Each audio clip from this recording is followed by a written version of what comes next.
A column of pure, ethereal blue energy blasts down from the heavens, illuminating bizarre, organic structures that seem to guide its descent. From the heart of that terrifying blue glow, a monstrous face with blazing red eyes rips into view, a nightmare that would have been absolutely unthinkable in the past.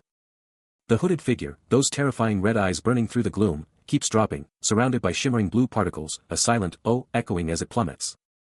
Leaving trails of raw blue energy, the entity plummets towards a city below, and as if that wasn't enough, he's stuck going back to school at his age. Way up above the clouds, a blinding, star-like light rips through the night sky, its sheer intensity screaming raw power. That blue energy column keeps dropping, now a laser-focused beam of light, zeroing in on its target. Then, bam! A colossal column of golden light explodes from the sky, slamming into a building with devastating force, blasting the entire area with a blinding flash. The impact unleashes a massive surge of energy, shown as blinding vertical streaks of light, pure speed and raw power unleashed. Amidst the blinding, radiant glow, Ed Rothstaler is on one knee, his fist clenched and raised, rocking a brand new, ornate red and gold uniform, totally transformed by whatever just happened. Out of the inky blackness, a tiny spark ignites. And it's getting bigger, faster, tearing through the void, revealing a bleak, gray landscape beneath. The light explodes, catching in a terrifying, blood-red eye, a chilling warning of the epic battle about to erupt. Then, the heavens open, rain lashing down as if the world itself is crying out, a dramatic stage set for the ultimate showdown. Then, bam! A blinding, golden blade erupts upwards, its raw power tearing through the darkness. Ed Rothstaler unleashes a devastating overhead strike, smashing his golden blade into a monstrous beast that reels back from the sheer force. The beast lets out a primal, enraged roar, its monstrous fury shaking the very ground. He can't believe it, but it's true, he's been thrown into a brutal new reality, forced to fight monsters at every turn. But Ed isn't backing down. He unleashes another furious slash, his blade blazing with orange energy, ripping through the monster like paper. Boom! Another crushing blow lands, sending explosive orange energy rippling through the monster's entire frame. Then, with a decisive, sweeping strike, he finishes it. The orange energy flares one last time as the monster crumbles. Standing tall, bathed in the fading magical glow, Ed Rothstaler raises his sword in triumph, a true hero forged in battle. Ed Rothstaler slams down, hitting the ground with an explosive force that's just pure raw power. While a monstrous growl rips through the silence, revealing a hulking, horned beast absolutely dripping with shadow. But he's not backing down, unleashing a torrent of vibrant purple magical energy, the air practically exploding with its raw power. Then, in a flash, he launches himself skyward, his glowing sword a blur of deadly precision, locked and loaded for the kill. That radiant blade just rips through the darkness, leaving behind a dazzling, destructive path. A confident smirk flashes across his face as he pulls off a lightning-fast move, sealing the deal with a decisive, epic finish. Later, the dust settles, and Ed stands tall amidst the city's ruins, a stunning sunset painting the sky, as he glances back at his crew, Princess Fenia, Lortel, Anis, Zix, Professor Glast, and Clara, all ready for whatever comes next. His arm, still rocking that iconic red jacket, is totally unfazed, showing zero fatigue, a clear sign of his insane new power. A deep, thoughtful look settles on his face, his amber eyes practically glowing with the sunset's golden light. Princess Fenia, Lortel, and Anis are all grouped up, their eyes fixed on something above, maybe the sunset, maybe their future. Close by, Zix and Ed are also looking up, sharing a powerful moment of quiet reflection. Someone's thinking out loud about how wild it is, these unexpected bonds forming in this crazy new world, like, seriously, who would have guessed these kids would become such an unstoppable team? The skies opened up, unleashing a torrential downpour that set a grim, thundering stage for the chaos to come.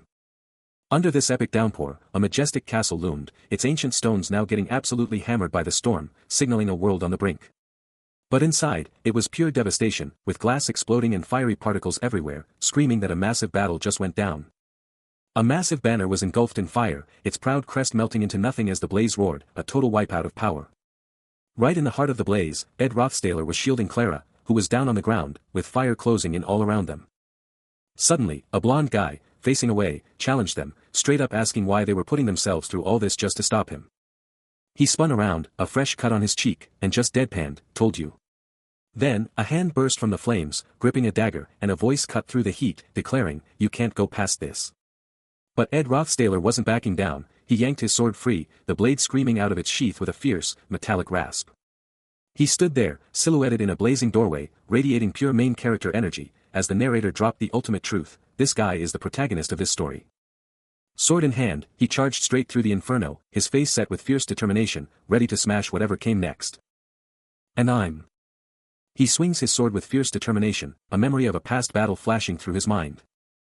But before his blade can connect, an unseen force strikes him, sending him tumbling through the air amidst a shower of glowing particles. A searing explosion of fire erupts around him, the impact blinding and overwhelming. He stands, sword still drawn, his gaze fixed on something just out of sight, a grim resolve etched on his face. The scene darkens, a momentary void before the memory continues. Then, a single word echoes, ignition, as his eyes widen in realization or remembrance. The true source of the devastating magic is revealed, a blonde mage with glowing blue eyes unleashing a torrent of fire. The flames surge, and he reflects, acknowledging his place as a third-rate villain of this story. The magical inferno intensifies, a raw burst of power erupting with a fiery wah.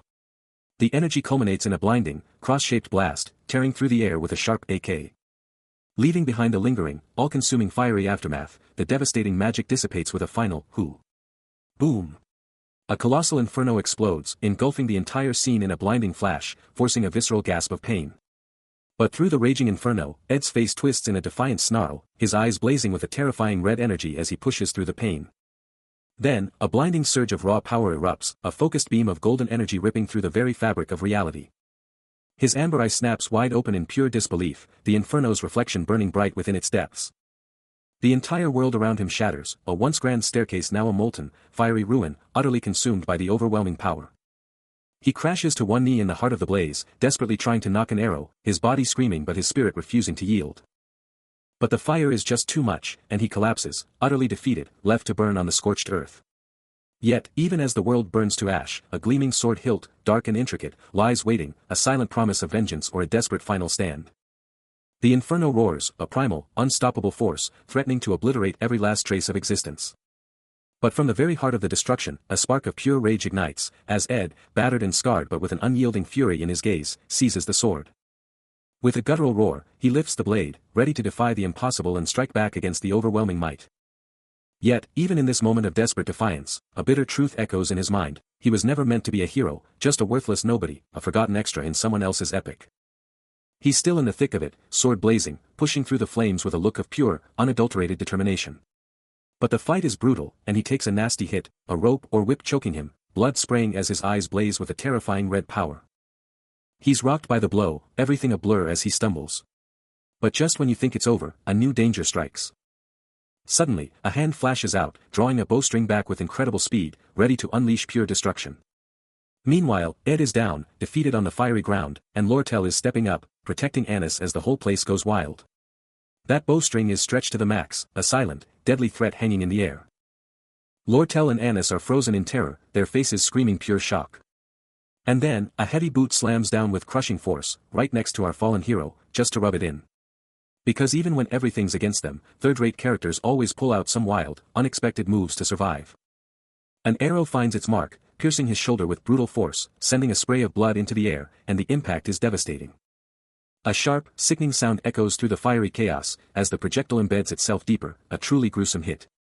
Defeated and disarmed, Ed Rothstaler kneels, a blade pressed against his throat by the blonde mage, his fate seemingly sealed, a moment of absolute despair. The inferno rages around them, a backdrop to his despair, the world itself burning. Blood trickles from his lips, a testament to the pain he endures, a soft, pained gasp escaping him, he's barely holding on. Yet, a defiant thought burns within him: he doesn't need anyone's understanding, he'll forge his own path. In a sudden, brutal reversal, Ed Rothstaler now holds the blonde mage at knife point, their faces inches apart, the tables dramatically turned. What a comeback. He fights back in a way that is impossible for the protagonist, a path forged by desperation, a true underdog move. This is the struggle of a third-rate villain, fighting for survival in a world that offers no quarter, a brutal fight for existence. The chaotic energy of the battlefield swirls, chains and shadowy figures emerging from the crimson depths, pure pandemonium. Clara lies on the ground, a formidable chain weapon nearby, as a brilliant blue magical circle begins to form beneath her, a powerful spell is brewing. Meanwhile, Lortel and Anis turn, their expressions etched with concern, as a massive explosion erupts behind them, engulfing the area in a blinding light. The danger is everywhere. In the heart of absolute pandemonium, a burning purpose ignites, a desperate, unyielding resolve to fight for the sake of everything. While a mysterious white-haired mage, her purple eyes blazing with raw power, unleashes a torrent of crackling lightning, and a colossal dragon-like entity, engulfed in a sinister violet aura, conjures a terrifying magic circle.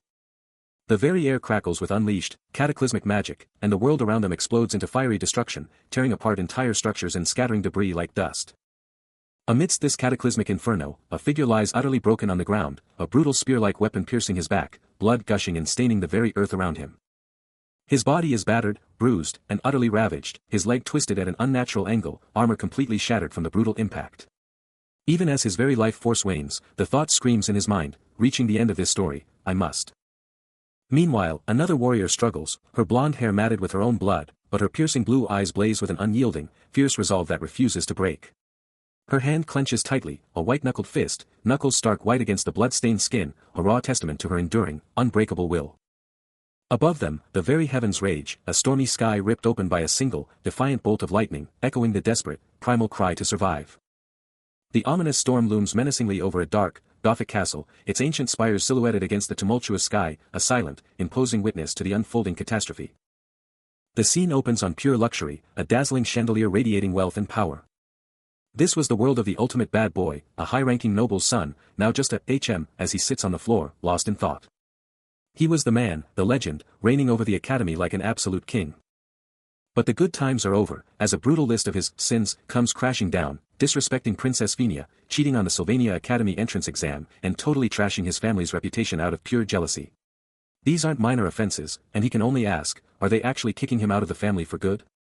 His usually cool demeanor shatters, a hand pressed to his head as the crushing reality of his downfall hits him hard. The name that once struck fear and awe, now just a whisper of a fallen legend, Ed Rothstaler. Everything he knew, everything he was, his life.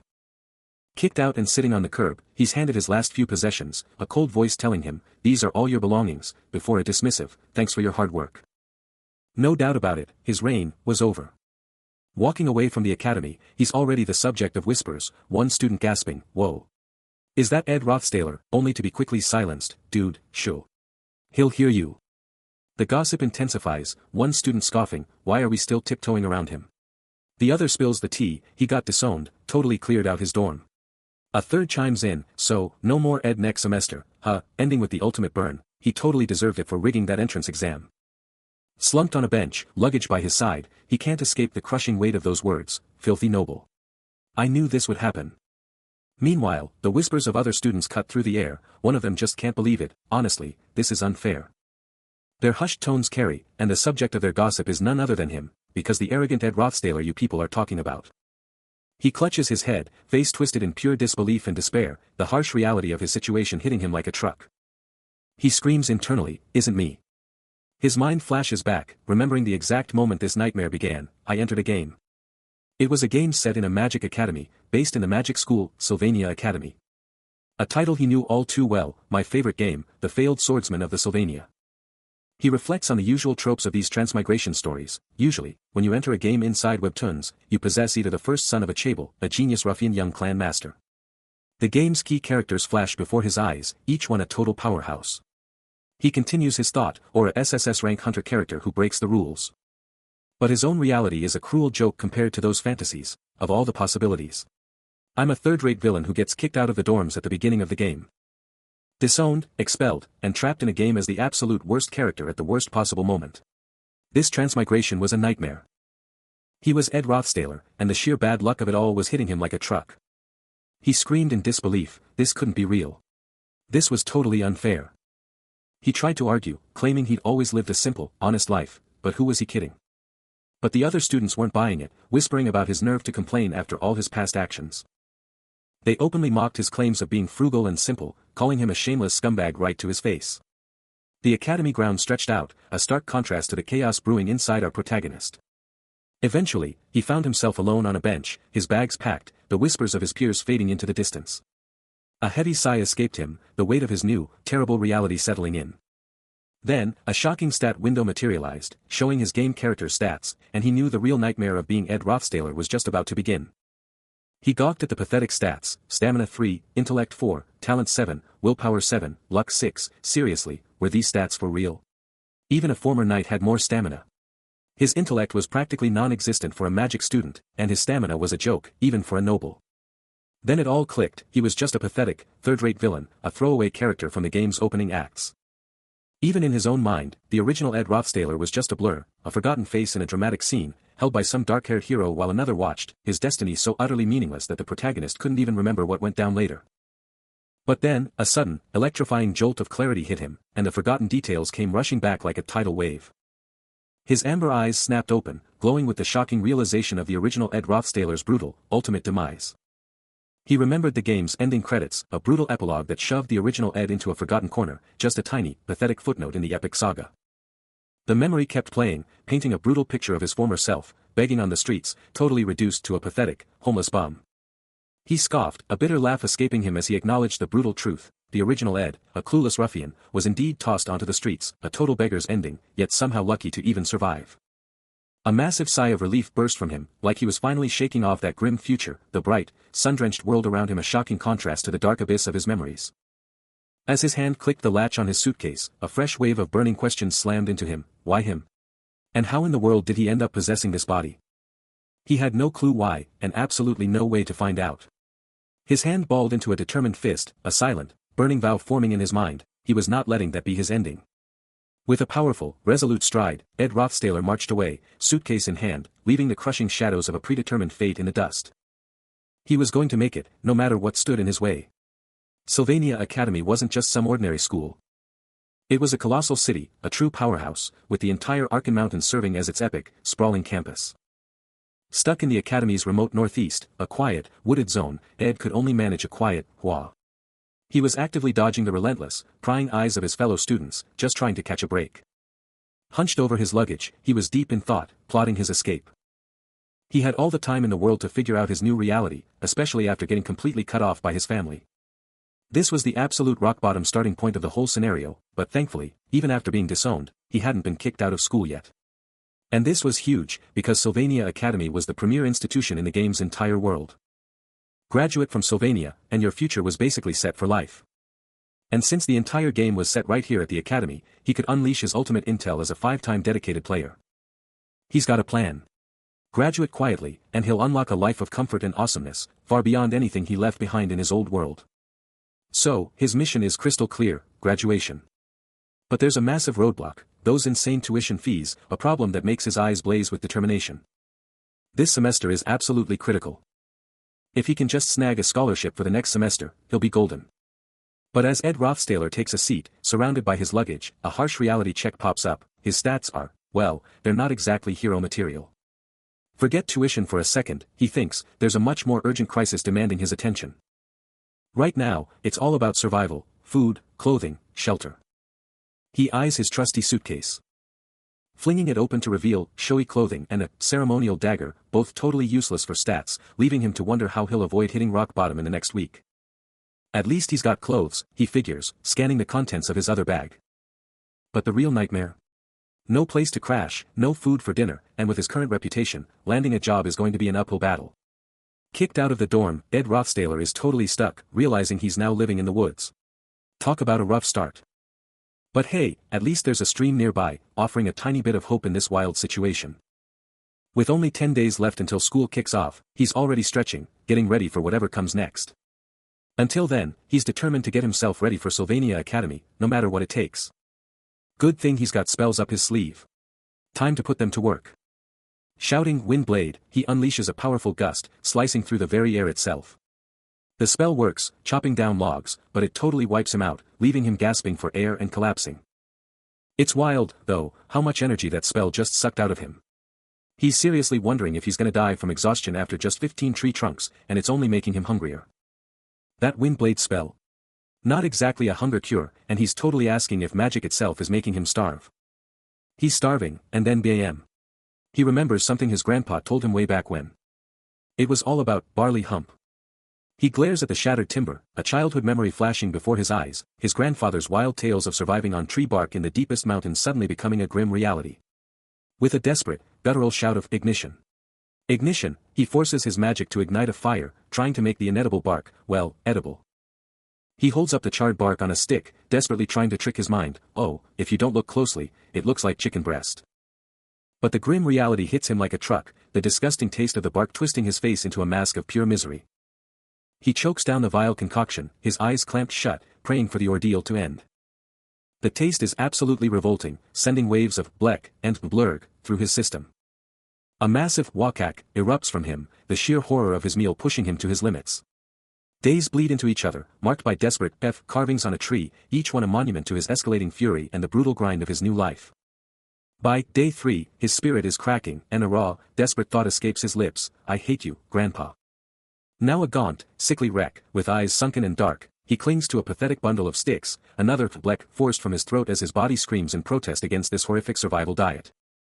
After the absolute nightmare of tree bark, he had a breakthrough: he needed wood, and lots of it. So, he got to work, hauling logs in a clearing, but this wasn't going to be easy, not by a long shot. To build anything, even a basic shack, you gotta get that frame up first. He slammed those first support logs into the ground, each thud a testament to his sheer will. Muscles screaming, he fought to hoist those massive timbers, sweat pouring down as he battled gravity itself. This was no walk in the park, and those stubborn logs kept slipping, sending him crashing down again and again. He let out a primal roar of effort, pushing past his limits, even as his body screamed in protest. But he wouldn't give up. With sheer grit, he finally lashed those logs tight, locking the frame into place. Hours later, battered but unbowed, the shelter's frame was finally up. That rough, wooden tripod, it wasn't pretty, but it was a victory, a real step toward surviving this hell. He collapsed, utterly drained, but the fight wasn't over. He knew he still had a mountain to climb. Staring at his ruined clothes, he grumbled about sleeping on the cold ground, realizing he had no choice but to sacrifice his last decent garments for a bit of comfort. Under the watchful eye of the full moon, the night passed, bringing with it a new dawn. And the world shifted from darkness to light, signaling the arrival of a brand new day. The sun blazed overhead, illuminating the dense foliage with an almost blinding brilliance. And there he was, Ed Rothstaler, slumped before his makeshift shelter, a testament to his sheer will, even if it looked like it had fought a war to stand upright. His face, a canvas of grime and fatigue, screamed of the brutal effort he'd poured into this survival challenge. Just then, a system message flashed, practically shouting, "Your creation is complete. Your crafting proficiency has increased." His basic wood shelter was done, a rough and tumble build that wouldn't last, but hey, it was his rough and tumble build. Then came the life skills details screen, showing off his new title, Novice Craftsman, with a surprising level 4 handiness, plus level 1 in design and gathering. His jaw dropped as his stomach let out a mighty growl, and he couldn't help but wonder if this crafting system was just going to keep popping up everywhere. Coming from a noble background, Ed had no idea about these practical skills, yet somehow, his handiness was already crushing it at level 4. Turns out, he was a natural with his hands, way more than with magic, and right now, that was all that mattered. His stomach let out another epic growl, a thunderous declaration of his immediate, desperate hunger. He needed that handiness, and he needed it now, to get some food. Boom! His creation was complete, and his crafting proficiency shot through the roof. The system laid out the specs for his simple harpoon, a ceremonial dagger now ready for action, even if it wasn't razor sharp. But forget the stats, his stomach screamed for real food, and he was ready to get it. His face was a mask of pure, unadulterated hunger, pushing him to the brink. 2 brutal days on an empty stomach, fueled only by relentless physical labor. He was running on fumes, but his gut roared, propelling him into the river with his harpoon, defying all logic. Forget anything else, he craved meat, and his body was screaming for it. And just like that, 2 fresh fish were secured, a victory against starvation. He wasted no time, conjuring a fire, his hands reaching out to cook his hard-won meal. The fish sizzled, perfectly grilled, a beacon of hope in his desperate situation. With school looming in a week, he had to push through. He was at his limit, tearing into the fish like a wild animal, every bite a fight for survival. Ed Rothstaler was just trying to survive, holding on to the dream of a trouble-free school life, when out of nowhere, a voice shattered his focus. A dazzling flash of blonde hair appeared, and he was absolutely stunned. His jaw dropped, fish still in hand, as the shocking truth hit him: he'd forgotten something huge. It was Princess Phinia, in a stunning white dress, staring right at him, calling out his name, but all he could think about was her chilling order for him to vanish from the academy. He was a main character, sure, but running into her here. Totally unexpected. Elsewhere, the blonde mage was on his knees, tied up and absolutely fuming, getting ripped apart for showing zero remorse, with 2 guards just watching it all go down. Someone begged, but Princess Phinia, looking fierce in her military jacket, wasn't budging an inch. The legendary Princess Phinia herself, looking on with a flicker of worry, her golden eyes holding 1,000 secrets. Then, her voice cut through the air, demanding to know why he was still there, and the shocking truth dropped: she was the one who kicked Ed Rothstaler out of the dorms. Alright, so check this out. In Sylvania's Failure Swordsman, Ed Rothstaler is basically the starter villain, right from the jump, and he's immediately flexing his noble status to mess with the main character's childhood friend. But guess what? His whole noble act backfires almost instantly, and he ends up getting a taste of his own medicine. But this guy just doesn't quit. Fueled by pure rage, his eyes glowing with malice, Ed goes full villain mode, rigging the main character's entrance exam for Sylvania Academy. Just when he thinks he's gotten away with it, bam. He gets busted, caught red-handed by some mysterious girl who was secretly taking the entrance exam. Turns out, this wasn't just any girl, it was Phinia Elias Kloll, the third princess of the Kloll Empire. And she wasn't done yet, her golden eyes flaring as she unleashed her insight ability. With her insight, she could see right through everything, exposing every single one of Ed's twisted lies and conspiracies. Phinia's insight blew up his entire scheme, leaving Ed Rothstaler absolutely devastated, screaming in frustration, grinding his teeth, and trying to come up with any excuse as his whole life went down in flames. With his reputation in tatters and his dirty laundry aired out, he got the boot, literally chased out of the dorms with his bags tossed out after him. So yeah, everyone at the academy probably hates Ed Rothstaler now, but just when you think it's over, a new challenger appears, dropping the ultimate question: what are you doing here? Her golden eyes blazed with fury, absolutely livid as she confronted him, practically screaming about the academy's shocking decision not to expel him. But despite his desperate attempts to stay under the radar, he'd somehow managed to piss off the one person you absolutely, positively, do not want to mess with. Coolly walking away, Ed just shrugged, reminding her he was still a student, even if he'd been unceremoniously kicked out of the dorms. He promised to cut to the chase, a weary, annoyed look on his face as he braced for the inevitable. But Phinia wasn't having any of it, her voice cutting through the air with a single, furious word: leave. Her rage exploded, proclaiming she couldn't stand to see such a shameless person polluting the school grounds, and swore she'd personally ensure his expulsion from the academic department. She rattled off his heinous crimes, a dishonorable act as a student, and sabotaging a fellow student's future, while Ed's thoughts were consumed by the tragic image of his burning food, a precious meal he'd been craving after 3 agonizing days of starvation. And while the burning food was a major crisis, he couldn't help but internally groan, I thought you were going to keep it short. This whole mess was a full-blown life crisis, no doubt about it, and this person, Phinia, was just piling on the misery. Phoenicia's princess stood her ground, her determination absolutely unshakable. Since that was the undeniable truth, Ed knew he had no choice but to make his move. As the sun dipped below the horizon, painting the sky in fiery hues, a brand new, unpredictable chapter of his life was about to explode into existence. He's thinking, seriously? Royalty, usually rolling deep with armed guards, just out here in the middle of nowhere? He can't believe a noble princess would be so exposed. His mind flashes to a smug face, the kind that would absolutely feast on this kind of solo mission. But the princess isn't having any of it. She's already on high alert, hands up, a blue glow sparking around her as she lays down the law: try anything, knowing I'm alone, and you'll seriously regret it. But plot twist. Instead of going for the attack, he just drops to one knee, totally changing the vibe from intense to super respectful. He's got this earnest, almost innocent smile as he looks up, hand over his heart, like he's about to drop some major truth. And then he drops the bomb, revealing he's just trying to thank her. Suddenly, a system alert blazes across the screen: insight activated. And the princess's eye practically pops out, glowing with pure shock as she hears him. The system doesn't lie, and it drops a truth bomb: Ed Rothstaler is speaking nothing but the absolute truth. This revelation hits her like a truck. The princess is utterly flabbergasted, hands up, shouting, "WH what?"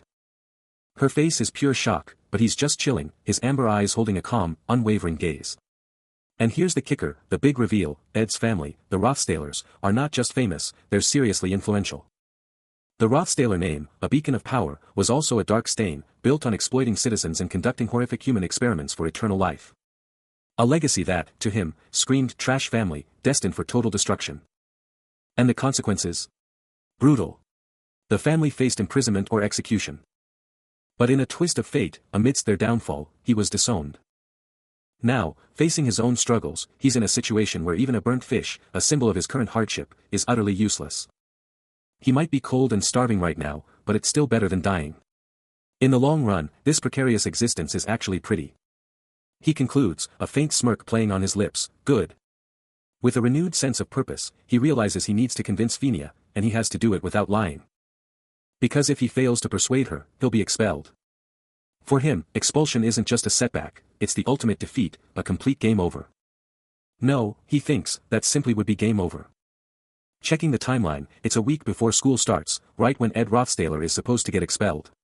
But wait, why is the princess even here? He's thinking, seriously, why is the princess even here right now? No escort, simple clothes, he instantly gets it, she's here for the class placement test. Get ready, because Professor Glast's class placement test is kicking off. The mission? Simple, find glowing magic beads hidden in the forest. Professor Glast is already powering up the challenge. Ed knows the drill, Professor Glast's test is brutal, and he's feeling the pressure. He tries to butter her up, saying, of course, Princess Phinia, you're going for Class A. But she's not having it, snapping back, trying to flatter me. You're still the same. Phinia, totally fed up, yells that she should just get him expelled right now, but then catches herself, adding, but not without my help. She lays down the law, you're never getting into Class A. But Ed's not backing down, starting to say that if his words mean anything. He finishes his thought, throwing down the gauntlet, then go ahead, get me expelled. The air is thick with tension, as the princess just stands there, processing his insane dare. A mysterious voice drops some serious intel, head to the lake, southeast of the forest. Where a small, grassy island is waiting, and boom, a giant tree is chilling right in the middle. That epic, ancient tree. It's called Marilda's guardian tree, and that's where. The voice drops the final clue, you'll find the secret present I stashed away. And just like that, Princess Phinia, looking totally focused, is holding the glowing orb. Mission accomplished, she found the secret. Thinking back, the Ed Rothstailer from just 3 days ago. Total fraud, absolute charlatan. He can still clearly recall that pathetic state, but now. A new resolve has completely transformed him, his eyes burning with fierce determination. The Ed Rothstailer we see now, is a whole new beast. Back by the serene lake, under the massive guardian tree, Princess Phinia is just standing there, probably processing everything that just went down. With the majestic academy building in the background, the class placement test has officially wrapped up. The fancy golden gates stand tall, a silent witness to all the chaos that just ended, waiting for the students to finally come back. Professor Glast, the ultimate authority, lays down the law. He demands every single student cough up the beads they snagged during the brutal test. This is no ordinary teacher, this is Glast, the magic professor, and his stare could freeze a dragon.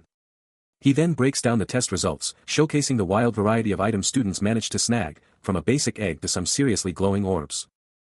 Then, with a crushing blow, he drops the bomb, every single one of them is starting in Class F. Ouch, talk about a reality check. But wait, there's a twist. Glast reveals the real secret of the test, it wasn't just about finding anything. Only those who snagged beads with low magic power are the true Class A material.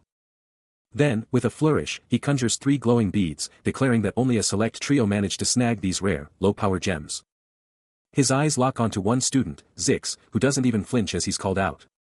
Then, he calls out Lortel, who just flashes a smug, knowing grin. And for the grand finale, Professor Glast drops the ultimate bombshell, calling out the one who found a bead at Marilda's guardian tree, a bead absolutely bursting with insane magic power. His finger shoots out like a laser, pinpointing the exact person who unearthed that supercharged hidden bead. And just like that, the spotlight hits Princess Phinia, who looks up, a flicker of surprise in her eyes as she realizes she's the chosen one. A powerful voice booms, proclaiming that someone is destined to dominate the entire class. But elsewhere, by a serene lake, Ed Rothstailer is absolutely wiped out, groaning that he can't even lift a spear, forced to MacGyver a crude fishing rod, just to survive. A blonde mage stares intently at a 5-star crafting challenge, deep in thought, as the bombshell drops, the third princess of the empire is none other than Phoenicia Elias Kloll. Even as a child, Princess Phinia was already a master at sniffing out lies and manipulation. This natural gift honed her perception, culminating in the birth of her incredible innate skill. Thanks to her insight, absolutely no one can hide their true intentions from her.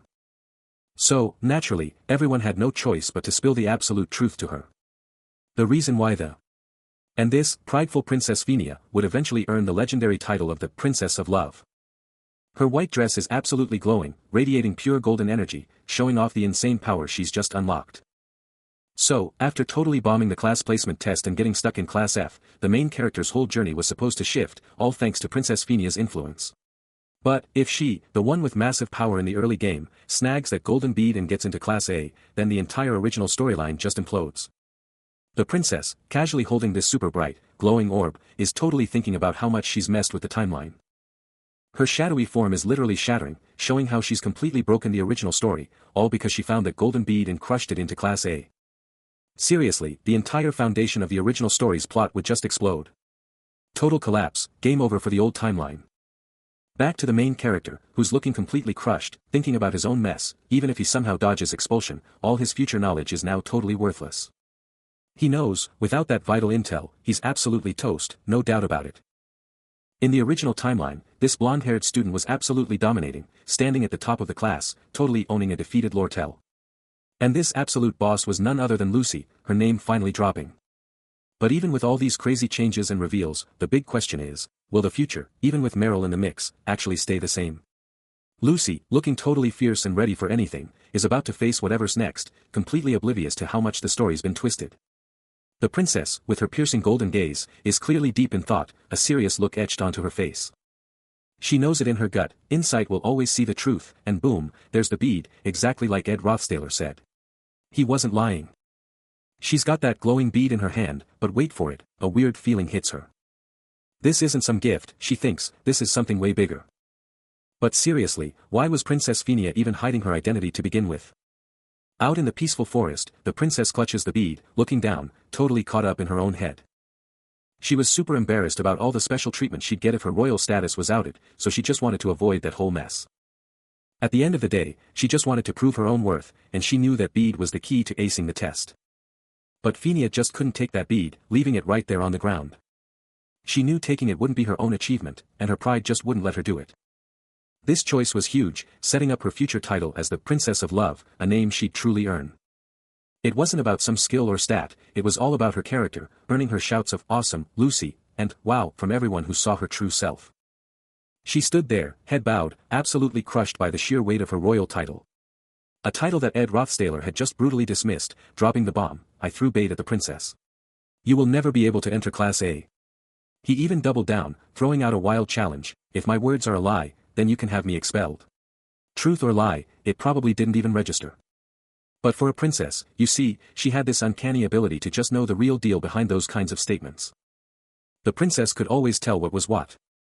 And she absolutely refused to be someone who just believed she'd fail the test, her fist slamming down with fierce resolve. She was totally confident she'd succeed and rub it right in his face. But Ed Rothstaler wasn't lying, his bait was already in the water, sending out serious ripples. Even if he genuinely thought she'd crash and burn, she swore, "Ed Rothstaler, I will keep my eyes on you." Her golden eyes blazed with fierce determination, a silent, burning promise to meet his challenge head-on. And just like a master fisherman, the line was already screaming taut, yanking something big from the depths. The bait was gone, and the catch was absolutely secured. Ed Rothstaler, absolutely hyped, yanks his fishing rod out of the water, sending a spray of droplets everywhere. He lets out a triumphant shout, yelling, "GOT1." But then, bam. The scene totally flips, from chill fishing to a wild, open landscape, a complete mood change. Now, all you hear is the intense, ragged breathing of someone going all out, a frantic huff, huff blasting through the air. He's absolutely booking it through a busy town, and his inner monologue hits hard, "I may be living in a place where..." Sweat is pouring off him as he struggles for breath, you can practically feel the burn. His eyes, wide with exhaustion but burning with resolve, fixate ahead, his face absolutely drenched. Even though he's clearly pushing it, a powerful declaration cuts through, "But I'm back." The whole world just blurs into a crazy mix of reds and whites, a super quick transition. While the colors are still going wild, you start to see the faint outline of some massive building, totally hinting at where he's headed. And just like that, he's standing in front of this epic school, cherry blossoms raining down, with tons of other students already there. He's officially back in the school grind, his whole comeback mission accomplished. Alright, it's happening. The school opening ceremony is officially kicking off. Inside the massive hall, the announcement hyped up the students' progress before the new semester, telling everyone to chow down on the awesome food, and even gave a shout-out to the Sylvania Academic Society. He could totally hear the whispers of welcome from the survivors, but then, other students were straight up trash-talking him, asking how he even had the nerve to show up and if he was seriously planning to stick around. But he just brushed off the haters, keeping his cool and chowing down on his meal, fork clinking away. This epic feast was a winner's reward, and he was gonna enjoy every single, delicious bite. While he was munching away, some student totally spotted him, and was like, "Wait, isn't that Ed Rothstaler?" His only goal was graduation, a total 180 from the second year who bombed the entrance exam, but now, if you really looked, he seemed different. Meanwhile, a squad of girls was totally gossiping, checking out his chill vibe and how super proper he was eating. No big dreams, no crazy goals, just one mission, graduate. Over in another corner, Clara and Anis were hyping up the head chef's desserts from Ophilus, making plans to devour them, and spill all the tea about their vacation. But Lortel was watching him from afar, thinking it was super weird how he'd changed, and deep down, she wished for something. Seriously, he was like a whole new person. Sylvania Academy, a beacon of prestige, just chilling under a perfect sky, looking all grand and ready for some serious magic action. Inside, the new semester was kicking off, and the professors were hyped to see the students level up and the academic society keep crushing it. The auditorium was buzzing with anticipation, because this academic year was about to drop some serious challenges and epic discoveries. But for Ed Rothstaler, the semester kicked off with a bang of trouble, landing him right in front of the intimidating dean's office door. Literally on day one, he was already staring down a crisis that could end his whole academy journey. The weight of it all was crushing him. He'd been told he was on the verge of getting expelled. Inside, the dean, a distinguished older man with a monocle, was totally taken aback, muttering that he never thought Princess Phinia would actually talk to him about Ed. Even with the dean's surprisingly chill vibe, Ed couldn't shake the weird feeling, though the old man's smile hinted Phinia hadn't dropped any real bombs. He let out a silent phew, but that close call was a huge wake-up call to stay super careful. With a fierce glint in his eyes, Ed vowed to play it smart at the academy, making sure he stuck to the script and didn't mess up the original story. His current combat stats, though, were a total beginner's kit for those big plans, listing him as a novice fighter, specializing in bows, but with super low proficiency. He was all about survival, sharpening his life skills, and pushing his magic training to the absolute limit. One moment, a rabbit was hopping. The next, an arrow struck true, taking it down instantly. With every passing day, his skills exploded, allowing him to craft arrows of incredible quality. And he was already planning to infuse them with powerful spirit or magic formulas. But even he knew, deep down, that true spirit formulas were still out of his league. A challenge that only fueled the fierce determination burning in his gaze. Yet, in the same vibrant forest, another powerful presence was stirring, a young woman lying amidst the dappled light. As he honed his craft, a new player was about to enter the scene. She spoke of her realm of talent. And the name Janica Feylover, a second-year genius spirit sorcerer, top of her class, was revealed as she casually read a book. But don't let the calm fool you, her eyes blazed with an ominous, crimson glow, hinting at an immense, untapped power. Whoa, Janica Feylover just popped up out of nowhere, immediately calling out Ed Rothstaler. She's already heard about him from Marilda, the forest's big boss. She's not holding back, straight up introducing herself as Janica Feylover, a second-year student, just like him. Ed's totally blindsided, thinking, how did she even get here so fast? Janica just smirks, calling him out for being surprised and then straight up nosy. She's got that confident smirk, dropping hints that she knows all about him. Then she drops the bomb, this whole forest belongs to Marilda, a super powerful spirit, and Marilda's been spilling all the tea about Ed. Ed's mind is blown, he can't believe the actual master of the forest knows who he is. Janica just keeps going, saying Marilda's always watching, so of course she'd know about an unwanted visitor, like him. Ouch. Ed, holding a tiny rabbit, sheepishly confesses, yeah, he did kill a bunch of monsters and chop down a ton of trees. But Janica just brushes it off, telling him Marilda couldn't care less about that stuff. Ed's face goes red, realizing even the huge wild wolf Marilda might actually be a softie. He's clearly flustered, totally thrown by this new info about the forest's boss.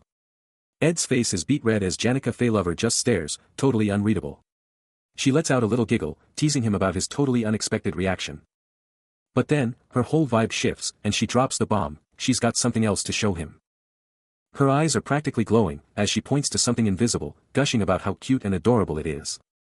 Suddenly, her hands light up with this crazy, ethereal glow, like she's cradling some tiny, glowing creature. Then she just casually asks Ed if he wants to touch it, leaving him totally baffled, like, is this a contract? Is it a spirit? He's totally thinking about it, like, okay, if I want to be friends with Janica, I guess I gotta roll with her weirdness.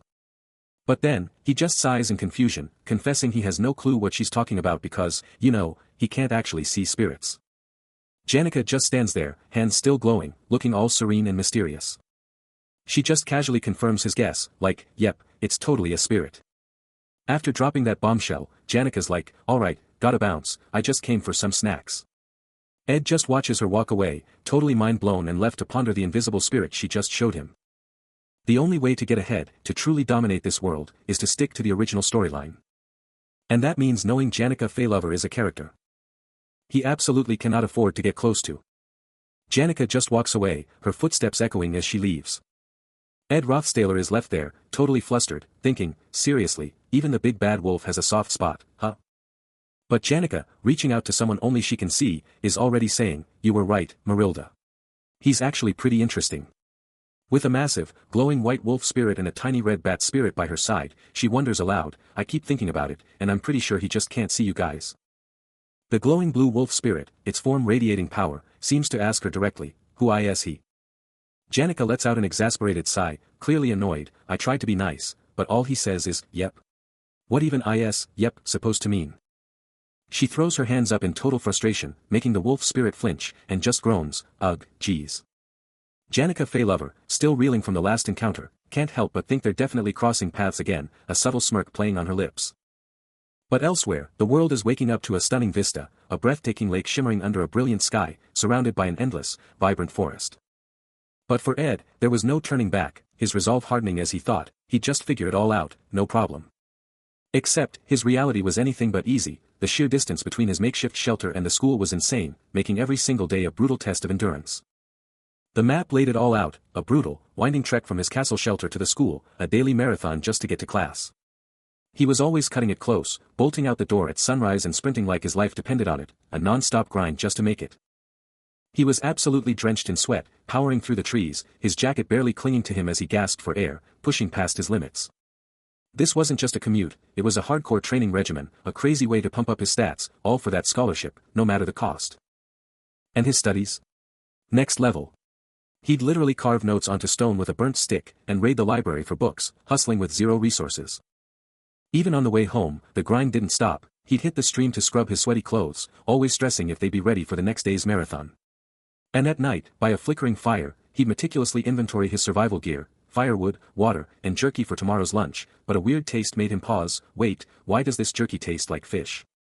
His face was a mask of pure exhaustion, but he knew the price of his ambition, only 4 hours of sleep every single night, for this insane grind. But that wasn't even the biggest problem he was facing. Suddenly, a voice snapped him out of it, demanding, seriously, how long are you gonna stalk me? He flinched, totally caught off guard, wait. You knew. Janica Faye Lover, the girl who'd been tailing him, shot back with a smirk, honestly, it'd be weird if I didn't notice. Ed's gaze sharpened, a faint glow in his eyes as he declared, do you even know who you're messing with? I'm Ed Rothstaler. He pressed on, his voice dripping with annoyance, the absolute worst hooligan, Ed Rothstaler. So why are you still here? He paused, a flicker of realization crossing his features, then mused, actually, that's just what everyone else thinks of you, right? Janica just gave him a sweet, enigmatic smile. Her words hitting him with an unexpected punch, I don't even know the real you yet. His eyes narrowed, a bead of sweat trickling down his face as her words sank in. Yeah, Janica Faye Lover was exactly that type of person. Looking all sweet and innocent on the outside, but clearly hiding something way more complex underneath. She was a force of nature, fiercely independent, and he knew it. But seeing her now, radiating with a powerful, almost terrifying pink energy, he couldn't escape the chilling premonition of her future. With the knowledge of her grim future weighing on him, he couldn't even fake a smile, his usual cool demeanor faltering. It was all because of Janica Faye Lover, her very existence warping his world, and snaring him in a web of fate. The chains of fate coiled tighter, the raw pink power surging, a stark reminder of the inevitable future. To him, she wasn't just another student, she was the ultimate boss. The final boss of Act 1. He squeezed his eyes shut, the crushing weight of his villainous role echoing in his mind, admitting, I'm a villain. I'm a villain. I'm a scumbag. He never wanted this, but fate had other plans. Facing her, a desperate gambit left his lips, alright, since destiny's playing matchmaker, how about you do me a solid? Janica's eyes sparkled with surprise, a bright smile spreading across her face as she repeated, a favor. He looked away, his shades concealing the turmoil within, a quiet admission escaping him, yeah, I'm totally screwed. His situation was desperate, a direct result of his path, my family disowned me, and now I'm in deep trouble. Flashback to Janica, all smiles and asking for cash, like it's no big deal. Her eyes narrow, swearing she'll pay it back, no problem. She flashes a confident grin, pulling the friend's card, then hits him with the classic, how much do you have, move. It's a harsh reminder that even though Janica crushes it every year, she's totally dependent on that scholarship to stay in school. Yeah, she's a genius, but that top-tier performance? It's hiding something deeper. Because of her super poor background, that scholarship isn't just a bonus, it's the only way she can stay in school and graduate. This girl, Janica, from a tiny ranch, has one massive weakness, she's always chasing that paper. Back in the day, Ed standing there, totally awkward, muttering, as Janica's money problems hit him hard. A soft, sorry. Rings in his head, as Janica's image literally starts to glitch out and disappear. That smiling face just explodes into a million pieces, a memory he just can't deal with. This is the real Janica Faye Lover, and Ed knows her secret all too well. A single drop of sweat rolls down Ed's face, his expression screaming pure stress and inner turmoil. Memory deleted, and just like that, 3 days later, everything's changed. Our hero, Ed, is just trying to chill, casually strolling through the forest with his bow and a cute rabbit plushie, but he's got a bad feeling about this. But Ed's not about to let fate drag him into drama. He's making a stand, refusing to get tangled up with any more main characters, and he's gonna be super careful about it. His mission? Keep the plot on track, no detours. That means no heroics, just grinding out some basic tasks, like, collecting firewood in the middle of nowhere. He's literally pushing a mountain of logs, trying to avoid any epic quests, but destiny might have other plans. Then, out of nowhere, his jaw drops, eyes bugging out, because what he's seeing is absolutely wild. Turns out, the source of his shock is a huge deal, a character even more important than Janica herself, a total game changer for the plot. She's a total prodigy, blowing everyone's minds, even the professors, but get this, she's literally napping in the middle of nowhere. Totally oblivious, this mysterious girl is catching some serious C's, her silver hair spread out, letting out the cutest little snores. And just like that, her name flashes across the screen, Lucy Merrill, a name that screams main character energy. But her beauty sleep is over. Lucy jolts awake, letting out a massive yawn and stretching like a cat, her chill forest nap officially ruined. Ed, now awkwardly sitting next to her, is totally baffled, like, what's a superstar like her doing in this random forest? Meanwhile, a very grumpy Lucy is giving him the death stare. And she's not holding back. Lucy snaps, telling him his wood-gathering noise was way too much for her beauty sleep. Ed Rothstaler is absolutely floored, his mind racing as he tries to figure out what just happened, what he could have possibly done to trigger this whole situation. But Lucy's golden eyes are already locked on him, laser-focused, and you can practically feel the annoyance radiating off her. She doesn't hold back, jabbing a finger right at him, and drops a bombshell about some wolf that's apparently been lurking around. Ed's eyes go wide, a mysterious blue energy flaring around him, as Lucy drops the ultimate reveal, this thing, whatever it is, has been talking to him all along. The blue energy goes absolutely wild, exploding with raw, untamed power. Then, bam. It takes shape, a ghostly wolf's head bursting forth from the swirling blue magic. This sudden manifestation sends Ed reeling, his face a mask of pure terror as the glowing energy engulfs him. The voice in his head isn't just talking anymore, it's screaming, a desperate, urgent command for him to step up and do something huge. And then, it's there. The full, majestic form of the glowing wolf, a breathtaking vision of pure magical energy, its eyes burning with an intense, otherworldly power. Ed drops to his knees, completely overwhelmed by this incredible entity, as its ultimate, game-changing message blasts into his mind, he has to save Janica, no matter what it takes. A voice booms, describing a wolf that's literally the size of a house.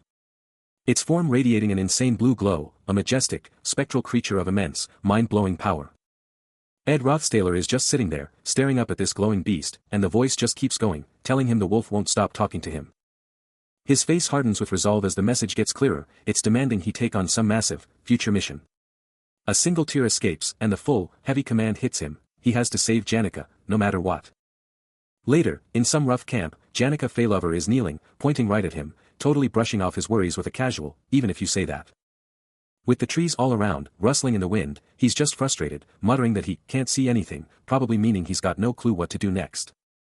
Ed's just standing there by the rough shelter, his eyes locked onto something we can't see. He's got this totally exasperated look, thinking to himself, seriously? I thought I was finally done with Janica. Inside the shelter, Janica's just chilling, totally asleep, and Ed's mind is screaming, another problem right after the last one. Why is she even sleeping here? Ed's practically yelling over the sleeping Janica, trying to wake her up, reminding her, I've told you what I needed to. Then practically screaming, don't go back to sleep. His eyes snap open, a shocking realization hitting him like a truck. He's thinking about someone who can literally just teleport around, using space magic. This little powerhouse can just jump from place to place with her tiny body. Seriously, this power makes Lucy's area of activity like that of a street cat. She can literally go anywhere, like clock towers and rooftops, finding the best spots with perfect lighting. You'll find her chilling on a massive clock tower, or just casually lounging on a sun-drenched rooftop. Just napping whenever she wants. Even a chill spot in the forest becomes her personal camp. And for her, nowhere is too far, not even a hidden riverbed. And guess where he is? Stuck in a spot just like that, with the cool wind and the sound of the river. The absolute perfect spot for Janica to just crash out, totally skipping class. He lets out a frustrated groan, the full weight of his situation crashing down on him, muttering, ugh, I made my bed, so now I have to lie in it. And just like that, it's the next day. Still stuck with his mission, he lets out a big sigh, realizing he desperately needs to figure out some kind of method to handle this mess. Whoa, check out this insane magic circle. It's absolutely bursting with purple energy and glowing runes, hinting at some serious power. He's just watching her, still amazed by her power, thinking, can you believe she used like 5 or 6 high-level spells just to nap? That's next level. And just like that, she's falling again. The narrator drops a bombshell, saying, this is a ticking time bomb. The original story is gonna get messed up if this monster keeps doing her thing. Boom. He just crafted a 5-star snare. But even with all his research and countless strategy guides, he's still got no clue how to handle this wild card. He's down on the ground, trying to set up his trap, and then she just pops up, totally oblivious, asking, can I have some beef jerky? Seriously? He's like, no, don't, but she's already trying it, saying, interesting. He knows it's hopeless, she just won't listen. His mind races, picturing a sprawling, high-tech city, a desperate thought echoing, he has to find a solution. But it's no use. He's checked every single strategy guide out there, and guess what? There's absolutely no way to deal with this. But then. She's still snacking away, then suddenly remembers something huge, blurting out, oh yeah. While I was on my way here. Her face totally changes, eyes wide with a shocking realization, thinking, someone's been looking for you. Her face is pure shock and confusion, and she just lets out this huge, panicked sound, totally freaking out. Janica, completely unfazed by her own bombshell, just chills on the grass, which hat tilted, munching on some snack. Then, out of nowhere, she remembers something super urgent, whipping her head away from Ed like she's got a secret. Cut to later, and Ed's in a whole new zone, sword gleaming, totally ready for action. He's honing his skills, a massive burst of magic exploding from his sword, lighting up everything around him. But there was this one line in the setup guide everyone just blew past, and now he's got this smirk, realizing just how fast everything went down. The guide literally said Lucy bolts from her mother figure maids every single day, and Ed's face just screams, yep, that tracks, every single day. Lucy's only been at camp for 2 days, but Ed, axe and rope in hand, is already like, alright, time to grind, heading deeper into the woods. He's thinking, this can't go wrong, right? But it hits him fast, that was a seriously naive thought. Suddenly, a new quest pops up, dropping a major bombshell, joint combat training. He stares down into the massive, glowing arena, the tiny figures below just specks in the epic scale of it all. This is it, the joint combat training, a mock one-on-one combat exercise, but don't let that fool you, it's all about minimizing lethality. He unleashes a burst of green magic, showing how this training quickly escalates into intense one-on-one battles. And get this, alchemy students are seriously restricted, no overpowered potions or spirit formulas allowed. Your grades. They're all about how the matches are shuffled, with a totally randomized list of participants. The Sylvania crest, the Academy's symbol, looms large, representing the power behind these epic trials. Most importantly, he realizes, all the crucial characters for the story have to be in this class. First up, the benevolent Princess Phenia, with her stunning blonde hair, and the fiery golden daughter Lortel. And of course, the spirit sorcerer Janica, her signature pink hair impossible to miss. Then there's the slothful Lucy, and the absolutely terrifying wicked Clebius. He thinks, I could list them all day, the important characters just keep coming, but let's be real, the main character is always the most important one. Get ready for the reveal of Taylor, the failed swordsman. His sword is practically glowing, radiating pure power and a fiery aura. But wait, is it Taylor's turn to fight? Ed's wondering the same thing. He's got that confident smirk, totally unfazed by the chaos.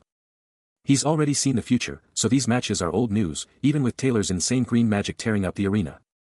Taylor's still going all out, that green magic is seriously next level. All the winners are first years, just like our main man, Taylor. But hold up, there's one person who breaks the mold, and someone's yelling HEY at him. It's Janica Faylover, with her iconic pink braids, charging straight at him, looking super excited. She's a second year, by the way, and he's totally shocked by her nerve. She's practically skipping towards him with that match list, even after he had to beg her for cash.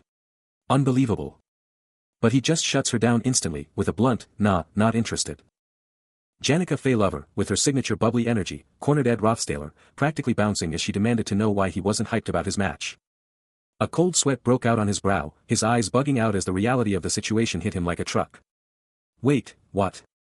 He had to fight too. This was not how the story went. He was supposed to be expelled by now. Who in the world was he going to face? But Janica was totally in her own world, beaming as she practically shoved the list in his face, yelling, look. His eyes scanned the names, and then it hit him, a single, earth-shattering realization, my God. The bracket was undeniable, Ed Rothstaler, up against none other than Phenia Elias. It clicked. His mind reeled, the image of the powerful royal flashing before his eyes as he screamed internally, "It's Princess Phinia." Then, a booming announcement cut through the air, ordering the next students to the waiting room for their duel, and Ed's eyes practically popped out of his head. And then, the name, Lucy Merrill, blazed across the screen, sealing his fate. Janica was still pointing, completely oblivious, as the announcer dropped another bombshell, and Taylor McClure. Taylor was in this too. Ed's eyes darted to the arena floor, his mind screaming, "Taylor." And there he was, Taylor, already in position, ready to perform. Ed Rothstaler, with a fierce resolve, declares he'll give it his absolute all. His mind already made up, realizing that right now, the identity of his opponent is utterly irrelevant. But a crucial thought cuts through his resolve: he has to keep an eye on Taylor, despite having navigated countless routes in his past, none of them ever offering a straightforward solution. He flashes back to the brutal, game over screens that haunted his past, the crushing defeats that once defined him, always taunting him with the option to play again. He'd clawed his way out of countless miserable, dead-end routes, desperate for a true ending that would actually stick, a relentless mental loop of play again. He'd grinded through that brutal journey an untold number of times, and through it all, he'd always found himself rooting for Taylor. A grim determination settles over him. He's already made up his mind to take control of his own destiny, but the future is still a massive question mark. His chibi form perfectly captures his worried yet determined face, his eyes practically sparkling with a blend of anxiety and sheer willpower. Then, a sudden, almost casual thought pops into his head: by the way. That hints at something completely unexpected about to drop. His chibi self snaps to attention, eyes wide, as a voice blares from a speaker: "I'm repeating the announcement." The tension is palpable. The voice continues, dropping a bombshell question: "Lucy Merrill. Is there a student named Lucy Merrill?" Ed's world just got a whole lot more complicated. Ed Rothstaler's face is a mask of pure shock, his eyes practically bugging out. His mind races, and the question on everyone's lips is, seriously, where did Lucy go? The podium stands there, totally empty, just adding to the suspense. But hold up. The missing Lucy, aka Princess Phinia, is found totally passed out, getting a rude awakening with a jab to the cheek and a shout to get up because it's her time to shine. This is getting wild. The narrator warns, if this match doesn't start, things are gonna get crazy. Clebius swoops in to help Princess Phinia get back on her feet, while Ed Rothstaler keeps a worried eye on the whole chaotic situation. This is it. The game-changing moment that's gonna make Taylor finally grab a sword, but Princess Phinia is just over here asking if there's any more beef jerky. Classic. Ed Rothstaler's eyes narrow, a fierce determination sparking within him as he takes it all in. The tension is palpable, and the message is clear: it's time to go finish this. Meanwhile, Janica Faylover is just chilling, letting out a massive yawn, totally unfazed by all the drama. And then, the moment we've all been waiting for. The epic showdown is announced. First year, top of the class, Lucy Merrill, is going head-to-head. And her challenger? It's the one and only Taylor McClure, looking absolutely hyped for the fight. From his perch high above, Ed Rothstaler is locked in, his eyes laser-focused on the arena as the match kicks off. He's watching the protagonist, a dude literally born to be a swordsman, but get this, he's never even held a real sword. Then, bam. Taylor McClure explodes into action, a golden blur of pure speed, closing the distance in an instant. He just slices right through Lucy's lightning-fast magic like it's nothing, his speed absolutely insane.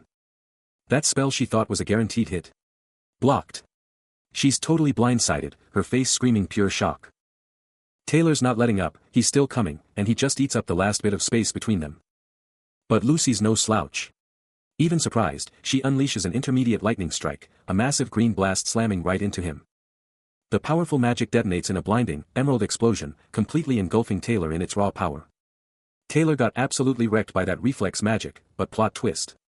Lucy got disqualified for using intermediate-level magic. But don't count him out. He's standing there, a fiery aura blazing, totally ready for round 2. And just like that, Taylor snagged the win, becoming the first to ever defeat Lucy Merrill, a legendary upset. Meanwhile, Ed Rothstaler is absolutely losing it on the sidelines, hyped beyond belief. Suddenly, a booming voice cuts through the air, screaming for the match to begin. Up on the platform, the announcer is going wild, pumping up the crowd, and Ed is totally locked in, watching Taylor and Princess Phinia get ready to throw down. The announcer's last shout rips through the stadium, and our two fighters are locked and loaded in the glowing ring.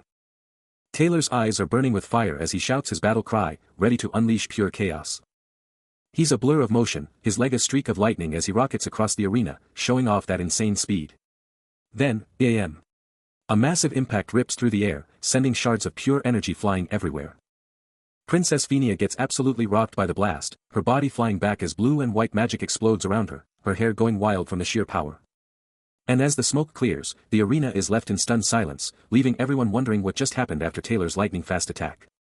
He's down. Taylor is buried in the rubble, the sheer force of the blow still rocking his world, dust and smoke exploding everywhere. But even as the dust starts to clear, the raw energy of that hit is still crackling around him, a brutal reminder of the power unleashed. Meanwhile, in the stands, Princess Phenia's jaw drops, her golden eyes practically popping out. Ed Rothstaler and the crowd are absolutely stunned, a collective gulp echoing through the arena as they process what just happened. The air itself is still screaming from that insane impact, a raw, swirling vortex of power marking the spot where the attack connected. Princess Phenia is sent flying back, her hand shooting out in a desperate attempt to block, but it's too late.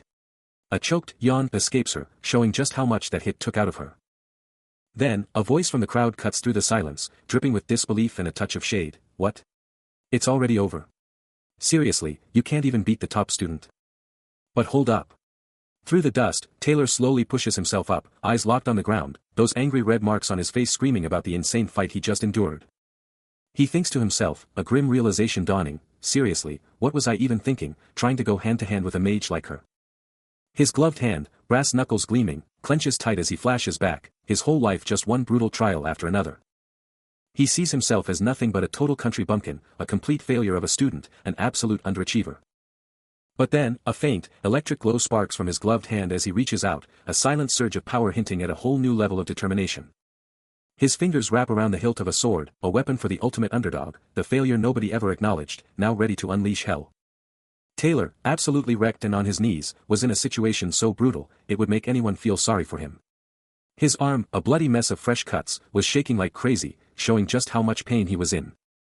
But a blonde observer just watched it all go down, a smug smirk plastered on his face, totally loving the show. But even when it looked like he was done for, Taylor never quit, and a faint red energy started to glow around him. His hand, all scarred up but full of grit, grabbed onto a sword hilt, and that red aura exploded with power as he got ready to stand up. Everyone thought it was over, all hope was gone, but then a voice screamed out, hyping him up, "That's right, man. You can do it." The blonde observer just kept that smirk, silently acknowledging the sheer grit of the swordsman who never gave up, not even for a second, a true legend of never say die. Then, with an explosive surge, that red energy around Taylor went absolutely wild, blazing like a supernova as he started to push himself off the floor. That red power then swirled and changed, turning into a vibrant blue as he finally stood tall, letting out a battle cry that screamed he was back in the game. This was the moment that hit everyone right in the feels, as someone screamed, "Lucy Merrill." Lucy Merrill, with her flowing white hair, let out a shocked gasp, her purple eyes bugging out at the insane twist. Out of all the students there, the blonde observer just gave another knowing smirk, totally unfazed by the epic power-up. The tension mounts, and an eye snaps open, witnessing the start of something wild. Then, a shocking sound rips through the silence, announcing the arrival of pure chaos. Out of nowhere, a mysterious white-haired mage, rocking a black hat and red jacket, unleashes a blinding torrent of vibrant green energy, their power exploding outwards with insane force. This emerald blast isn't just a light show, it's a full-on, devastating wave of power, barreling straight for its unsuspecting victim. Boom! The green energy absolutely obliterates Taylor, the sheer force rocking him to his core as he's blindsided. He lets out a primal scream of pure agony, his face twisting in torment from the brutal, unexpected hit. Meanwhile, Ed Rothstaler's eyes are glued to the insane action, his face a mask of shock and pure focus. But wait, the green energy isn't done. It starts to twist and churn, ramping up its power around Taylor. Then, it morphs into a terrifying, snarling dragon's head, swallowing Taylor whole in its glowing green jaws. Taylor's face is a picture of pure agony, completely overwhelmed by the magical onslaught. This attack is just too much for him. The force of the blast sends him flying, a dark silhouette against the insane green vortex, he's getting absolutely launched. And just like that, the destructive energy finally fades, leaving behind nothing but the chilling aftermath of its raw power. The magical impact just kept going, a blinding white explosion of raw power that totally blew everything away. Up on the balcony, Ed Rothstaler's jaw dropped, as that insane white energy just ripped right past him. He was just glued to the arena below, the aftermath still hazy, and everyone else on the balcony was just as speechless. That attack was so wild, it even hit the upper deck, smashing a huge chunk of the balcony railing to pieces. Down in the arena, through the fading smoke, stood the white-haired mage, Lucy Merrill, absolutely radiating with glowing green magic, a total boss move showing off her insane power. Seriously, wind magic like that? Unbelievable. Then, the loudspeakers blared, screaming that Lucy Merrill was the absolute winner, with the arena platform practically shining. And Taylor? He was just sent absolutely flying downwards, a total blur against the dark arena, completely wrecked by that attack. He crashed hard into the rubble, totally defeated and broken, just lying there in pieces. His legs were just twisted and still, a brutal image of his complete and utter loss. Up on the balcony, Ed Rothstaler still looked totally worried, his eyes showing just how serious this whole thing was. His perfect red uniform just seemed to mock the chaos below, a silent witness to how fast and brutal that fight ended. The results are in. The winner of this epic showdown is none other than Lucy Merrill. And just like that, Ed Rothstaler's gaze shoots up to the massive arena, where Clebius is absolutely towering over a defeated Princess Phenia, who's down on the glowing platform, with shimmering particles falling all around them. But wait, there's another player in the game.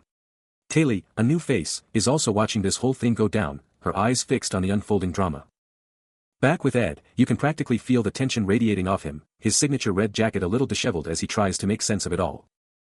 Phenia's eyes are just wide open, a total mix of shock and pure exhaustion, staring into nothingness, her blonde hair a mess around her face after that brutal loss. Zooming in on Ed, you can see the sharp details of his uniform, the crisp white shirt and red tie, a small island of order in the chaos. The massive hall just stretches on and on, its fancy details getting lost in the shadows. Ed's got his back to us, just watching Clebius, who's still way down the hall, the space between them feeling super heavy after everything that just happened.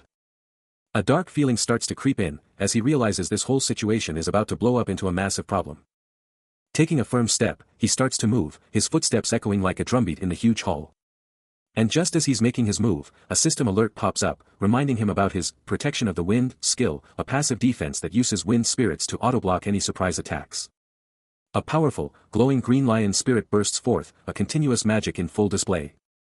This is the power of a contract with the high-class wind spirit, Marilda, who, in a surprising turn, demands, "Can you give me the jerky now?" Marilda, the spirit herself, blazes past Ed Rothstaler in a flash of motion, a powerful entity now distinct from her contractor, just as the legends foretold. It's confirmed, Marilda and Lucy are completely separate entities.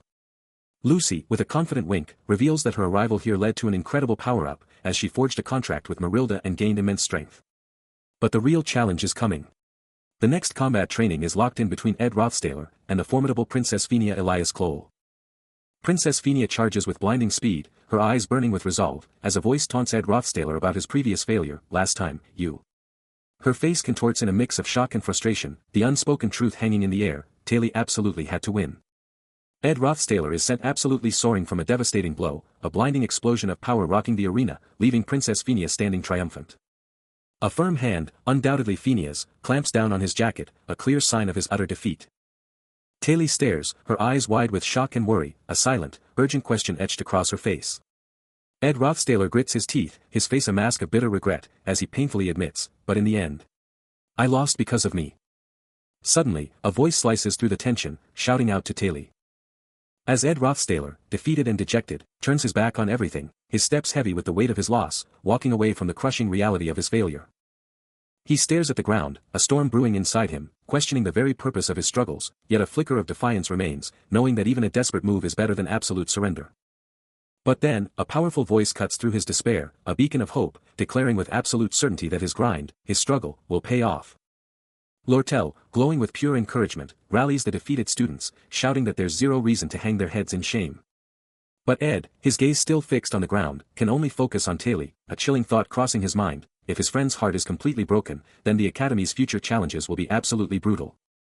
Lortel's powerful words keep coming, pushing them to hold their heads high, because they fought hard, and sometimes, you just run into an opponent who's on another level. But even with all that hype, Ed's face twists in pure agony, the words pounding in his head, screaming at him not to let this crushing defeat break him. His emotions finally explode, a raw, guttural scream tearing from his throat. Lortel's voice, however, is a rock, a steady force reminding them that this is just the beginning, the Academy is going to throw so much more at them. And in that crucible of emotion, Ed makes a fierce, silent oath, a burning resolve igniting within him. He will be the one to confront these trials, not pass them off to anyone else.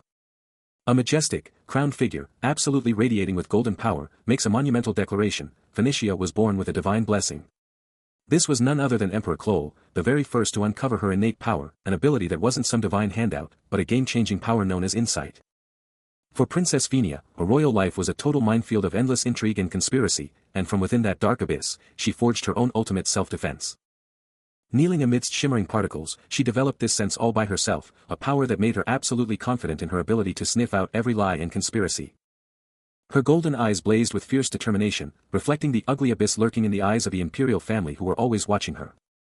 These shadowy figures, with their sinister smiles and glowing red eyes, represented the constant, terrifying threat she faced. Even when she saw right through their deceit, the Princess of Love lived as if she didn't know a thing, maintaining a perfect facade of blissful ignorance. Now, in the present, Ed Rothstaler stands with a determined expression, asking his opponent to please go easy on him, but you know he's ready for anything. Princess Venia, with a slight frown, echoes his sentiment, requesting the same consideration in return, but her eyes tell a different story. The academy was buzzing. Everyone was talking about how he went off on Taily, just relentlessly persistent. Seriously, did he really want to make fun of someone who couldn't even do anything? It was totally disturbing. Everyone knew he was always that kind of person, just trying to look good while picking on someone weaker. And Princess Venia, hearing all this, could only agree, their words were spot on. Flashback. Ed Rothstaler totally used his power to humiliate his juniors, and when his plan blew up, he got caught red-handed, shamelessly rigging the test results. He probably thought he was slick, but when it all went south, he got busted. Yeah, he was definitely that kind of guy back then. But that younger version of him, with that cocky smirk, was a total blast from the past. Princess Venia, clutching a glowing orb, had seen that past, that raw desperation, and it was absolutely real. Her eyes blazed, a silent question screaming in her head, was that seriously all he had? Earlier, that desperation was so obvious, a raw emotion he couldn't even hide. But Clebius had a different take, telling him not to let something like that crush him. Now, the past was just history, and the present was about to explode. In the epic arena, two figures faced off, and then the command dropped, let the combat begin. A student watches, utterly bewildered, muttering, Ed Rothstaler, you're seriously confusing me right now. But Princess Venia isn't holding back, engulfed in a storm of blue magic, she boldly states, it's time to finish this duel, right here, right now. Her devastating ice magic erupts, sending razor-sharp blades tearing across the ground. From the heart of a dark, swirling vortex, a defiant voice booms, I'm coming. The entire arena explodes with raw magical power, as the duel kicks off with an earth-shattering surge. Ed Rothstaler, unfazed, stands his ground, eyes locked on the incoming magical onslaught. Princess Venia's power just keeps escalating, blasting the arena with blinding blue light. And get this, Ed Rothstaler's magic isn't just one thing, he's a master of both wind and fire. So the big question is, how will he even begin to counter this onslaught? Princess Venia's eyes blaze with pure resolve, shaking off all distractions as she unleashes a flurry of attacks. This isn't just a fight, this is gonna be an epic, show-stopping finale. Ed Rothstaler explodes with power, his determination burning, ready to exorcise that mysterious man from his very soul. Boom! A blinding wave of blue ice magic just explodes forward, pure power unleashed. And as that ice blast connects, Princess Venia is just stunned, a look of pure shock on her face. The impact just rocks him, Ed Rothstaler gets absolutely blasted, his body flying back from the icy power. He's still getting pushed across the floor, that attack just won't let up, driving him back even more. He finally skids to a stop, just lying there, totally wiped out by the princess's insane magic. Her face is just pure shock and worry, Princess Venia can't believe what she's seeing after her massive spell. But then, from the ground, his eyes just flicker open, blazing with an insane, vibrant blue. He's not out yet. Everyone's freaking out, realizing he didn't even try to block that water ball. What a crazy move. Kwahanahaha. Up in the stands, a student just shouts, WHOA, what was that? He's even worse than Taily. Another chimes in, he was acting all cool, but he got knocked out with just one hit. Princess Venia is standing over him, and someone's just gushing, you were so cool, Princess Fionia. That was seriously refreshing. But get this, even after all that, he's thinking, that was a good fight. I learned a lot. What a legend. He just gets right back up, and Princess Venia is staring, totally baffled, thinking, just what are you? This guy is something else. His eyes narrow, a singular, intense thought burning through his mind about that guy. And it hits him, after all this, after getting to this point, the guy hasn't even looked him in the eye. Sweat drips down his face, a clear sign of the pressure building. The realization hitting him hard. Back in the arena, the crowd roars as the official declaration rings out, Princess Venia Elias Kloll takes the win. But honestly, he couldn't care less about this whole duel, his mind already miles away. He's thinking, seriously, a duel? What was even the point? He's like, is this seriously the time for this kind of nonsense? Strolling off, he's already strategizing, telling himself that dealing with Princess Venia means playing it cool and not messing up the timeline.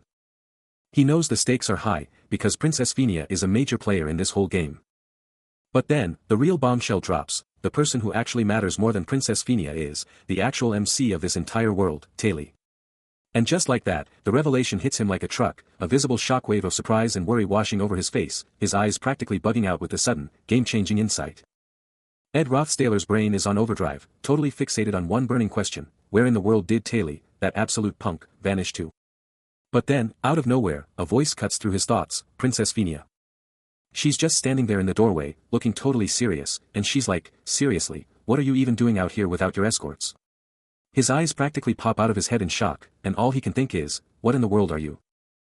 He tries to play it cool, saying he actually learned a ton from their duel, but she's not having it, totally cutting him off and practically yelling, what do you even mean, learned a lot? She's absolutely fuming, screaming that he never even wanted to win, he just wanted to get off the stage as fast as possible, her face turning bright red with pure rage. He's totally overwhelmed, thinking about how hard it is just to keep up in class, not to mention that sneaky merchant trying to take over the whole school, and Professor Glass is just getting grumpier by the second. And on top of all that, the servants are always lecturing him about royal etiquette, just piling on the stress. He just stares down at the princess, letting out a massive sigh, thinking, seriously, I have way too much on my plate already. His eyes narrow, a drop of sweat rolling down his face as he silently screams, who do you think you are, making my life even harder? Then, out of nowhere, her hand clamps down on his shoulder, and her voice is super serious as she says, Princess. A soothing voice, maybe a memory of Emperor Klol, gently tells her to just take a deep breath and chill out. Ed, still gripping her wrist, tries to calm the furious princess, insisting she doesn't need to get so worked up. But his words fall flat as a sharp, frustrated gasp rips through the opulent hall, the grand windows practically vibrating with the raw emotion. Another ragged breath escapes her, the princess clearly fighting for control.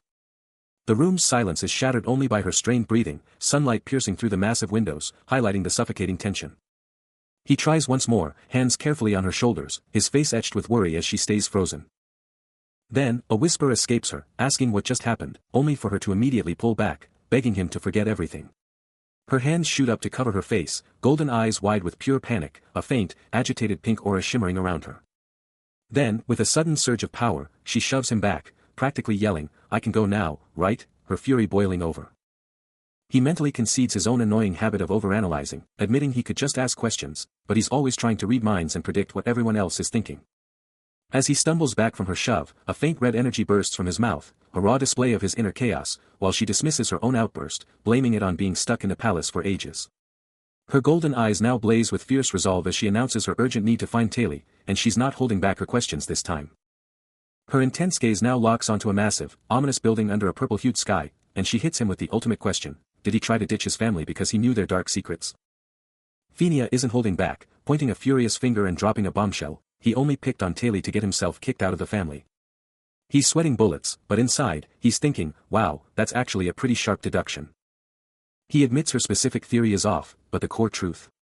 The Rothstaler family definitely has a dark side, and she's right about that.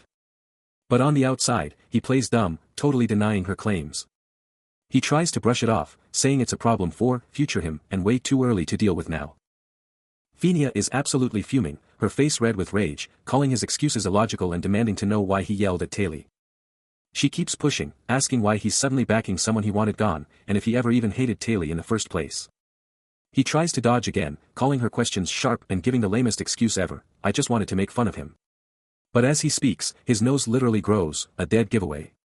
Phinia snaps back that he's a terrible liar, telling him to look her in the eye and spill the real truth. Even with his nose growing like Pinocchio's, he still tries to convince himself, wondering, am I actually telling the truth here? But the truth is out, a giant lie screams across the screen.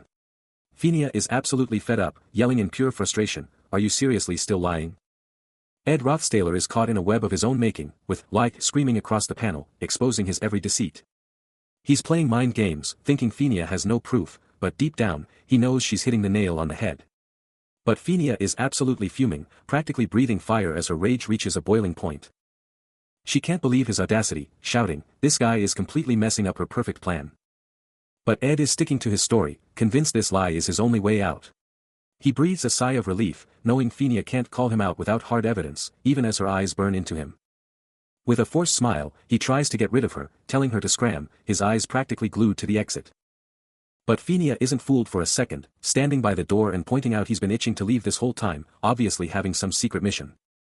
He just grunts out a quick, thanks, still facing away, practically running for the door. His hand shoots out for the doorknob, the click of the latch screaming his desperation to escape. But as he's about to bolt, his mind races, flashing to Lortel and Taylor, the two major players who are going to shake up his whole game plan. Phinia, on the other hand, is totally stressed out, her mind exploding as she realizes just how many people and crazy events are already tied to her, giving her a massive headache. She just sighs, thinking it's all her fault for getting so deep into this mess, giving her a total migraine. Hold up. A new player just entered the game, a mysterious girl in a sharp red jacket, instantly changing the whole vibe of the scenario. But wait, the princess, looking deep in thought, is wondering if she's pushing things too far, questioning her own approach. She can see he's totally drained, but still, she's dropping truth bombs about staying sharp for all the political drama. He's turning his back, soaking in the light, but deep down, he's thinking about the very first time he got tangled in this mess. He's mentally comparing the academy to the palace, realizing this place is a breath of fresh air, free from constant worries. Zoom in on Phinia's intense golden eye, you can feel her internal struggle, as she utters the name, Sylvania Academy. Phinia's whole life was a battle, trying to pierce through everyone's deception, but then, everything changed when someone else saw right through her facade. Her eyes are filled with a touch of regret, as she bitterly realizes she's wasted too much precious time. The new student is just standing there, radiating a subtle golden aura, her very presence screaming that the game is changing. Yeah, someone totally saw right through her, and that truth is hitting Phinia hard. She lets out a frustrated huff, declaring this whole mess to be utterly troublesome. With a powerful stride, her footsteps hitting hard, she's moving out, and you can practically hear her determination. If Taylor gives up, Ed knows his comfortable life, no, this whole scenario, will be irrevocably altered, as the young man named Taylor rushes through a grand hall, his name echoing in a desperate cry. Meanwhile, Ed Rothstaler sits, observing the unfolding chaos, a wooden sword resting in his hands, his expression unreadable, but you know he's calculating something big. A bead of sweat trickles down his temple as he considers the situation, wondering what he should say, his eyes wide with a mix of surprise and concern, the tension building. Suddenly, a new figure, Adela Triss, bursts onto the scene, her red cape flaring as she shields Taylor, shouting, "Don't come any closer. This girl means business." Ed recoils slightly, his gaze fixed on the newcomer, a realization dawning on him as he murmurs, "You are. Who is this mysterious protector?" Tears well in Adela's eyes as she confronts him, her voice trembling with emotion, pleading, "Ed Rothstaler, no more, don't bother Taylor anymore. The drama is real." A voice drops a bombshell, revealing that Taylor is already struggling without him. And Adela Triss's eyes go wide with shock and a hint of tears, as if she can't believe what she's hearing. She throws her hands up, a desperate "no, I" on her lips, trying to push back against the crushing truth. Back in the present, Ed Rothstaler is in the school's epic hall, facing someone down with a sharp question, demanding to know if they're still hanging around the academy. His amber eyes are blown wide, a mix of shock and worry plastered across his face, as he tries to make sense of this whole mess. He's back, with a fighting spirit that just won't quit, no matter how tough the enemy gets. And now, Adela Triss softly calls out, "Ed Rothstaler." The duo walks on, his red jacket and her red cape a dynamic duo against the backdrop, their footsteps a quiet rhythm. Ed can see it in his eyes, pure, unadulterated willpower, and it all clicks into place for him. He flashes back to a time he was duking it out with the princess, a wild memory of a past battle. His childhood friend and ultimate hype woman, Adela Triss, had bolted out the door without a second thought, not even a quick peek back. But now, Adela Triss is right there, giving his shoulder a comforting pat, telling him, "You've got this, just like always. You're amazing at it." The tension builds as a voice cuts through the air, hyping up Taylor, telling him to shake off any doubt and unleash his power. But hold up, Taylor and Adela Triss are here, looking fierce, and she's not holding back, demanding to know who dares to approach them. Ed Rothstaler, ever the observer, can't help but think about Taylor's legendary comeback power, especially with Ayala, his ultimate support, always there to help him bounce back. The scene shifts to a serene sky, but a suspicious voice cuts through the calm, asking, "What are you scheming?" Back to Ed, his face etched with intensity, he's seen it all with Taylor, he knows the guy's got grit. He turns his back, shrugging off any notion of grand plans, claiming he's got nothing like that going on. He gets real with himself, confessing, he figured Taylor was the hero, so his own job was just to survive. Suddenly, a jolt of pure shock hits him, his face exploding in a mix of horror and disbelief. He remembers his old mindset about Taylor, seeing him as just some weakling, the main character who'd do all the heavy lifting while he coasted. But despite all that past cynicism, a wave of pure relief washes over him now. A sly, knowing grin spreads across his face, as he finally owns up to his true emotions. And the reason for his relief? It's all because Taylor, the guy he's been with through thick and thin, is still standing. He's walking with that absolute swagger, that undeniable confidence, knowing he's got everything he needs to dominate the next challenge. Meanwhile, Taylor is absolutely losing it in the background, a total mix of OMG and why is he always so extra, while Adelatrice just takes it all in, probably already calculating the next move. But Ed. He's locked in, laser-focused on the inevitable showdown, mentally preparing for the absolute chaos he knows he can't dodge. He hits that dramatic pause right at the entrance, his figure a stark silhouette against the epic backdrop. Then, out of nowhere, a thunderous crash rips through the silence, kicking off the ultimate showdown. Ed spins around, his face a mask of pure determination, absolutely hyped to meet the challenge head-on. Boom! A colossal fiery explosion just detonated, engulfing everything, blasting out insane heat and blinding light. He glances back at the raging inferno, a single thought flashing through his mind, is it really happening now? The fiery explosion just keeps going, its power off the charts, a mind-blowing spectacle that was supposed to be a public show at the Nail building. Then, from the very core of that blazing inferno, a monstrous, dragon-like beast starts to take shape and burst forth, shrouded in an insane, blinding yellow and orange glow. But before that fiery monstrosity can even fully appear, Ed's hand flashes out with lightning speed, conjuring an insane blue magic circle, pulsing with glowing, intricate runes. The blue magic explodes into existence, instantly forming razor-sharp ice shards, poised to absolutely obliterate the fiery menace.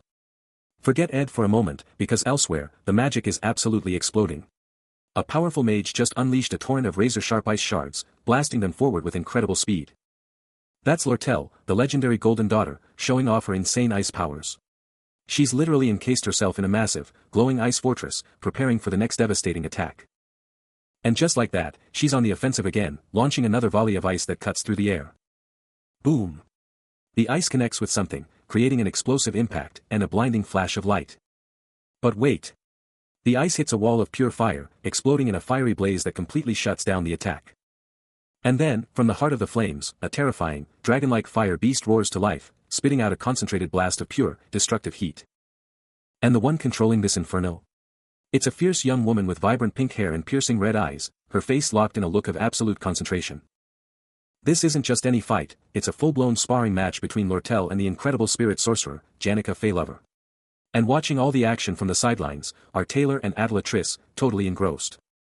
Taylor, his eyes practically bugging out of his head with a mix of awe and fear, gets a stern reminder to stay sharp. Janica Feylover isn't holding back, she's still unleashing her fiery fury, her hands crackling with magic as flames erupt all around her. The arena explodes with power as a massive, fiery beast manifests, its glowing eyes burning with intense energy. A swirling vortex of orange and red flames that absolutely dominates the space, a mind-blowing display of raw magical might. And as the inferno finally starts to fade, Janica Feylover steps out, a confident, victorious smile on her face, the residual magic still radiating off her like a boss. The crowd goes wild, a massive wave of cheers erupting from the students, all of them screaming, "WOH! Congrats, Janica!" And everyone's buzzing, with one student shouting that Janica's the only one from their year to beat the new students, gushing about her awesome personality and incredible spirit sorcery, like, seriously, what can't she do? With a cute, hee-hee and a humble smile, Janica just takes it all in, giving a sweet, thanks, back to her adoring fans. But her eyes suddenly go wide as a voice cuts through the hype, barking, patient passing by. Move aside, please. And there she is, Lortel, being hauled away on a stretcher, totally out of commission, while some other student, still totally blown away, asks Janica how her spirit sorcery is so insane, then adds a genuine, seriously, congrats, Janica. Janica Feylover's triumph was huge, cementing her legendary status as the absolute pride of the sophomores. This was a total game-changer from the original story, where Lucy had taken down Taylor, and the whole joint combat training ended with a completely different main character. But now, it was Janica Feylover who had stepped up, becoming the ultimate protector of their pride. A standout among all the past students, who already had a massive squad of friends backing her up. But back in his own world, Ed Rothstaler, clutching his red jacket, was already calculating the fallout of this new reality. As he walked away from the massive academy, thinking, you know what? This new twist might actually be a good thing. He was done with that scene, knowing he wouldn't be running into her at the academy anymore. Because seriously, every time he got tangled up with the main characters, his brain just went into overdrive. Beneath the vast, silent night sky. He realized that without those main characters messing things up, he could finally go all in on his studies and survival, totally stress-free. He'd already snagged a fishing net, which was a huge win, meaning the whole food situation was, mostly handled. As he stood there, shirtless in the cool water, his luck stat now sitting pretty at 6, a silent flex of his growing self-reliance. His body's leveling up, and he can feel it. Is his stamina stat going through the roof? He's feeling stronger than ever. Wading through the water, he knows this is no time to slack off, the grind never stops. But then, a voice cuts through the silence, and a girl's face goes beet red, muttering a shocked, She straight up calls him out, asking if he's into being naked. Ed, totally blindsided, fires back, demanding to know why she just popped up, yelling that he was just fishing. With the mysterious energy swirling around him, she's like, seriously, what's so great about this place that you're always here? He's thinking, dude, this place is like a secret base. It's totally giving him adventure vibes, and he's hyped. With a super serious face, Janica drops the bomb, she needs to talk more, and she's looking for advice. Ed's eyes practically pop out, he's like, advice? Seriously? He glances at his ripped abs, thinking, why me, of all people? This is wild. Later, chilling by a campfire, Janica spills the tea. He dipped out early, so he missed the crazy stuff that went down during last month's joint combat training. Her mind flashes back to a brutal scene, she's laid out, all bandaged up, clothes shredded, looking totally wrecked. She keeps going with her story, dropping the bombshell that she actually hurt someone during that training. She flashes back to a combat training session, a surge of blue energy exploding from her, as her opponent unleashed an intermediate-level spell, a move explicitly banned from the exercise. He processes her words, understanding that for the good-hearted Janica, this rule-breaking incident would be a massive burden, even if she's trying to bury it, wondering if she went too far. Huddled by the fire, a somber glow reflecting in her eyes, she admits, the guilt just won't let her go. He takes it all in as she debates apologizing to her victim, despite her friends constantly telling her she was just defending herself. Meeting her gaze with an unwavering intensity, he cuts straight to the chase, telling her to just do it if she's so sure she's right. Janica, the vibrant second-year student, was universally adored, a true gem, precious in every single aspect. Which meant, if she ever felt even a flicker of guilt or self-doubt, everyone would immediately jump to her side. Her squad would always be there, hyping her up and backing her unconditionally. Sure, it's great to have that kind of loyalty, but that doesn't magically undo the mistakes. And that, he smugly concludes, is probably exactly why she sought him out, knowing he'd give it to her straight. Reaching for him, a wave of understanding hitting her, Janica validates his insight, admitting he's the only one who won't just blindly back her up. Janica, chilling by the fire, playfully throws out a challenge, saying she can't help it if he's offended, then immediately backtracks, realizing he's totally misinterpreting her. Her eyes gleam with a surprising intensity as she declares she's not offended, internally noting how much he's changed from the guy he was last year. Don't let Janica's bubbly exterior fool you, she's sharp. She picked up on how Ed, even when he was broke and asking for cash, never showed the kind of desperation you'd expect. His whole vibe was a silent warning, a clear message for her to back off. But here's the kicker, those very aspects of Ed. She actually found reassuring, making her wish everyone else in the world could be just like him. She just kept staring, totally lost in her own head. And those thoughts about him?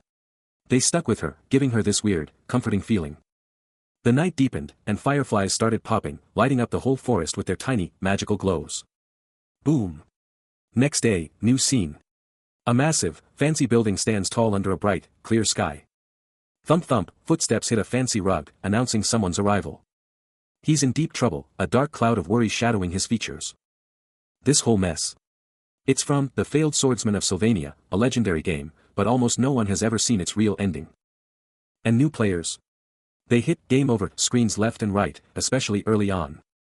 Take this, for instance, you save a girl from a kobold ambush during the class placement test. You unlock the Golden Daughter's secret, she sends someone to snatch Taylor, and boom, bad ending 3, he's dead. Or, in the monster slaying practice, you ditch your childhood friend Ayala and team up with the Golden Daughter instead. And what happens? Bad ending 7, Ayala plummets to her death. That's because Taylor was supposed to save Ayala from that cliff. And if you protect the Golden Daughter from Janica's fire spirit Tarkan, you get another bad ending 3, Taylor gets incinerated. He's totally fed up with these constant failures, when a voice cuts through, asking if he can even hear her. The voice keeps going, demanding to know how long he plans to keep blowing her off. He finally turns to Janica, who's right there, and she snaps that she never thought he'd just grit his teeth and ignore her for this long. Get ready for a game changer. Here she is, the fourth heroine of The Failed Swordsman of Sylvania, none other than the only daughter of the legendary business magnate, Elt Ketchum. Meet Lortel Ketchum, the Golden Daughter herself, but don't let the shine fool you, she's also infamous as the newbie crusher. And she's not wasting any time, flashing a confident smile as she hits him with a direct offer, wanting to buy 2 hours of his precious time. Suddenly, a voice hits Ed with an offer he can't refuse, I'd like to buy 2 hours of your time, Senior Ed. And it's none other than Lortel Ketchum, flashing that innocent smile. This is Lortel Ketchum, the legendary Golden Daughter. Forget Princess Phinia, Lortel is the real hidden hero of this whole saga. But here's the twist, unlike Phinia, who was loved from the start, Lortel was branded a villain from day one. Her true colors only exploding onto the scene in the second half of the story. And when players finally grasped the depth of Lortel's loneliness and pain, they were hit with an impossible choice, Phinia or Lortel. But Ed isn't falling for it, not for a second, even as he hesitantly asks, Senior? He knows he can't trust her words right now, so he just turns and walks away. Lortel desperately calls out, begging him to just listen, claiming she only wants to help him out a little, but Ed's mind is made up, play her game, and he loses everything. He shuts her down, telling her not to say things she doesn't mean, but Lortel just laughs it off, pretending to be hurt by his lack of faith in her respect. Strolling through the academy, Ed Rothstaler is followed closely by Lortel, the Golden Daughter. Lortel beams, her eyes sparkling as she declares, seeing you is such an inspiration to me. Even under such difficult circumstances, you continue learning, she exclaims, her determination unwavering. She playfully jabs, of course. You, being arrogant and self-centered, is not exactly unheard of, before bursting into laughter, but who cares about that? Ha ha ha. With a sly grin, Lortel extends her hand, 3 gleaming gold coins resting in her palm. I'll give you 3 gold coins as a down payment. Ed's eyes widen slightly as Lortel, ever the schemer, asks, you're quite close to Senior Janica these days, right? Can you help me befriend her? The Golden Daughter's touch is light as she transfers the coins, a silent transaction of influence. 3 gold coins, Ed ponders, the weight of the offer settling in his hand. A cynical thought flashes through his mind, does the great Golden Daughter buy connections with money as well? Their faces are inches apart, Lortel's intense gaze locking onto his, a silent battle of wills playing out. Lortel clings to his arm, her presence a persistent, undeniable force. With a final, decisive move, she tucks a coin into his jacket, declaring, the more people on my side, the better. He's watching Lortel, and it hits him, this girl, she just gets it, intuitively grasping the whole game. She knew it, she was about to be thrown into a political brawl with Princess Phinia for total control of the academy. Lortel, with that sly grin, totally understood the high stakes. And that meant she absolutely had to start building her alliances, right now. With a slight smirk, he conceded, all right, let's at least seal this with a handshake. His hand shot out, a clear sign of agreement. Lortel met his gaze, her own hand reaching out, because she knew for those who'd been swimming in wealth their entire lives. A firm handshake sealed their pact, but just a single moment of poverty was all it took to absolutely shatter their hearts. But here's the kicker, for those facing such impossible predicaments, even what they considered chump change would become their absolute ruin. Driven by sheer desperation, they'd eventually sell off their own families, their pride, and even themselves, all for the measly price of a single gold coin. Yeah, preying on the desperate was just that easy, that simple. He's walking away, but his mind is still reeling, a phantom regret or a missed chance flashing through his thoughts. And he's thinking about how things should have been, a much easier path, symbolized by those coins in a bandaged hand. But across the way, Lortel is watching everything unfold, and she can't help but crack a smirk, finding the whole situation absolutely hilarious. Her face is totally calm, but that subtle flicker in her eyes tells you everything you need to know. Ed Rothstaler is making his exit from the massive gates, leaving Lortel behind, a silent witness to the intricate web they've just woven. His jaw tightens, a clear sign of the intense mental battle raging inside him. He's thinking about the road he didn't take, convinced that if he'd just grabbed what he wanted, life would be a breeze, but deep down, he knows that would be a total cop-out. Elsewhere, Taylor is still totally shell-shocked from Ed's brutal rejection, and he's spiraling, imagining the absolute nightmare of being stuck between the newbie crusher and Janica. Ed's determination is rock solid, he has to dodge anything that could mess with the original storyline, no matter what. And just like that, the day is over, as we jump straight into the action of that very night. Beneath a sprawling, star-studded canvas, a majestic building glows, its intricate design practically screaming, secrets within. And inside, who do we see but Janica Faylover, looking totally surprised as she drops a familiar name. It's all about the hustle, knowing the angles, and seizing every single opportunity that comes your way, because a true boss never misses a shot. And just like that, Janica's world got a surprise shakeup as she blurted out, "Whoa, didn't see you coming." Her eyes locked onto Lortel, who was rocking a totally new look, and Janica couldn't help but comment, "Wait, Lortel. You look completely different with your hair down."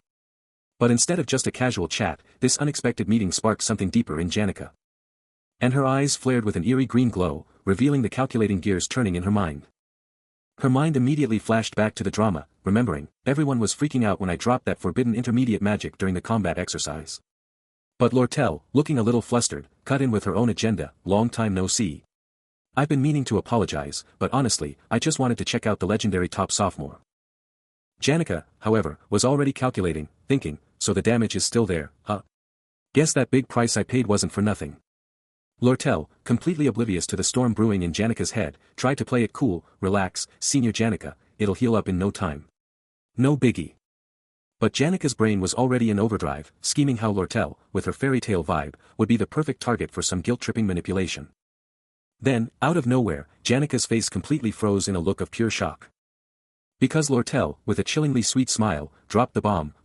What exactly are you mumbling about?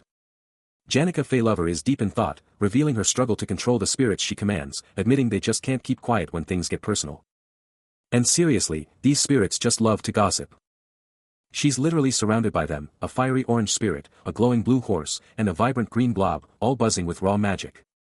One of them spills the tea, confessing it overhears pretty much everything happening in the northern forest. Switching scenes, Janica and Ed Rothstaler are seen together, hinting at some serious history or a current connection. Lortel's eyes snap open, a single drop of sweat betraying her shock as she tries to figure out what the heck is going on. Flashback to Ed's smooth talk, as he asks Lortel for a favor, can you help me get close to Senior Janica?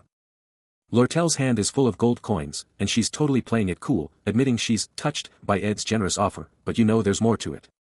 Back to the main event, Janica stares down Lortel, dropping a truth bomb, you can't just buy sincerity with cash, you know. A sudden, thwack sound, and then a quick shot of Ed, his mind clearly on Lortel. And just to drive the point home, more gold coins are shown, reminding us of that whole money situation. Lortel can't help but think that Ed's whole strategy, even with all the gold, actually feels a bit more moving than Janica's cold words. Lortel can't help but cringe, replaying her past actions. Did she come off too cocky? As a senior, she admits she might have flexed a bit too hard, and now it's totally embarrassing. A tiny escapes her lips as a new thought hits, she's gotta completely rethink her assessment of Janica. Elsewhere, Ed is laying it on thick for Janica, declaring he's off to prepare for a high-stakes spirit contract, a process that demands serious effort, and with all the new backing he's getting, he's gotta push himself even harder. Back to Lortel, and the truth hits her like a truck, Janica Feylover isn't some fairy tale princess, she was dead wrong about her, a total misread of reality. Janica, looking intense, mentally shuts down any idea of her being naive or clueless about the world's dark side, declaring it an absolute lie. Flashback again. Ed is groveling to Lortel, saying sorry for getting her hurt the other day, and Lortel, who knows exactly how messed up the world is, just takes it in. Lortel, looking utterly pained, just manages to tell him to get well soon. Lortel, seen from behind, ponders Janica's true nature, ultimately deciding she's just a person. A sudden thump as a door slams, signaling a dramatic change in the scene. Janica stares down, her face a total mystery, as if she's bracing for impact or wrestling with some heavy truth. Her quietness is deafening. Lortel, totally fed up and annoyed, lets out a frustrated ugh, her arms crossed in pure exasperation. With wide, distressed eyes, Lortel's mind races, because just moments ago, Janica looked completely unlike herself. Lortel just couldn't shake it. That weird look Janica gave her. It was still haunting her thoughts, a subtle shift that screamed something was off. She thought about Janica Feylover, and all the pressure on her shoulders, that intense drive to work harder, could that be why she seemed so different? Maybe it was just about wanting to be really nice, to live up to all those expectations, but Lortel couldn't shake the feeling there was more to it. Lortel just sat there, deep in thought, her mind racing, trying to figure out the real Janica behind the facade. It was a heavy burden, she knew, when everyone expected you to be great, and that pressure could twist you into something else entirely. Meanwhile, under a sky that was practically glowing with a rainbow, some clothes were just chilling on a line, totally unaware of the chaos brewing. Then, thump. A white shirt landed on the line, just hanging out, completely oblivious to the drama about to unfold. Out of nowhere, a sharp-eyed woman with white hair and a cool hat suddenly scrunched up her face, a weird smell hitting her like a truck. Then, someone just got absolutely rocked, sent flying through the air in a shower of destruction, their body twisting from the sheer, brutal impact. He's sent absolutely flying, a massive explosion of energy and debris rocking the area. His clothes, just hung, are now totally trashed, and he's screaming in frustration. Totally disoriented and sprawled on the ground, he snaps his head up, a bewildered question escaping him, who the heck just showed up? And there she is, standing cool as a cucumber above him, basket in hand, her calm demeanor completely clashing with the absolute mess he's in. Meet Belle Maya, the maid from that massive, super intimidating mansion you can just barely see in the background. He instantly recognizes her, this is the maid who straight up kicked him out before. And now he's thinking, is she talking about how messy I look right now? But Belle? She's totally unfazed by his disheveled look, just casually dropping that she knows he's staying here and that Lady Janica talks about him all the time. Her eyes scan his whole setup, and you can practically hear the judgment in her voice as she comments on his state. He turns his back, probably super embarrassed, but Belle just keeps watching him, basket still clutched in her hand. He's holding up some random piece of clothing, looking totally baffled, while Belle's voice is all like, "This good change has been great for you." He's just thinking, good change? Where exactly? But Belle's words? They're just bouncing right off him, because his eyes are locked onto something else, a serious worry clouding his expression. Meanwhile, Belle's back at the massive, creepy mansion, and there's this chilling command to perform all household chores just hanging there, hinting at some seriously dark-made business. She's standing there, radiating pure authority, surrounded by shadowy made figures, and get this, their eyes are glowing with an ominous red light, hinting at some seriously supernatural made powers. Belle Maya's attention to detail was next level, reaching perfection, even when it came to feeding the students. He wondered, what incredible stuff could possibly be inside that basket she was carrying. It was packed with the finest ingredients, all hand-picked from the forest by this elite maid, and he could tell it was seriously high-grade stuff. He thought, okay, this is it. This is the moment where Belle Maya could totally change the main plot. His thoughts were cut short when she told him, he didn't have to be so respectful. She kept going, reminding him he could totally talk down to her just like he used to back in Ophelis. He shut that down fast, hitting her with a firm, no thanks. He mused, seriously, how could I ever talk down to a maid who's always putting in so much effort? Then, a playful grin spread across his face as he changed the subject, asking about that basket. Belle Maya then announced, then I guess there's no problem with us, extras, becoming friends. He'd already heard her break down all the edible berries, mushrooms, and herbs. The basket, overflowing with the forest's treasures, was now primed and ready. A system notification flashed, your creation is complete. Your crafting proficiency has increased. It was a brand new fish farming net installation, you've tied the net perfectly, secured it to a branch, and set it up so it won't collapse in the flowing stream. Your catch could last a few days. And the crafting difficulty? Just 2 stars. With his fish farming net deployed and meat curing, Ed's survival game was leveling up, securing his food supply. He thought, he was stacked with meat and fish, his hunger problems practically gone, all while a golden goblet simmered over a crackling fire. The fire blazed, a beacon of warmth and the heart of his survival cooking. But that wasn't all, his grind had secretly maxed out his magic skills, with Fire Magic Ignition and Wind Magic Wind Blade both hitting level 10. Chilling by his camp, he cracked a small smile, taking in his domain. The pot bubbled over the fire, cooking up something good. He realized he only had 2 basic spells, but he'd spammed them so much he'd hit level 10 proficiency without even knowing. Now, he'd just whipped up some herbal tea from Belle Maya's herbs, a solid 2-star craft. The tea was brewing, and he knew using it while chopping wood or cooking would boost his stats even more.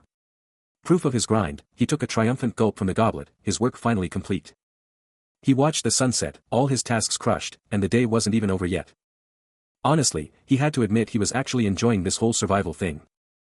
A genuine grin spread across his face, as he soaked in the good vibes and his freshly brewed tea. Just as Ed Rothstaler was settling in, something utterly bizarre in the sky grabbed his focus.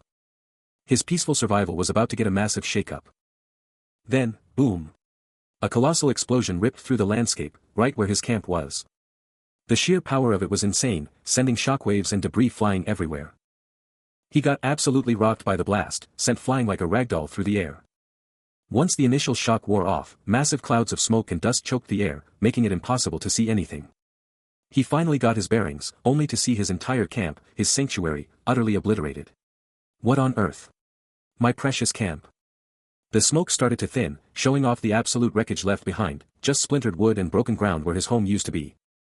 Still trying to process the chaos, he let out a heavy, shaky breath, the smell of burning wood stinging his nose. Finally, the dust cleared completely, revealing the full, horrifying scale of the devastation. He couldn't help but think, that blast almost took me out. But then, from the heart of the destruction, a mysterious girl with glowing blue hair and an otherworldly aura appeared, kneeling calmly in the rubble. As the smoke clears from the cataclysmic blast, one name, and one name only, rips through his mind with shocking clarity, Lucy. The ground just got absolutely wrecked, leaving a massive, smoking crater.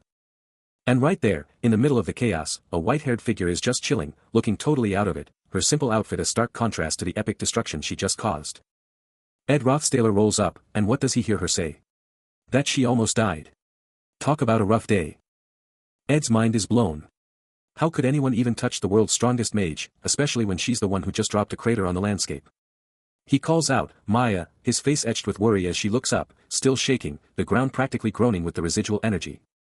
Ed's thinking, is she even a good person? He flashes back to ditching class, and finding her in a super bad mood, eyes practically burning red. Her fist was ready to throw down, and her rage was so sudden, he had to teleport out of there, pronto. Seriously, what kind of wild life does she even live? Back in the present, Maya's thinking, that didn't hurt as much as I thought it would.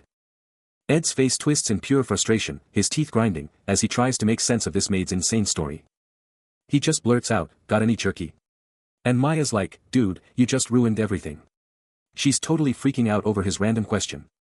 Then, out of nowhere, she screams in pain, grabbing her head. Ed's shocked, realizing she's not even using her protective spells. What's going on? Completely drained, she lay there, her magic utterly gone. Leaving her exposed on the barren ground, a shocking sight for the world's most powerful mage. Her eyes, burning with disbelief and exhaustion, practically screamed, wait, what just happened? But then, a chilling grin split Ed Rothstaler's face, his eyes flaring with dark red energy as he ominously stated, and then this happens. He pointed accusingly, his voice dripping with sarcasm as he continued, is for my house that you just trashed, even though I'm super busy. He let out a frustrated hyuk, his mind fixated on the oh-so-motherly Belle Maya, as the sun dipped below the mountains, painting the sky in fiery hues. Later that day, the majestic academy building loomed against the evening sky, its iconic dome a beacon in the fading light. Inside, Ed was fired up, declaring his new mission, I'm gonna build a house out of real wood, and I'm putting my life into it. He hit the library hard, surrounded by endless books, realizing this was a massive win for him to soak up all the knowledge he needed during his visits. He dove deep into research, gathering intel on materials and everything else, thinking, okay, just gotta figure out how to smooth this wood and finish the roof, I guess. His gaze flicked to the clock, and he muttered, alright, it's closing time. Suddenly, Lortel appeared, her voice cutting through his focus, saying, wow, you're really hitting the books. He blinked, genuinely surprised, has it really been that long? My bad. While he was deep in his grind, a pink-haired student was totally captivated, admitting that his intense focus was actually hyping her up to study too. Meet Elka Island, a first-year magic student who just stumbled upon a legend in the making. She walked right up, beaming, and dropped her name, my name is Elka Island. But there was this weird vibe, like she was holding back a huge question. He totally saw it coming, those puppy dog eyes were practically begging him to spill his identity. He just kinda looked away, already over it, because he knew exactly what was about to drop. Then, it hit her like a truck. She gasped, screaming out, Ed Rothstaler. Classic reaction, honestly. He just thought, yep, my infamous reputation is still going strong, no surprise there. He wasn't shocked at all, muttering that even though he'd been living his best, most diligent life, it changed absolutely nothing about how people saw him. But then her whole vibe changed, and she blurted out, dude, you are so not like the rumors say, you know that? She kept going, pointing out the mountain of books around him, like, seriously, you've already devoured 6 technical books just sitting here. She remembered the gossip, how everyone said he was this arrogant know-it-all, but it was all just talk, because he was clearly putting in the work. Elka just grinned, finishing her thought with a knowing, after all. He strides out of the library, leaving the first-year student in his wake, her words of admiration still ringing in the air, I know someone who is just as sincere as you, senior.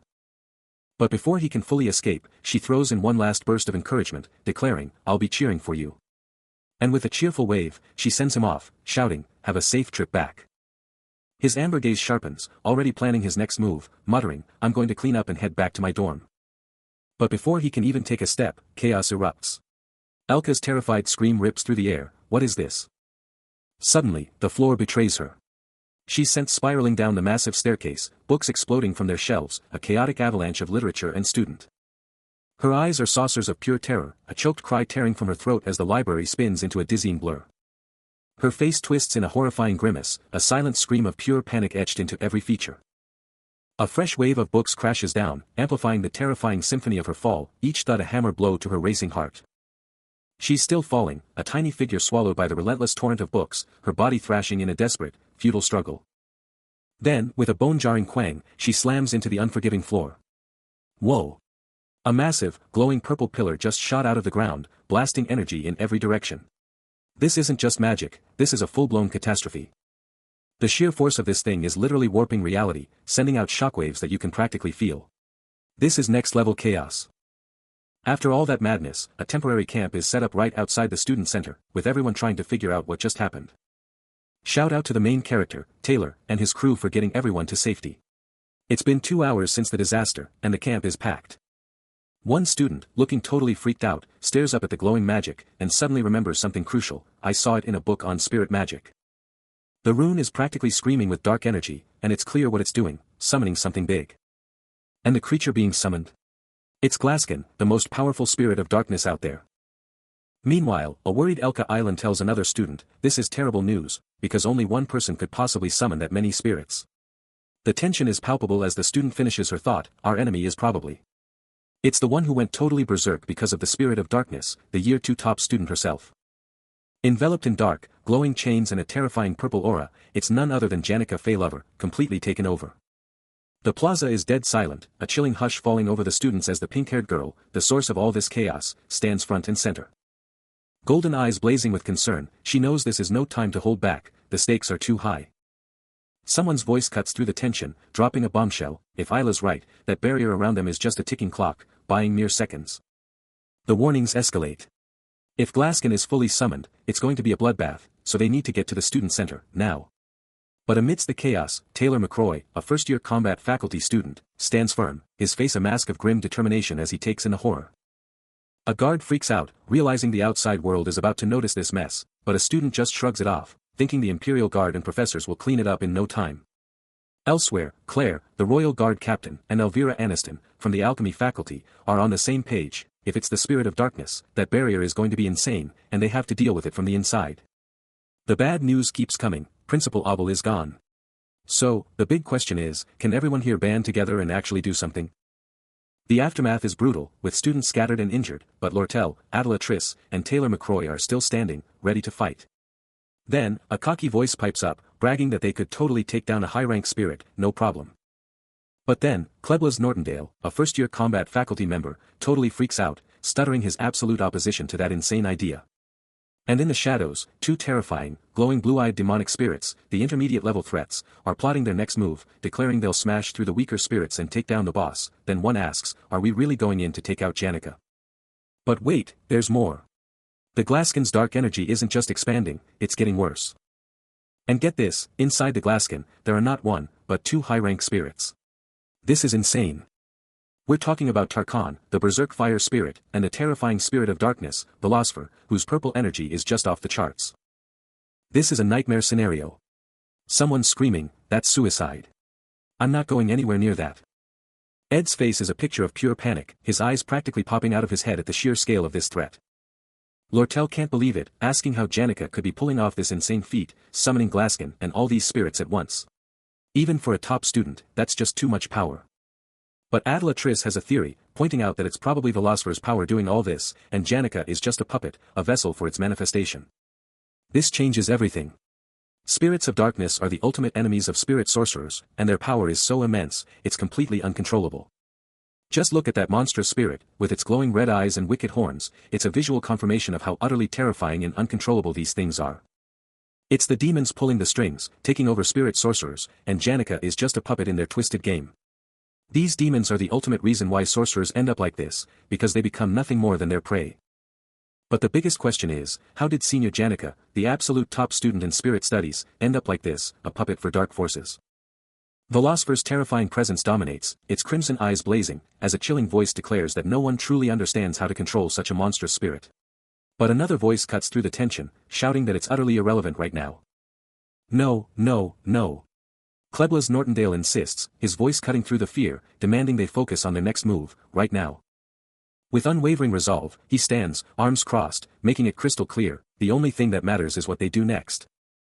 And the power to make that game-changing call, he announces, belongs to one person and one person only. Every single gaze locks onto Princess Phenia, her face etched with visible distress, a desperate gulp catching in her throat as the plea for her decision rings out. Trapped on the floor, she's encircled by her classmates in the massive hall, the crushing weight of their hopes and fears bearing down on her. The tension is unbearable, her allies watching, waiting for her to lead the way. Time itself seems to freeze, as every single person holds their breath, waiting for her call, her lips a tight line of silent agony. Then, like a lightning bolt, Ed Rothstailer's casual, almost flippant remark, explodes into her thoughts. She hears his voice, clear as day, saying, no matter what weight I'm carrying, it can't possibly be heavier than what you, Princess, have to bear, can it? His words reverberate, a simple, yet profound question, why not just find some peace of mind? The idea hangs in the air, a silent, desperate wish for that incredible, elusive peace. The pressure mounts on Princess Phinia, a silent scream of, if only it were that easy, echoing in her thoughts, as the critical decision is made to breach the area in just 1 hour. Elsewhere, Klebla's Nortendale lays down the law to a tense group of students, including Ed Rothstaler, Lortel, Adela Triss, and Janica Faye Lover, declaring that only the proven elite will be allowed to advance. He hammers home the brutal truth, demanding they prepare themselves and toughen their resolve, because only the strongest will survive what's coming. The sheer magnitude of the crisis hits Princess Phinia hard, her face a mask of raw anxiety and worry. But even amidst the turmoil, she steels herself, arms crossed, eyes burning with resolve, and boldly claims full responsibility. While the employee assessment grinds on, Ed Rothstaler updates the princess, filling her in on the latest. Phinia hangs on his every word, her face a canvas of deep thought, as he lays out the grim reality of the teaching area. Then, Ed drops a bombshell: the Audrey Hall and Potion archives are completely shut down by a strike. Dropping to one knee, he grimly states his belief that none of them will ever join their side. Phinia watches, a hand pressed to her worried brow, as Ed continues, confirming there are 0 other students available beyond their current group. Then, a sudden spark of memory ignites, and he shouts, "There's one person left." He rapidly clarifies, revealing that in the student library, his friend, an apprentice librarian, and a sophomore student are trapped, and they need to be saved. With the clock ticking, Princess Phinia wasn't holding back, straight up demanding the name of the apprentice stuck in the library. And just like that, he dropped the bombshell: Elka Island. The name hit him like a truck. He grabbed her shoulders, repeating it in pure shock, as Elka, looking totally bummed, confirmed they were in the same librarian class, learning all about grimoires. Suddenly, a fierce resolve ignited in him. He knew he had to save her, right now. The princess just watched him, a silent understanding passing between them as the sheer weight of the situation hit, knowing Elka was completely helpless. He tried to keep his head straight, telling himself that taking down Janica was the main mission, but then it hit him: Elka said there was another student trapped in the library too. His eyes narrowed, a fierce determination setting in as he declared, they just had to believe in that student for now. Sweat dripped down his face, the internal battle was clearly raging. The princess, still on high alert, doubled down on her question, asking if he was absolutely sure about another student, while Elka could only manage a terrified, choked sound. His patience completely ran out, his voice exploding in a furious demand. He needed to know what she was hiding, right now. Totally overwhelmed by his fury, Elka could only choke out one name: his own. Then, his eyes flared with an insane red glow, and the truth exploded: it was Ed Rothstaler. The power within him explodes, his eyes blazing with an unholy light as he clenches his fists, ready to unleash something incredible. But back in the classroom, a purple-haired student is spilling the beans, confessing she left Elka alone because some guy was practically living in the library. With tears practically gushing, she screams about being annoyed and leaving Elka, then challenges everyone, asking if they even knew what kind of person that guy was. But as her words hit the air, Ed Rothstaler is already there, his eyes now a terrifying purple glow, a guttural "ugh" escaping him as he stares down at Taylor and another student, who are clearly freaked out. He brushes off the gossip, insisting Elka wouldn't give a single thought to those rumors. Suddenly, someone shouts his full name, Ed Rothstaler, and the shocking truth hits: that shameless guy and the apprentice are stuck in the library all alone. He curses, the urgency palpable. Princess Phinia, flanked by Lortel and Klebla's Nortendale, looks absolutely distraught, her hands up in a clear sign of panic. Her worry skyrockets, as she practically screams, "Wait a minute." She stares down at him, her face a mask of pure terror and desperation. Her eyes are practically overflowing, showing just how utterly distraught she is by everything happening. Suddenly, a massive, pink-glowing magic beam blasts out of the library and into the sky, while a voice asks, "You, have some faith in him?" Princess Phinia and Taylor stare up at the sky, their faces frozen in shock and worry as that insane magical energy pulses overhead. The scene is pure pandemonium. Students and guards are frozen, absolutely stunned by the sheer scale of the catastrophe unfolding before their eyes. Princess Phinia is absolutely reeling, reaching out in pure desperation, and Lortel is right there with her, totally freaking out, as the situation goes from bad to worse in an instant. But Ed Rothstaler? He's not just standing there, he's absolutely locked in, a silent storm brewing inside him, his mind racing with a plan that's about to drop.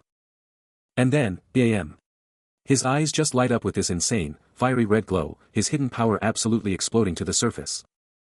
Suddenly, something just blasts out of the sky, a figure absolutely engulfed in a wild purple aura, and Princess Phinia's jaw drops, her eyes glued to the incredible power hurtling towards them. It's an absolute crash landing, sending a massive shockwave tearing through the ground, and Lortel is practically blown back, totally overwhelmed by the sheer force of the impact. But wait, there are two massive, blue-skinned monsters already there, and one of them just lets out this terrifying, primal scream, their glowing eyes locked onto the new challenger. That monster is absolutely jacked, every muscle twitching, ready to unleash pure destruction. You can practically feel the raw power radiating off it. But Ed's not backing down, he's got this burning, unbreakable promise inside him, touch Elka, and you're finished, and then, boom. A massive impact shakes everything. Then, wham! Red energy just explodes around his attack, slamming into one of those giant monsters, the sheer force warping reality itself. Ed hits the ground like a meteor, unleashing a blinding, explosive wave of energy that just rocks those blue monsters, his power absolutely dominating the battlefield. And then, he just lays it all out, his voice absolutely dripping with pure, unadulterated rage, promising to absolutely wreck anyone who stands in his way. Ed Rothstaler is absolutely going off, his face twisted in a primal scream as raw crimson energy explodes around him, a blazing red aura practically melting the air. And through all that mayhem, someone screams his name, Ed Rothtaler. A gloved hand descends, instantly sizing up the tracks of a massive adult male, the hunter's instinct screaming that his prey was just here. While a piercing, emerald green eye, burning with lethal intent, locks onto its target through the swaying grass. Then, a chilling whisper of triumph, got him. Suddenly, a hulking deer-like beast is caught in the crosshairs, a dark, menacing silhouette closing in through the grass, the hunter's presence almost imperceptible. This brutal hunt is going down in the untamed grasslands, far north of the Empire. A savage frontier where imperial decrees mean nothing, a world where only the strong survive, and the deer-like beast, sensing its doom, lets out a terrified gasp, its eyes bulging in fear. Then, Jix explodes into action, launching himself skyward, a dark, unstoppable force hurtling towards the helpless beast. His hand slams down with bone-crushing force, a grim reminder that in this unforgiving land, you better check your own neck, because Jix doesn't miss. Blood explodes in a violent crimson shower, the hunt ending in a brutal, decisive strike. Forget rags to riches, Jix, the spear of grass, is a living legend, a direct descendant of the ancient nomads who ruled these brutal lands. This guy was practically raised by the wild. By the time he was old enough to fend for himself, he was already cut off from his family, with no clue why he was abandoned. He had no idea if he'd ever find his way back to his own kind, his entire life was just one big fight for survival. This dude was hardcore. He learned how to take down a deer before he could even read, and he was already a master at scavenging supplies before he knew how to buy anything. He literally mastered the art of getting supplies from dead bodies on the roadside, talk about a rough childhood. And yeah, that's the guy from the northern grasslands, a descendant of those wild barbarians, with whispers even saying they eat human flesh. The townspeople were totally freaked out by him, you could practically feel their fear as he walked through their streets. He lived the life of a total beast, a lone wolf forged in the brutal wilderness. But now, a young woman looks up at him, her face full of curiosity, and asks, "What's your name?" He just stares back, his eyes hidden and unreadable under that wolfskin hood. Elka Island, the girl, flashes a bright smile, then gently says his name, Jix. She keeps going, her voice sounding really thoughtful, you know, Jix. Her smile gets even bigger as she finishes, "You're literally like a wolf walking on two legs." Elka gasps, her eyes popping open as Jix has a huge realization. Her "oh" is just the beginning, as Jix's whole life flashes before his eyes, all those years spent just surviving in the northern prairies, a truly savage existence. Scavenging for scraps on the roadside, he was just a lone wolf pup, abandoned by his pack. Sleeping under the moon, he was a true wolf pup, and Elka's worried, "Are you okay, Jix?" cut right through his past. The entire time, he'd been living this incredibly lonely life, and it hit him hard, bringing tears to his face. His body was covered in the scars of that lonely existence, until the day he finally met his first real companion. Jix suddenly understood the crushing weight of loneliness, a feeling that had shaped his entire early life. That's when Elka and her father took him in, welcoming him into their family, giving him the warmth and belonging he'd never known. He started chasing after the fast-paced life of civilization, leaving his wild past behind. The day he met his first companion, simple meals turned into feasts, and his whole world started to transform. That savage life, once his only reality, became a distant memory at some point, replaced by the vibrant glow of true companionship and a whole new destiny. As Elka carefully trimmed his hair, Jix was literally shedding the last bits of his old life, fully embracing his new identity. The wolf pup, now a man, stands in a simple room, his transformation complete. But the echoes of his wild past still linger, a constant, powerful reminder of the untamed spirit within him. He remembers the primal urge to protect, a fierce instinct that would drive him to any lengths, even against the hulking, blue-skinned beasts that once threatened his newfound peace. A surge of raw power, dark and volatile, begins to coalesce around him, ready to explode. The memory flashes, a smaller, darker figure, likely himself, being overwhelmed by a monstrous blue foe, struck by a powerful red energy attack. The force sends him crashing to the ground, amidst a violent burst of pink and purple energy. But then, a counterattack, a desperate, powerful surge of his own, erupts from him, a blinding wave of pink and purple magic, turning the tide. His face contorts with a primal fury, eyes burning with fierce resolve, ready to unleash everything. The words echo from deep within his soul, a powerful testament to his unwavering loyalty. The memory fades, leaving only the jagged edges of a past he can never truly escape. The rumors were wild, painting a picture of the Rothstaler guy as a total menace, cheating on tests, straight up disrespecting the princess. And get this, he even harassed one of his juniors, leaving the poor girl absolutely terrified in his dark presence. Those dark deeds still echo, but now, a new voice cuts through the tension, demanding, "Who are you, anyway?" Elsewhere, someone is getting absolutely wrecked, plummeting through a shattered, futuristic hallway, the sheer force of their fall tearing the place apart. He takes a sharp breath, his red eyes burning with intense focus, ready to throw down. He spots the injured guy, white hair, bloodied shirt, and instantly shouts, "Ed Rothstaler." The injured guy just stares at his bloody arm, totally zoned out, like he's a million miles away. But the dark-haired guy is not having it, his voice exploding in a frantic demand, "Elka. Where is Elka? What are you even doing here?" He grabs Ed by the collar, demanding answers, "Spill it. Where's Elka?" Ed, totally cornered, finally coughs up, "Reading room, floor number 3. Location confirmed, the dark-haired guy shoves Ed out of the way, screaming, "Elka," as he bolts. A red aura explodes around him as he bursts into the room, his voice laced with pure worry, "Elka, are you okay?" But the reading room is totally empty, just shelves and a desk, nothing else. Unconscious and vulnerable, Elka Island was found sprawled on the reading room floor, her signature red jacket a stark contrast against the dim light. Moving with a mix of urgency and dread, Ed Rothstaler dropped to his knees, his eyes locked onto her motionless body. A surge of pure relief hit him like a tidal wave, a whispered, "Thank God," barely audible as he reached out. His hand gently touched her head, a hushed, "Seriously," betraying the shock and concern in his voice. His face, etched with worry, transformed into pure gratitude, the words, "Thank God," a heartfelt sigh of relief.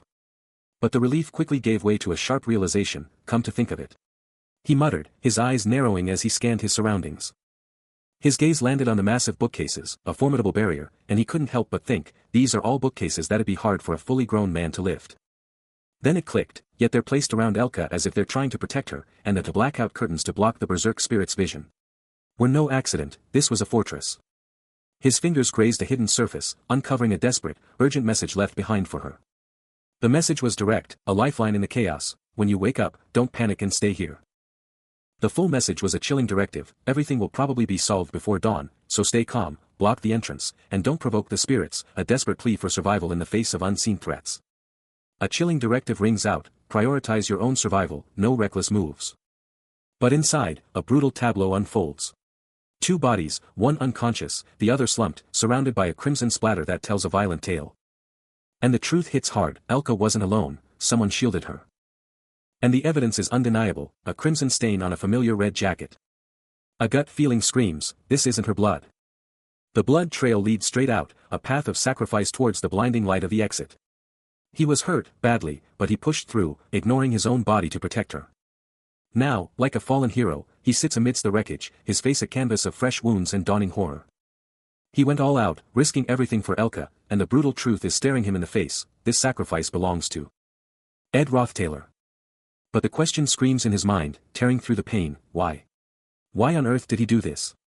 His battered eyes, filled with raw, uncomprehending anguish, search for an answer. 3 hours ago, a critical moment was missed, leaving behind a lingering sense of almost. Books and debris were sent flying, a chaotic aftermath of pure destruction. The library, once pristine, was now a total wreck. Amidst the chaos, someone let out a desperate gasp, the sound cutting through the destruction. Ed Rothstaler, bloodied but unbowed, carefully carried the unconscious Elka Island, secretly grateful for all his strength training.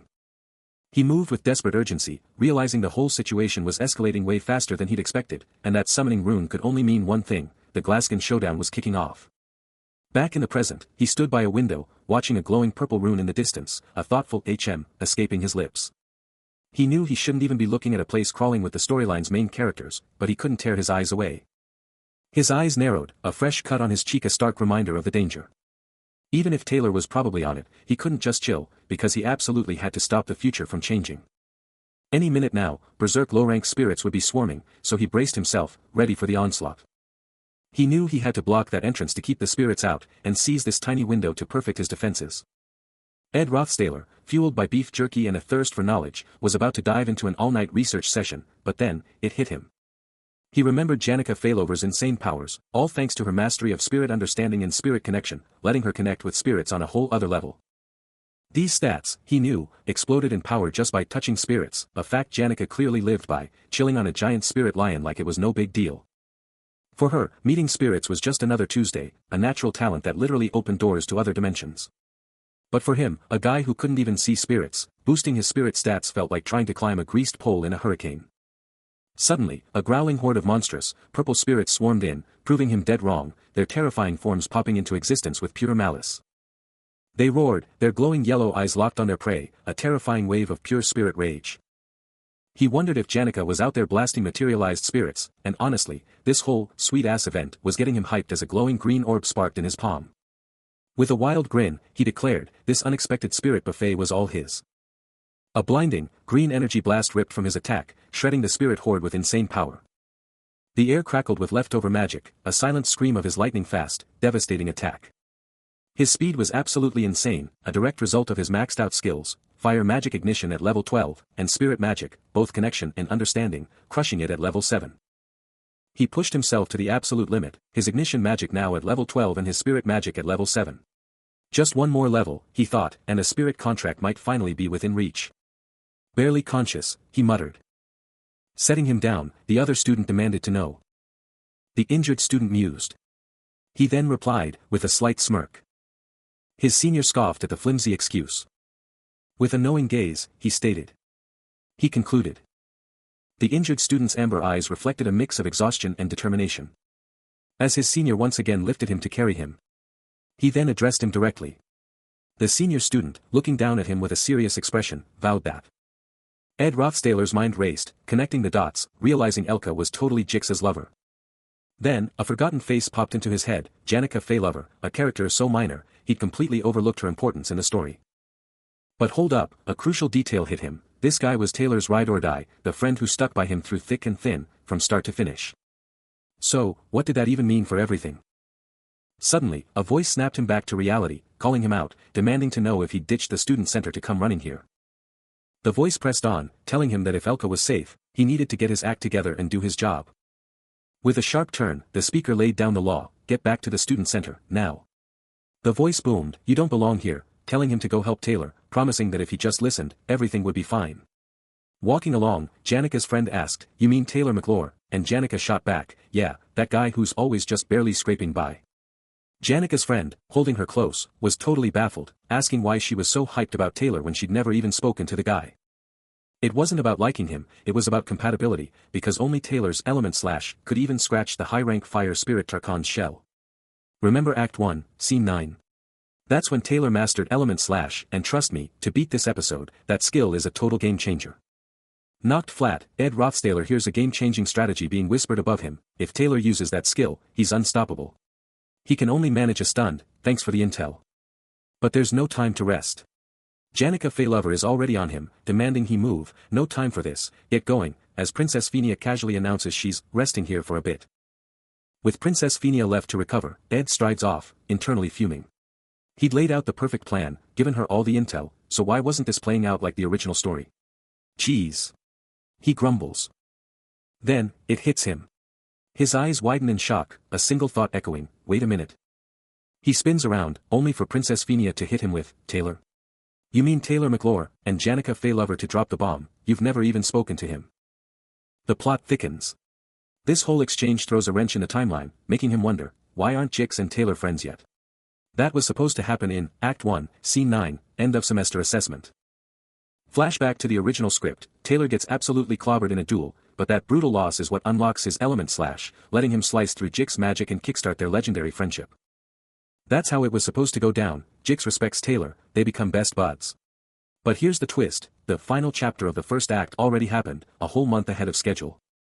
Behold, the Glaskin Showdown.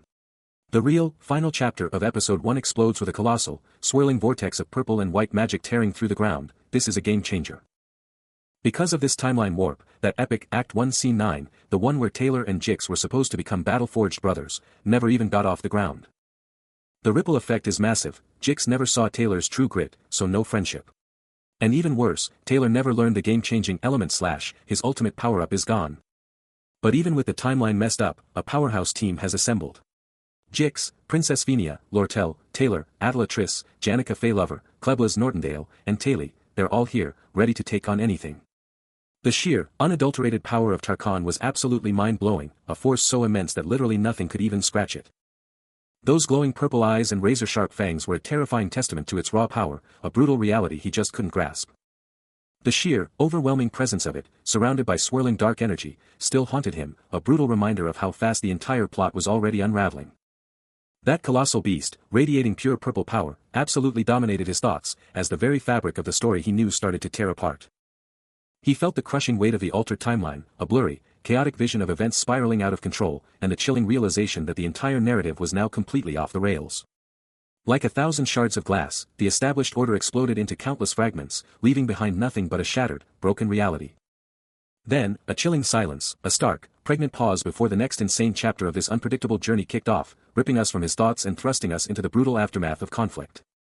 Over at the student center, the official raid team's base, a seriously heavy, somber vibe was hanging over everyone gathered there. Ed Rothstaler, looking absolutely grim, cast his gaze down as he spoke, dropping a heartfelt apology for the delay and swearing to make up for his screw-ups.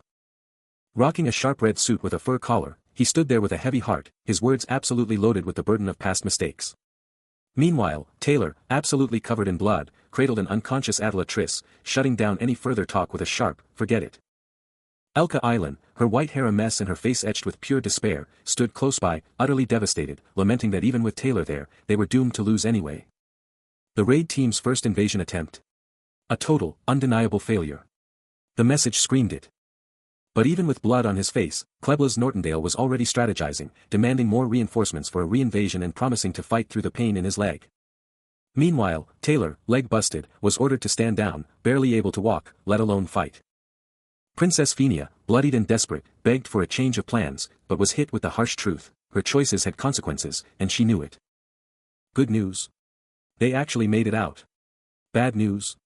Adela Triss was down for the count, unconscious, as Kleblas Nortendale watched over her. And the hits kept coming. Klebius, the top combat student, was also injured, leaving Princess Venia utterly lost, questioning if there was any escape from this nightmare. She steeled herself, declaring they'd take down Tarkhan with the forces they had, because time was a luxury they simply didn't possess. The team huddled, debating their desperate next move, while Ed Rothstaler, ever the silent leader, absorbed every word. Princess Venia, still reeling, warned them, the summoning ritual was almost complete, and that thing would be fully manifested any second. Her blood-splattered face screamed the urgency, a silent plea for them to act, and act now. Ed Rothstaler, bloodied but resolute, announced his grim decision. This was his last resort, but he had no other option than to split the raid team in half. With his eyes blazing with an intense blue glow, he took command of one half, ready to charge headfirst into the impossible. Ed Rothstaler, with that intense amber gaze, drops a bombshell: they're splitting the raid party. This is a game-changer, a high-stakes move that could make or break everything. But then, things get real. Bloodied and battered, he's rolling up his sleeves, ready to throw down. This isn't just a fight, it's personal. Then, out of nowhere, someone screams, "Ed Rothstaler." The shock on his face is priceless. He clearly wasn't expecting to be called out like that. He's standing there, a lone figure in the aftermath, with Princess Venia and Lortel down for the count, the air thick with glowing dust and the weight of their defeat. But his fury is boiling over, and he snaps, "Hey, you. Do you think this is a joke?" You can practically feel the tension radiating off him. Just as things are about to blow up, Klebius swoops in, cool as a cucumber, telling him, "Hear him out first, Klebius. Talk about a timely intervention." And just like that, Klebius grabs him, holding back the raging Ed, stopping him from doing something he might regret. The tension is absolutely palpable. A monstrous, horned beast, Tarkhan, holds Janica captive in a glowing orb, its red eyes burning with malevolence. The mission: get past this fire spirit, then take down Velocipher, the spirit of darkness who already crushed Janica. Ed Rothstaler, blood still on his shirt, lays out the brutal truth, the terrifying form of Velocipher looming behind him, a stark warning of the enemy's might. He recalls their last clash with Tarkhan, that monstrous blue dragon spirit with an unbreakable shell. Direct attacks are useless. So, the plan is simple: one team lures Tarkhan away, and the other sneaks into the training grounds to take down the weakened Janica. This tactical split, shown in a clear diagram, means skipping Tarkhan altogether, and going straight for Janica. But Lortel isn't having it, her face a mask of shock, declaring this Tarkan is nothing like the weak version they fought in training. She reminds everyone how lucky they were to even escape that thing, it was pure luck they got out alive. Lortel freaks out, imagining the luring group getting wiped, or Tarkan turning on the subduing team, forcing them to fight both monsters at once. It's a suicide mission. Ed Rothstaler, staring down Lortel, coolly states that you only weigh risks when you have other choices, hammering home that taking down Janica is the main goal, and that will neutralize Tarkan too. Kleblas Nortendale, next to Ed, drops the bombshell question, who's crazy enough to join the luring group? The unspoken truth hangs heavy, this luring group is basically a death sentence. Lortel, Princess Fenia, Taili, Adela Triss, and Elka Island are all there, their faces etched with worry and resolve as they hear this insane plan. A gloved hand reaches out, desperately trying to grab onto something unseen. Then, a sharp voice cuts through the tension, Kleblas Nortendale shuts down the idea immediately. He was trying to make a case for himself, saying he's fast and could run forever, and if anyone's going to do this crazy plan, it should be him, but the others are having none of it, telling him to get back because he's absolutely going into the combat training grounds. Ed Rothstaler, with blood still splattered on his face, makes it clear they're not just throwing people away, but Kleblas Nortendale, grabbing his arm, thinks he's completely wrong. But Ed isn't backing down, insisting they don't need to split the group perfectly down the middle. He proposes that Kleblas and Lortel are all they need, and with him, the three of them can totally bait Tarkan. Kleblas, however, is absolutely terrified by the suggestion, shouting that he's not ready to die and is politely refusing. Ed tries to calm them, saying there's a secret way to tie Tarkan down, but Lortel screams she'd rather die than face Tarkan with him, and Kleblas just lets out a terrified shriek. As the argument heats up, Ed knows they're on a ticking clock. He holds his ground, declaring that his plan is perfectly sound. Princess Fenia, burying her face in her hand, lets out a frustrated sigh, confessing she still can't grasp what he's thinking. But then, her entire attitude changes, and she drops the hammer, announcing this is her direct order as Fenia Elias Klol, the third princess of the Klol Empire. The princess, bloodied but unbowed, lays down the law, the raid party is splitting into two elite squads. Ed Rothstaler steps up, dropping the names of his crew, declaring that he, Jix, Alvira, and Isla are the chosen few for the critical mission. This squad, she clarifies, is going straight for Janica, no holds barred. Lortel, with Kleblas Nortendale by her side, drops the bombshell on the second group's mission, they're the bait, tasked with luring Janica into the trap. Her eyes burning with resolve, the princess cuts straight to the chase, declaring they're on a ticking clock and every second counts. Her parting words, a chilling command, are a grim reminder, just don't die. The squad tears through the devastated city, a blur of motion, as Ed Rothstaler vows they'll see this through, no matter the price. The princess watches them vanish, her face a mask of grim determination as the fate of their world hangs in the balance. Ed Rothstaler, Alvira, and Isla push forward into a gleaming, endless corridor, only to find the terrifying, spectral blue form of Velocipher looming at its end. Back at base, Kleblas Nortendale is freaking out, demanding to know Lortel's insane plan to stall a fire lizard. But she just shuts him down, telling him to trust the process and stick to the script. Velocipher, the spectral blue terror, pulses with dark energy, its chilling declaration of definitely win, echoing through the halls, a promise of impending doom. The squad is on the move, tearing through the shadows with incredible speed, their mission hanging in the balance. Back with the others, Lortel keeps her cool, telling Kleblas to chill out, even with everything on the line. Ed, despite feeling like he's not good enough, is still the top dog in combat, and Lortel's belief in him hits hard, you've got this. Kleblas gives a slight nod, a fresh wound on his neck, while Lortel watches him, secretly thinking this kid is overflowing with confidence. That raw confidence, a wild blend of doubt and pure grit, is his secret weapon, pushing him relentlessly. But the terrifying Velocipher, its glowing blue claw pulsing, is practically scoffing, wondering if anyone actually has a shot against it. This colossal spirit, blazing with a fierce blue aura, is the ultimate guardian, its power overwhelming the training grounds where Janica Feylover is trapped. Princess Fenia, eyes blazing with resolve, cut straight to the chase, just gotta lure Tarkan, right? Her unwavering confidence dragged him all the way here, and Kleblas, arms crossed, can't help but feel a tiny bit of doubt still gnawing at him. He looks down, admitting but, in his guts, the fear that's still eating him alive. But then, his eyes snap up, a fierce resolve burning in them, as he remembers he's not facing this nightmare by himself. And with that realization, he charges ahead, convinced he can actually find some courage deep down. Out of the inky blackness, a terrifying, swirling energy started to gather, signaling the arrival of something truly monstrous. And then, with an explosive burst of blue and purple power, Velocipher erupted into existence, its terrifying draconic head taking shape in a blaze of raw magic. The monstrous beast absolutely dwarfed Kleblas Nortendale, who was already on the ground, completely paralyzed by the sheer terror of its sudden manifestation. He scrambled to his feet, bolting through the dark corridors, a desperate blur of pure adrenaline. His face twisted in pure terror. Kleblas knew this was it, the battle had started, and one chilling question screamed in his head: how do I lure him? He hit the ground again, ghostly figures of past failures swirling around him, a crushing reminder of the impossible odds.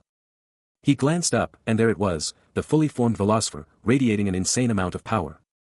Its glowing eyes locked onto him, and a terrifying, guttural growl ripped from its throat. Pure, unadulterated terror washed over him, tears streaming down his face as his courage shattered under that monstrous gaze. Velocipher unleashed a deafening roar, and Kleblas screamed back, feeling completely and utterly betrayed by everything that had led him to this nightmare. He kept running, fueled by pure desperation, screaming curses at the crazy bastards who trapped him here, his voice raw with rage and utter despair. Kleblas sprinted through the massive, empty halls, while Lortel observed from the shadows, a subtle few escaping her as the insane plan actually worked. Kleblas has been successfully driven into Nail Hall's corridor, completing the first phase of the plan, but he's still running for his life from the monstrous Velocipher. Even with his arm bleeding, Ed Rothstaler gives a nod to Kleblas's toughness, while someone else asks if they're just throwing him away. Lortel, with a sly grin, hears Ed explain that this isn't a sacrifice, even if it looks bad and people will judge them for it. Meanwhile, the monstrous Velocipher is still on the hunt, its glowing blue form a terrifying sight as it chases down the student. Kleblas, against all odds, is still going strong, his desperate run proving just how tough he is. Ed then tells Lortel that the biggest part of the plan is all on her now, and she looks ready to take it on. The action moves outside Nail Hall, right by the combat training grounds, where the next big move is about to happen. Lortel's mission: secure the entry path for the subduing team, and then deliver a crushing blow to Tarkan. As she starts powering up her magic, with glowing blue circles swirling around her, Lortel brushes off any gossip about Kleblas, telling everyone not to believe everything they hear. With a confident look, Lortel reaches out her hand, her magic flaring up as glowing patterns light up everything around her. Ed, watching her get ready, knows everyone else will probably freak out and doubt themselves in this high-stakes moment, but he's got total faith in her. He finishes with a simple, powerful statement, telling her she's totally got this. A blinding surge of blue energy absolutely explodes, ripping through the very fabric of the air with insane force. As Lortel gets absolutely swallowed by a torrent of falling ice shards, her gaze locked on the chaotic descent from above. But instead of backing down, she launches herself upward, a fierce resolve burning in her eyes as she declares, "Just blow it up." Her command unleashes a catastrophic explosion of blue and purple energy, absolutely shredding the very structure of Nail Hall, leaving behind a devastating cascade of shattering ice and shimmering particles. The impact reverberates with a sharp, cracking sound. Amidst the utter destruction, Lortel stands her ground, her gaze locked onto the towering, dark entity of Tarkan, which remains eerily unaffected, its menacing purple aura swirling like a storm. Elsewhere, a group of students, including Ed, Venia, Atala, Elka, and Taylor, stare in absolute shock and concern, one of them yelling, "What are you doing?" But Ed, his expression grim and determined, knows he can't just stand there and watch, declaring, "Got it Goin." Meanwhile, Lortel sports a confident, almost mischievous smile, her eyes absolutely glowing with raw magical energy. A memory suddenly surfacing, bringing a past conversation to mind. Come to think of it, during the joint combat training. She recalls Ed standing amidst a fiery magical inferno, looking up at the absolutely destroyed ceiling of Nail Hall, having once casually boasted, "I blew up Nail Hall's ceiling with forbidden intermediate rank magic." A knowing smirk plays on her lips as she perfectly connects the dots, realizing, so that's why he left this to me, huh. Lortel, ever the strategist, watches the shadowy figures, a smirk playing on her lips as she thinks, "Ed Rothstaler, you're one amusing guy. The entry path is all set, just as planned." Her eyes gleam with fierce determination, knowing exactly what comes next. But the calm is shattered by a thunderous roar. Tarkan, absolutely enraged, screams bloody murder at Lortel and Ed, vowing to kill them both and not let this insult stand. The colossal spirit charges, its blue energy crackling as Ed Rothstaler pulls off an insane dodge, barely escaping the monster's wrath. Back on the offensive, Lortel's hands ignite with a brilliant light blue glow, knowing full well that she and Clebius are still on the hook to deal with Tarkan once it inevitably tries to bolt. Tarkan, now absolutely engulfed in a furious purple energy, realizes the brutal truth: trapped in a student plaza, there's no way out. A panicked student begs for their life, but Ed Rothstaler cuts them off, his eyes piercing as he demands to know, "You want him to die?" With an intense stare, he declares the monster has nowhere to run. Ed lays out the cold hard truth: they have to capture it, because its impenetrable shell makes every other attack a total waste of time. As Tarkan burns in a fiery prison, it's hit with a flashback, the time it lost to him in practice, and how literally no one could even touch it. Ed's hand grips a mysterious pouch, revealing their secret weapon to crack Tarkan's shell. He shouts for everyone to power up their mana, proving Lortel's genius plan was right all along. Then, in a flash, Ed Rothstaler bolts across the balcony, the mysterious pouch flying from his hand as he makes his move. The moment was now. Ed Rothstaler surged forward, the very air around him beginning to freeze as Lortel's power ignited. Ice shards exploding into existence from her command, a shimmering, deadly cage manifesting in an instant. The frigid magic pulsed, erupting into a colossal wall of ice, its blinding glow piercing the oppressive darkness. They stood their ground, witnessing the ice solidify, their devastating combo now fully unleashed. Trapped within the rapidly forming structure, Tarkhan let out a furious roar, purple energy exploding from its form as it desperately fought the icy grip. The ice spell hit critical mass, a blinding burst of overwhelming firepower, detonating, shattering crystalline fragments skyward. The sheer force of the blast or a lightning-fast dodge sent Ed skidding backward, his momentum a blur across the icy ground. His boots screeched, a low hiss marking his controlled slide, as he expertly kept his footing. A grim expression on his face, Ed gasped for air, the sheer pressure of the moment hitting him hard. Meanwhile, Lortel was locked in, a low hum of power radiating from her, her focus absolute as she poured everything into the spell.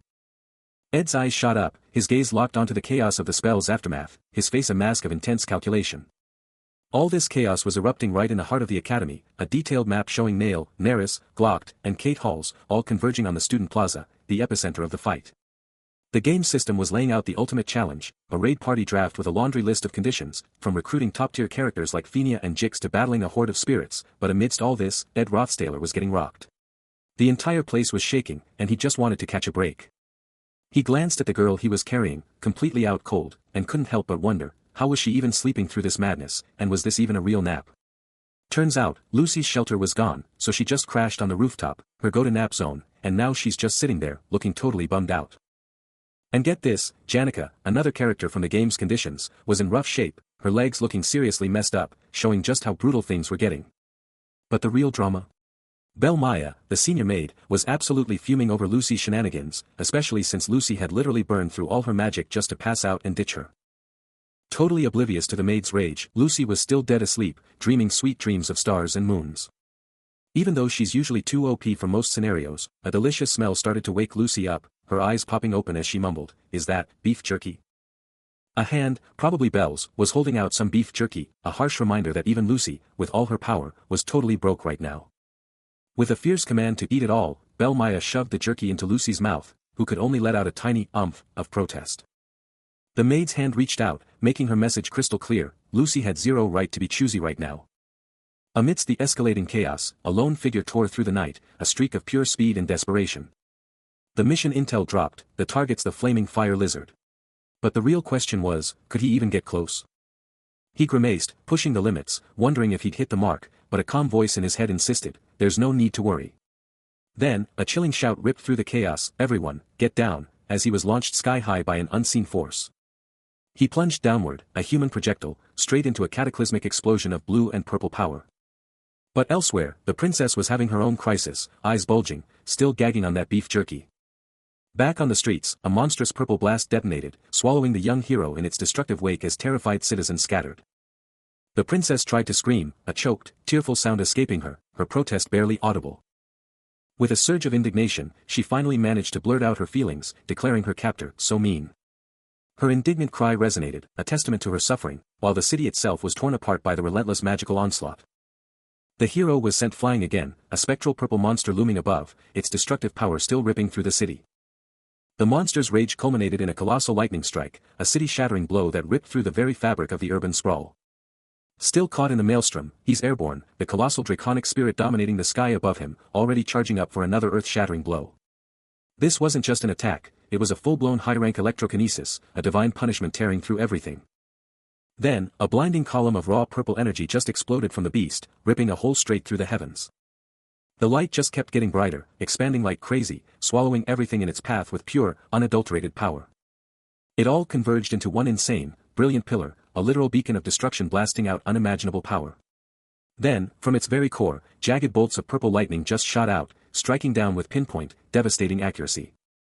The sheer force of that blast sent him flying through the air again, just a ragdoll against this insane magic. But then, a desperate, furious scream ripped through the air, as Princess Fenia unleashed her own high-rank magic, a contained, screaming burst of purple lightning forming around her, ready to hit back hard. Even with all hell breaking loose, he held onto a broken railing, his amber eyes blazing with pure, unyielding determination, absolutely refusing to give up. For him, this was, in some ways, the most important moment of all, because he knew Tarkhan was a high-rank fire spirit with an impenetrable shell, meaning they couldn't even touch him if they all charged together. The colossal spirit let out a furious roar, its body now visibly cracking, purple energy bleeding from the fissures as it fought against the sudden, brutal attack. But after getting absolutely blasted by Lucy's high-rank magic, even that unbreakable shell was shattering, and now, finally, even their combined attacks could actually hurt him. Even as he's sent flying, Ed Rothstaler is already calculating the gains, knowing that when his enemy is eliminated, a massive amount of EXP is just waiting to be claimed. He's come too far to back down now, declaring that he'll take what's owed to him, his resolve absolutely unbreakable. With a sudden, explosive surge of power, he clenches his fist, a raw, purple energy crackling around it as he prepares to unleash hell.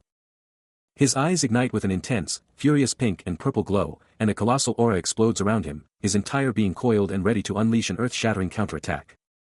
With absolute, unyielding conviction, he declares, "The last hit is mine." A voice booms with pure pride, calling out to a beloved daughter, Janica. Flashback to a tender moment, a woman with flowing pink hair holds a child close, her face radiating pure love. Then, Adela Triss, with a chilling smile, declares her pride in being Janica's friend, but those shadowed eyes? They tell a whole different story. A suit-clad figure hypes Janica as the sophomore's last hope, praising her combat skills, and a purple-haired woman with glasses backs it up, saying she totally trusts Janica to handle anything. That purple-haired woman's smile says it all, Janica literally saved her second year from being a total disaster. Suddenly, the young Janica is engulfed in swirling purple energy and shattered glass, a dark aura now surrounds her. A bloodied foot crushes the broken ground, and a voice chillingly states their lucky Janica is even here, this is getting intense. Then, a massive KRAK rips through the air, as blinding blue and white energy detonates, unleashing pure magical chaos. Cut to the present, Ed Rothstaler, Lortel, and Elka Island are with other students in a ruined wasteland, someone's asking if the whole crew is finally here.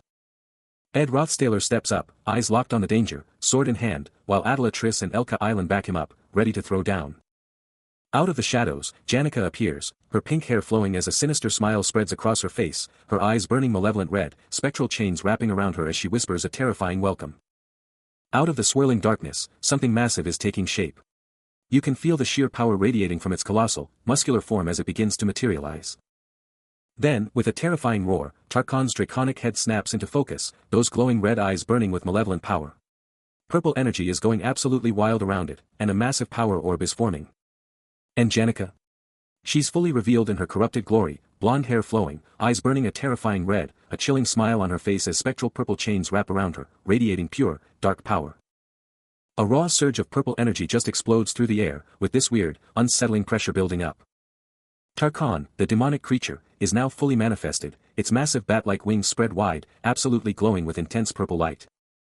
Below all that chaos, an intricate magical array is just pulsating with vibrant purple and pink energy, its runes swirling with the raw power of this insane ritual.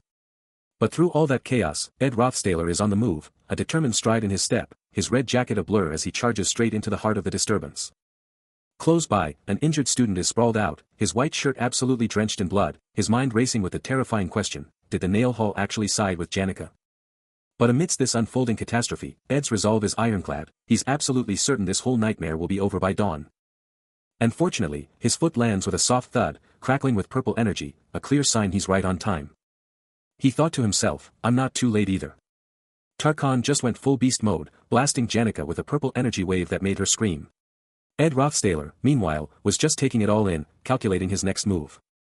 He briefly turned away from the direct action, his eyes locked onto the pulsing purple glow, a silent promise of the epic battle about to drop. Elsewhere, someone was like, yo, where's Lucy? And the answer came back, she's just chilling, rolling around in a corner, totally out of commission. Lortel, with a worried look next to Princess Phinia, was totally bummed that she couldn't finish the job, and honestly, she probably didn't have the juice left anyway. Ed, hands literally sparking with purple power, was like, alright, whatever, let's just finish this ourselves. He knew they were gonna do it anyway, but this was getting wilder than they thought. Tarkhan was still going absolutely berserk, glowing with an insane, evil purple energy that just screamed danger. Princess Phinia, totally wiped out on the floor, was like, dude, I threw everything I had at him, 2 ice spears, the works. But this guy just wouldn't quit, seriously, what a tank. Lortel, looking super serious, was like, alright, we gotta go for the throat. And since Phinia's ice powers weren't exactly surgical, she was stepping up to get the job done. Princess Phinia, looking pretty beat up, shot back, hold up, senior, you're a magic user too. Wouldn't it be better if Kleblas, the guy with an actual blade, handled this? But then, Kleblas Nortendale, looking like he'd seen a ghost, just totally freaked out, screaming for help, and flat out refused to go anywhere near the monster, apologizing like crazy. Atalatrice, with a fierce look in her eyes, stepped up and dropped the mic. "Alright, I'm taking charge here, so just stop that monster for 1 second. My life's on the line, so you better make it count, got it?" She let out a frustrated, "Ha," clearly annoyed by the whole thing, muttering about all the dramatic lines like, "I'll take responsibility, so you do it." And, "My life's on the line." As if she couldn't believe she was saying them. Tarkan was going absolutely wild, blasting Janica with purple fire, and Ed Rothstaler just stood there, listening to Adelatrice's snarky comment about how easy it was to talk big. Adelatrice shot back, calling it a total blind gamble, but Ed wasn't having it, declaring that a life's price was never cheap, so it wasn't a gamble. He turned, eyes blazing with resolve, and flat out called it an investment, not a gamble. His arm, already messed up with fresh cuts and dried blood, was proof of how much he'd already put on the line.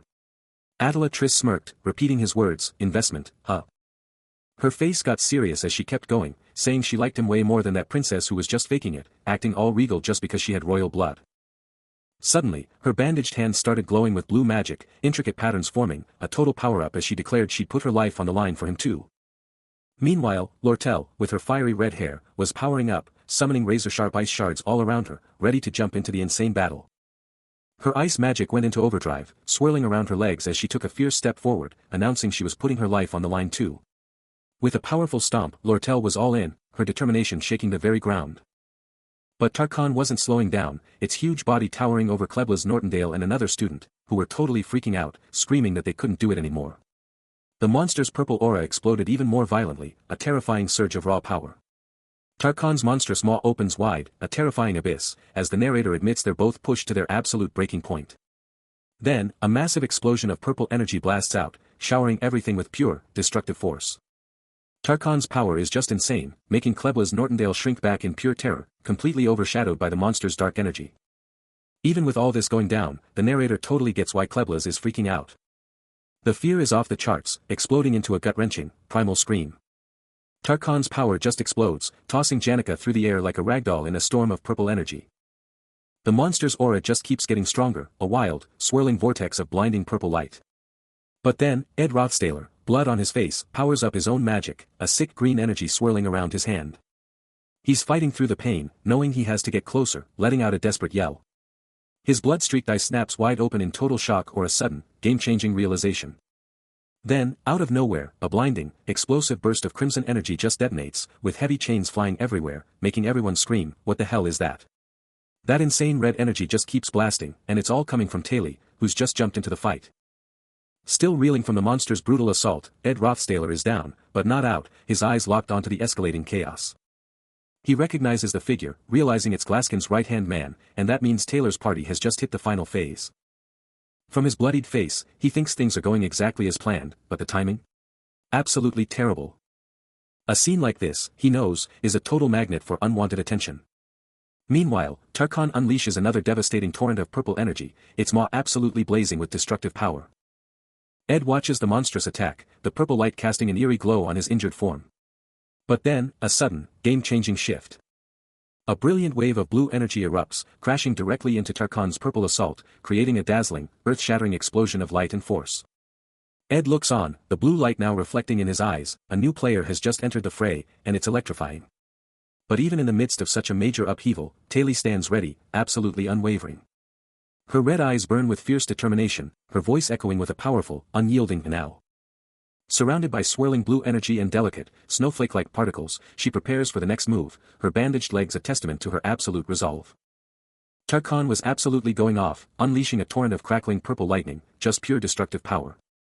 But then, out of nowhere, a sharp, glowing blade of energy came slicing down, totally cutting through all that chaos, signaling a massive counterplay. And as Ed Rothstaler powered up, channeling his own insane green energy, he just flat out said, "The same goes for me as well." His green aura just exploded, surging straight at the monstrous spirit, totally ready to clash with its destructive power. He was locked in, fiercely concentrating, pulling all that swirling green energy right into his hands, a massive spell about to drop. He knew this spell like the back of his hand, he'd cast it so many times he could do it in his sleep, because I've cast this spell hundreds and thousands of times. That green energy just snapped into a razor-sharp blade, absolutely primed to unleash devastating force. Then, with one last, epic surge of power, he unleashed his ultimate move, the wind blade absolutely shredding the air. The wind blade absolutely obliterated Tarkan, green energy exploding against the monster's purple essence, just tearing its form apart. The monstrous spirit was sent flying, its body instantly starting to fragment and distort, it just couldn't handle that power. Tarkan's entire body just disintegrated into a million shimmering purple cubes and particles, it was game over. The air was still buzzing as the last bits of the spirit vanished, and then the confirmation hit, you have taken down a high-rank fire spirit, Tarkan. After that epic takedown, the system went wild. Notifications flooded his vision, screaming that his spirit connection proficiency had just leveled up. And his spirit understanding was through the roof, plus another insane boost to his spirit connection proficiency. But wait, there's more. A game-changing update popped up, revealing that a spirit contract slot was now officially unlocked. This wasn't just a minor upgrade, this meant he could finally forge a contract with a spirit. Still catching his breath, blood splattered across his shirt from the intense fight, he slowly turned, a serious look in his eyes as he absorbed the sheer power he'd just gained. A smirk played on his lips as he whispered, "Ah, that tailor." But before he could even fully process it, a monstrous, jagged structure of pure darkness ripped through the sky, pulsating with a terrifying red and purple glow, held aloft by spectral chains. From the Academy's towering spires, a blinding white light erupted, tearing through the ominous purple heavens, desperately trying to push back the encroaching terror. The colossal horror above just kept growing, its shadowy tendrils thrashing, its core burning with an even more malevolent, blood-red power. From the ground, looking up, the sheer size of this thing was mind-bendingly terrifying, its glowing maw spewing an infernal red light that painted the entire sky in crimson. Then, with a terrifying surge, razor-sharp lines of crimson energy exploded from its core, a clear sign that something devastating was about to be unleashed. Those glowing red lines shot straight for the Academy, making it terrifyingly clear that the building was now squarely in the crosshairs of this new, monstrous threat. Boom! A cataclysmic explosion of red and pink energy just absolutely detonates, tearing through everything in its path. Fiery debris and glowing particles are violently scattered by the sheer power, this chaotic energy just ripping through the very fabric of reality. Caught directly in the blast, Ed Rothstaler gets absolutely rocked, sent flying downwards, completely consumed by that insane crimson magic. Even as he falls, his grip on his sword is still iron-tight, a total boss move even while getting blasted by that wild purple energy. Finally landing, he lies defeated on the ground, his light blue hair glowing faintly, but even knocked out, the narrative itself screams, he is the protagonist. You can't keep a good hero down. Elsewhere, a jagged, lightning-like crack of intense pink and purple energy, with a terrifying tearing sound, just rips through the darkness. The vibrant pink and purple energy expands further, exploding outwards, crackling and sparkling like a cosmic light show, taking over the whole damn sky. Finally, a blinding flash of pure white and pink light engulfs the area, a total whiteout, an absolute sensory overload that just wipes everything else away. As the light begins to recede, Ed Rothstaler is back on his feet, eyes locked on the sky, while Lortel watches the fading pink energy, clearly worried about what just went down. At the Gothic Academy, Taylor, Attila Triss, and Kleblas Nortondale stand together, their faces grim as they stare up at the Academy, a chilling question echoing in their minds, is it really over? The sky is clearing, but the world is still reeling from that insane magical blast. With the sun blazing over the Academy in the distance, making everything look epic and a little bit eerie. Golden rays pierce through the canopy, highlighting the calm after the storm, but you know that peace won't last. He's seen so many people talk a big game, bragging about risking it all, but it's usually just talk. Lortel, chilling with Princess Fenia, calls him out, saying most of those risk-takers were just cowards anyway. Is that really true? She's not having his cold attitude, pointing out they literally just survived a death-defying ordeal, and he's acting like it was nothing. But then, she drops a bombshell, deciding it's time for a proper reintroduction, like their whole relationship is about to level up. Her eyes are practically glowing with playful energy, ready to drop the big reveal.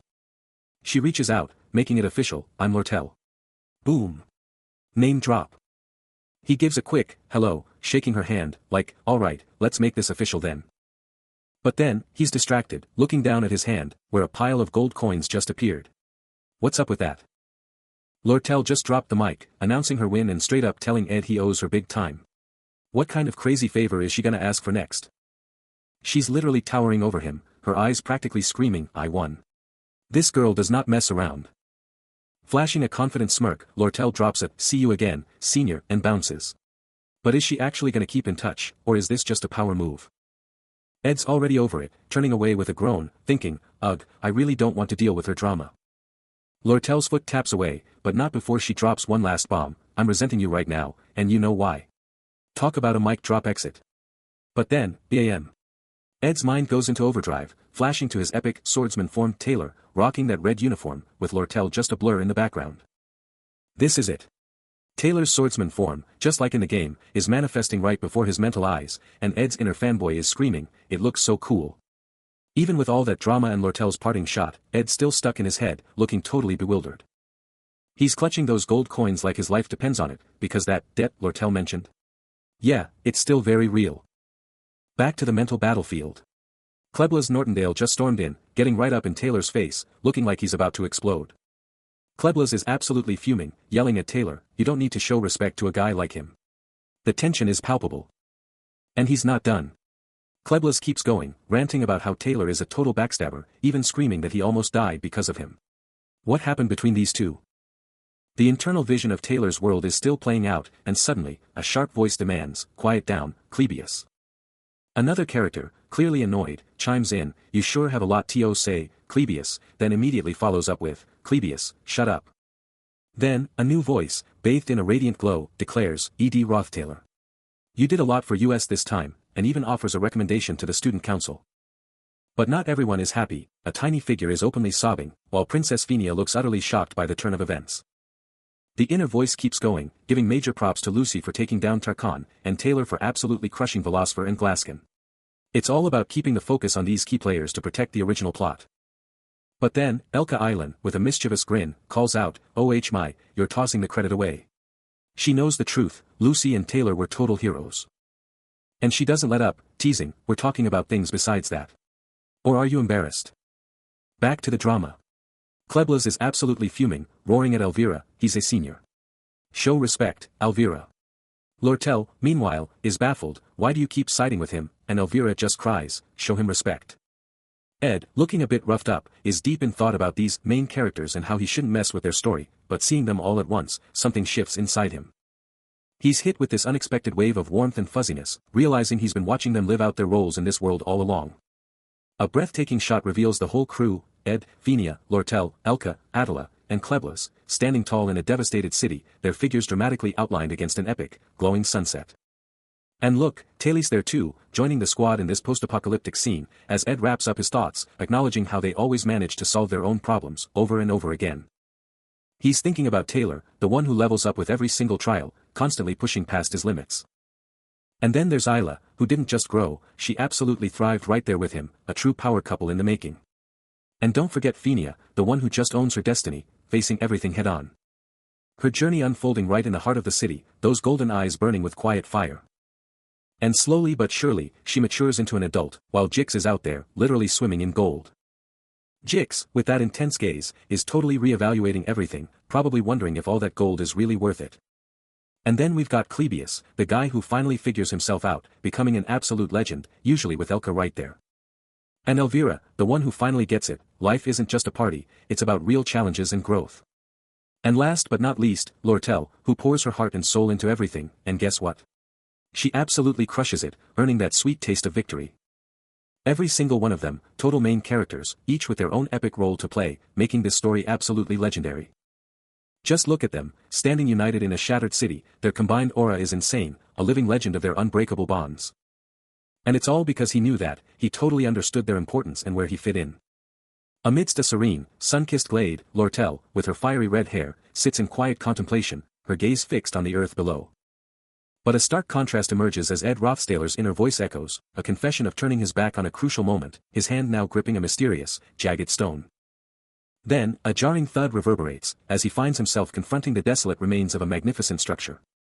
He takes in the sheer destruction, his eyes scanning the chaotic mess of rubble and shattered remnants that now dominate the scene.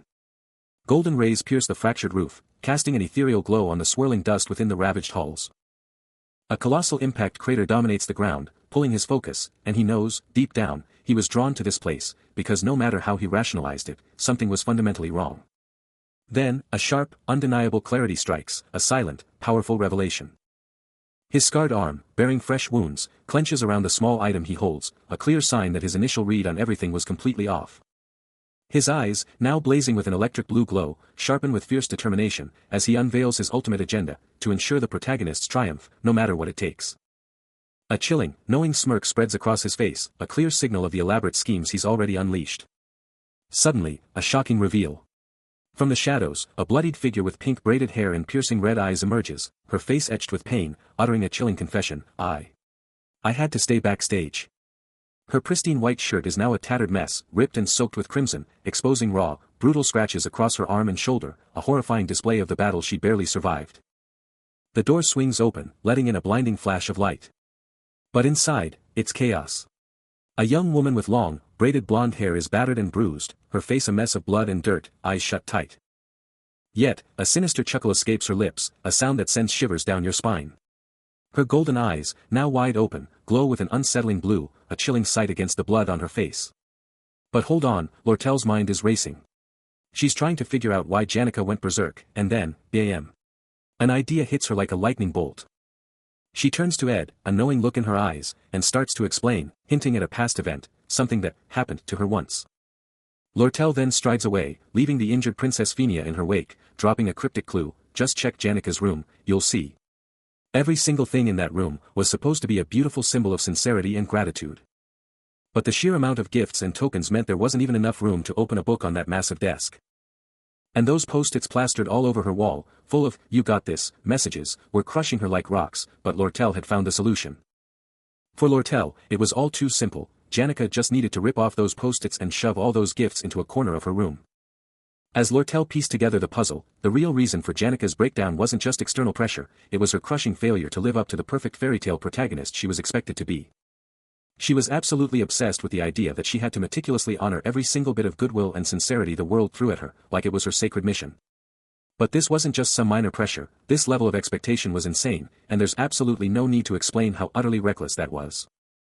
And it was precisely that inner darkness, that hidden struggle, that philosopher ruthlessly exploited. Honestly, Janica going berserk was practically guaranteed at that point. Philosopher, the ultimate manipulator, fed on that despair, and Janica's berserk rampage was, let's be real, totally unavoidable. But here's the kicker, why did this whole mess happen a month earlier than it was supposed to? The shocking truth. It all goes back to a joint combat training session, where the designated hero of that entire scenario was supposed to be Taylor.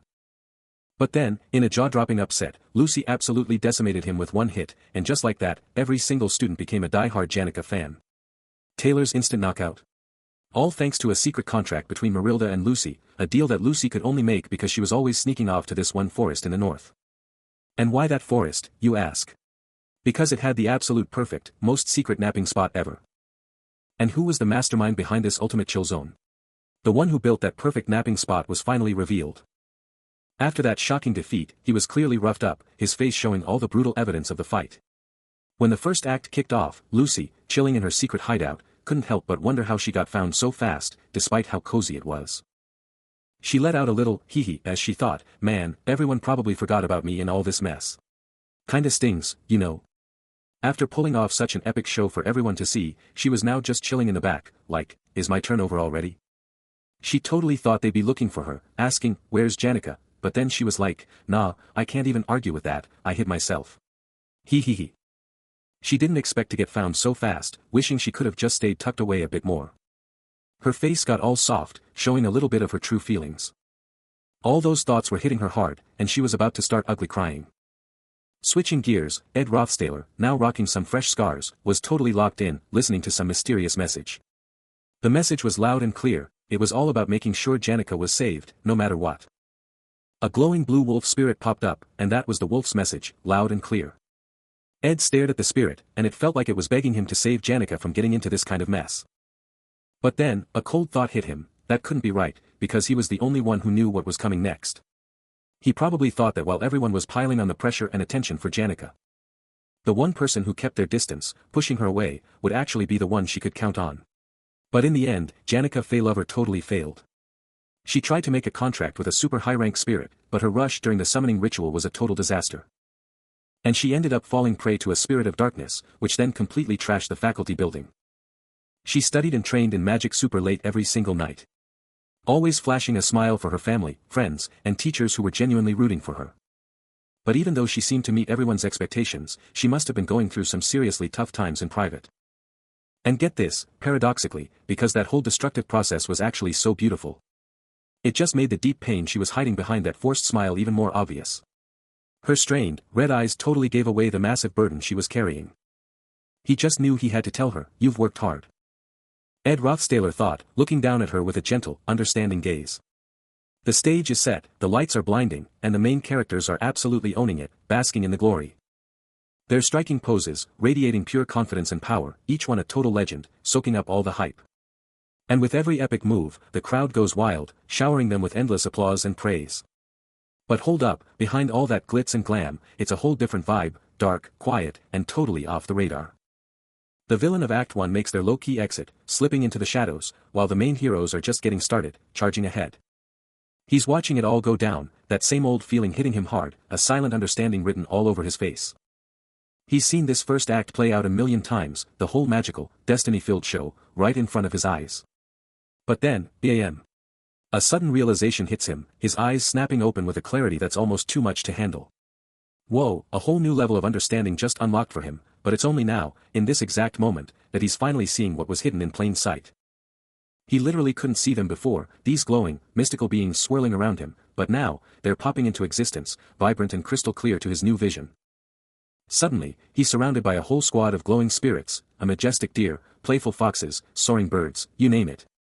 He's standing right next to Janica, who's still totally zoned out, completely oblivious to the magical party happening around them.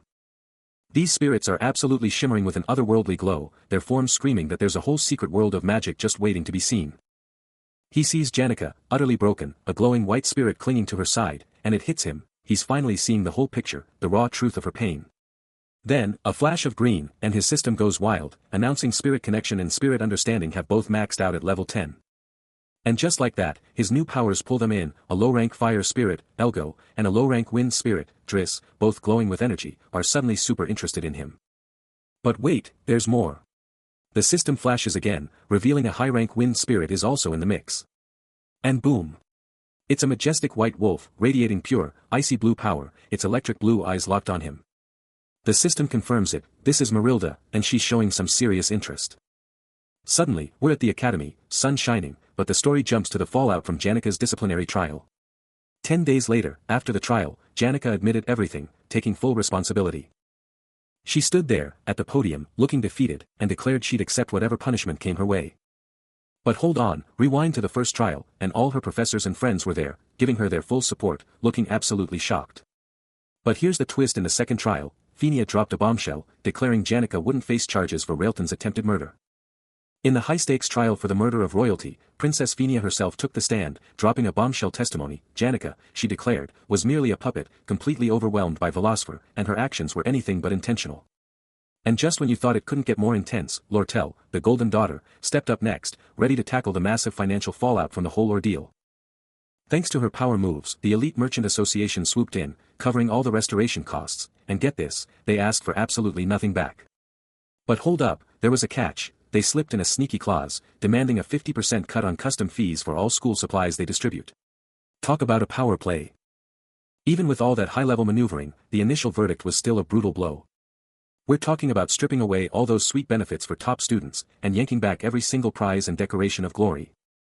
And if that wasn't enough, she was banned from even stepping foot in Ophilus Hall next semester. But then, the hammer dropped with a twist, the final, mitigated sentence was a mere 10 days of probation, followed by a 20-day suspension. Originally, the verdict was a soul-crushing expulsion. It was over, or so everyone thought. But then, in a stunning turn of events, that brutal judgment was revoked. It was like something out of a movie, a truly epic, heart-touching montage in a coming-of-age drama. The news exploded with pure relief and unadulterated joy, sending students and even the faculty into a frenzy of celebration over the unexpected save. The suffocating tension in the air just vanished, replaced by an electrifying wave of hope and fresh possibilities. In the shadowy depths, a voice cries out, utterly relieved. But then, someone points out that Janica looks super stressed, her shoulders slumping more than ever. Meanwhile, Lortel and Clara exchange a super sly look, a hint of mischief in their smiles. One of them then drops a challenge, asking if it's time to step up. Suddenly, we're looking at a feast of desserts and tea, a total visual treat that hides the drama. Back with the squad, Lortel gives Clara a serious warning, don't even mention the Glaskin incident. She's super protective of Elka Island, who looks totally overwhelmed between them. The rules are clear, absolutely no asking Elka Island about her feelings or personal stuff. Lortel's green eye flashes with fierce resolve, as she cuts off, declaring that's it for the simulation. Clara's blue-gray eyes narrow, and she's all like, yeah, totally ready to go. Lortel then shouts, with a burst of energy, now, come on. Janica. A deep thought pops up, all about liking and loving someone. Then, a blonde-haired figure with stunning rose-petal eyes blushes hard, her face radiating pure emotion as the word love floats above her. Blushing intensely, a girl with braided pink hair ponders a deep question, her mind racing to understand the stark difference between. Her friends, Lortel and Elka Island, exchange worried glances, as Lortel presses her about the sudden mention, and Elka Island quickly interjects, confirming it's about their friend. Clara's gaze, now burning red, plunges into a vivid memory, as she reveals the friend's recurring dream. The dream bursts forth with a delicate hand clutching a vibrant bouquet, a powerful symbol of beauty and deep affection. Bathed in golden light, Clara sits amidst a sea of wildflowers, her nimble fingers weaving a flower crown with exquisite precision. Her intense, red-tinged gaze snaps up, as a voice sharply calls out, Ichiwai. The voice cuts through the air, sharply calling out, Janica. The dream shifts to a majestic scene. Ed Rothstaler, a picture of nobility on his steed, casts a glance down at Princess Phinia, who returns his gaze with utter devotion. Ed's elaborate uniform shines brilliantly, a testament to his undeniable prestige. With a tender smile, Clara carefully crowns Ed with her floral creation, confessing she made it especially for him. They burst into joyous laughter, sprinting through the radiant field, Clara excitedly declaring it's the same dream, repeating endlessly, about her friends. Snapping back to reality, Janica lets out a hearty laugh, flanked by Lortel and Elka Island, who playfully scold her, reminding her of the 10-day probation that kept her from seeing any friends. Janica is all ears, a subtle smirk hinting at her curiosity as she probes for more juicy details from her friend. She remembers her friend talking about someone just staring blankly in their room, and then, bam. That person's face pops right into her head. But wait, Clara, totally vibing with her dessert, suddenly has an oh snap moment, realizing she totally forgot about the assistant professor. She bolts with a quick bye now, leaving Janica to shout, Annis. Clara gives a breezy goodbye wave, but Janica's face is pure shock, already strategizing how to handle this delicate situation. She's thinking, okay, gotta play this cool, super slow and careful, because one wrong move could absolutely shatter Janica's fragile heart, and then everyone would know. Janica's mind is blown by this love story of Janica Faye Lover, she can't even believe it's real, then she pivots to Clara, telling her to just keep it simple, no need for drama. She keeps going, wondering if you like someone or hate them, it's all just a big mystery, right? Clara, though, hits back, saying it's way better to just be real about your feelings, especially when it comes to your friends. Clara also warns Janica to watch her mouth about sensitive stuff from now on, because it could totally trash her friend's rep. Janica gasps, totally getting it, telling Clara she was right and things could have gone sideways, and secretly, she's patting herself on the back for shutting down those rumors. Clara thanks Janica for the real talk, then drops the bomb that she's gotta head back to Ophilus Hall to report her suspension and clear her head. Janica totally agrees with Clara's wisdom, thinking she absolutely nailed it, just like she always does. Inside the Academy's grand, golden halls, a wave of pure, unadulterated relief just hits him like a truck. He practically collapses onto the couch, face-planting into the cushions, and lets out a triumphant whisper, I actually did it, Annis. But rewind a bit, because before this epic win, he'd scored a massive fee waiver for next semester, all thanks to Phinia pulling some strings. This wasn't just a win, it was everything. And with the gold coins he'd somehow scraped together, he immediately went out and snagged some crucial tools, getting ready for whatever came next. A thoughtful slips out as he plots his next big play. He'd literally gone out of his way to dodge her for ages, but now, spotting her just chilling there, glued to her phone, he knew the game was officially on. His whole avoidance strategy was about to get blown to smithereens. The girl, with her iconic pink hair and that signature red ribbon, finally looks up, a pensive look on her face.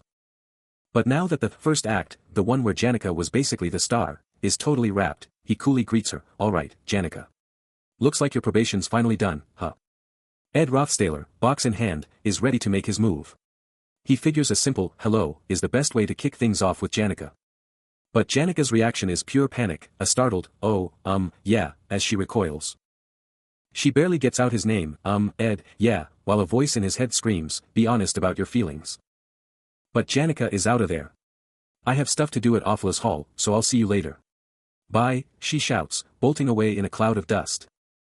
Her frantic footsteps fade into the distance, leaving him stunned and alone, all for Janica. Seriously, the difficulty level was off the charts. Ed Rothstaler, the guy who actually made the sweet Janica spill the beans, is now left to ponder what just happened. Flashback or alternate reality? Ed, rocking white hair and a hammer, thinks the whole thing was kinda amazing in a way. He snaps back to reality, reminding himself, right, let's not be too clingy. I'm about to be busy too after all, grabbing a knife from his toolbox. Back to his normal look, Ed is now in a sunny clearing, scoping out the perfect spot. Tools ready, he announces, finally, it's time to make the hut. A clean cut appears on a piece of wood, marking the start of his epic build. It's day 1. He's picked the spot, and the hut building adventure officially begins. He's back at it, grinding away in his secret spot, kicking that shovel like his life depends on it. While the semester results dropped, and a giant F carved into wood is a brutal callback to his past struggles. Just 3 days in, and he's already a wood-gathering machine, stacking those logs like a pro. Fast forward to day 6, and he's hitting the brakes on the wood grind for something big. His hands are shaking as he clutches that report card, and boom. A+ grades in theory, B's in practicals, he's crushing it.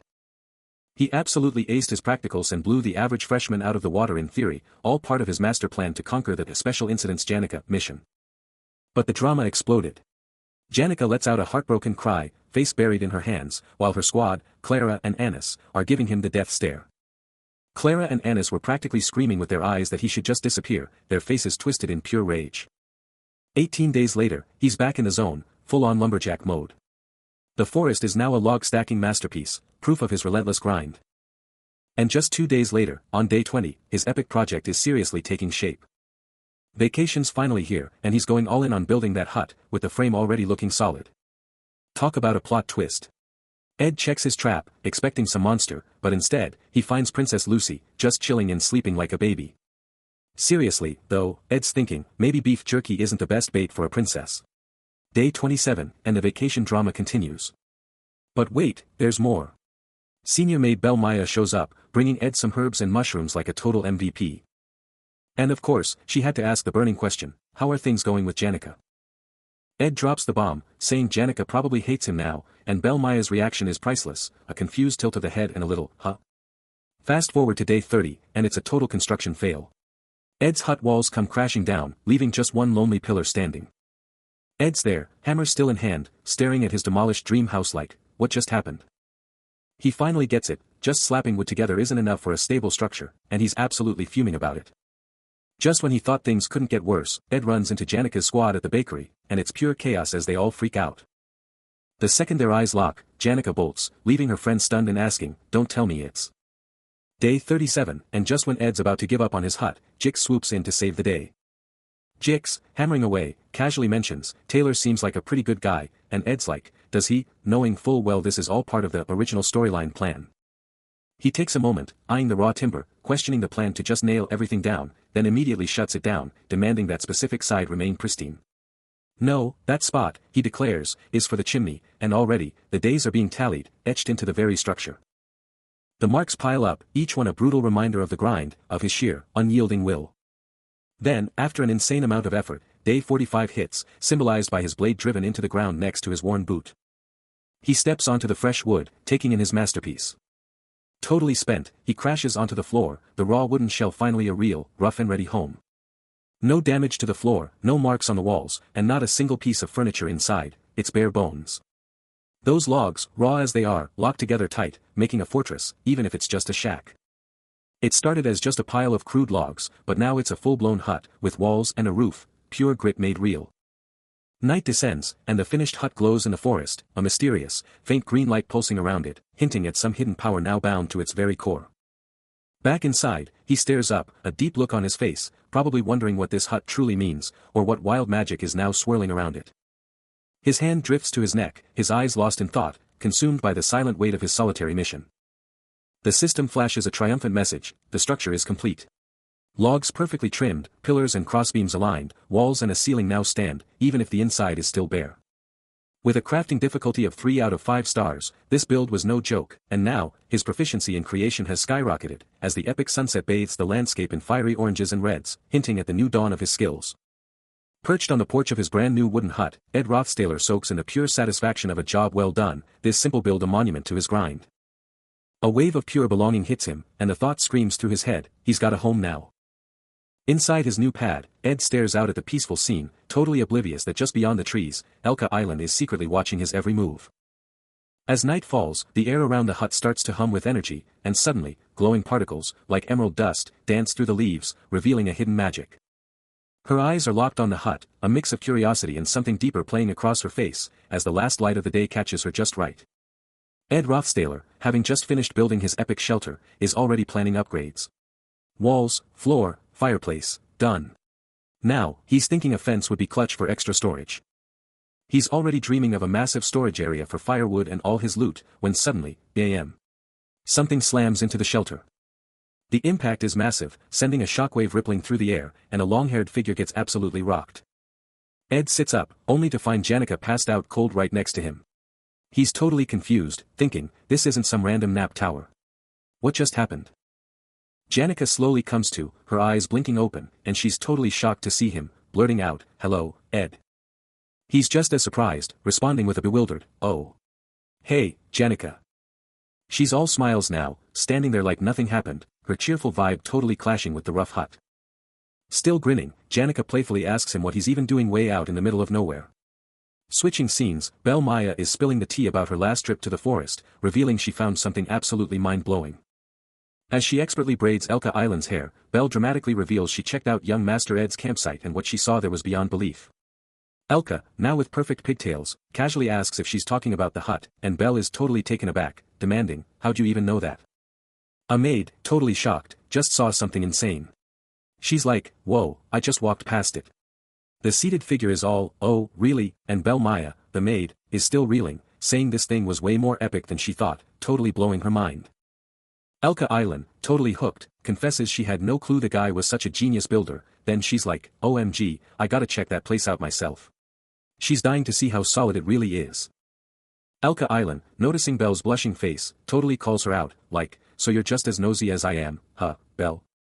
Belle Maya, totally red-faced, doubles down, like, "Duh. Anyone would be curious. It's only human to want to know how that hut was built and what's inside."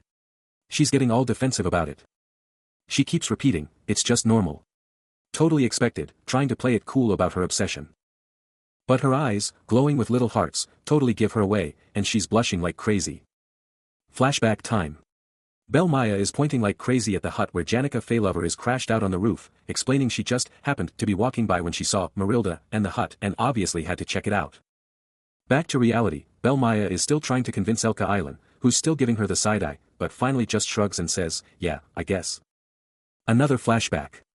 Belle Maya is totally fangirling over Ed Rothstaler's hut, telling him it's awesome, and he's just like, didn't the spirits already spill the beans?" He's confused why she's so surprised.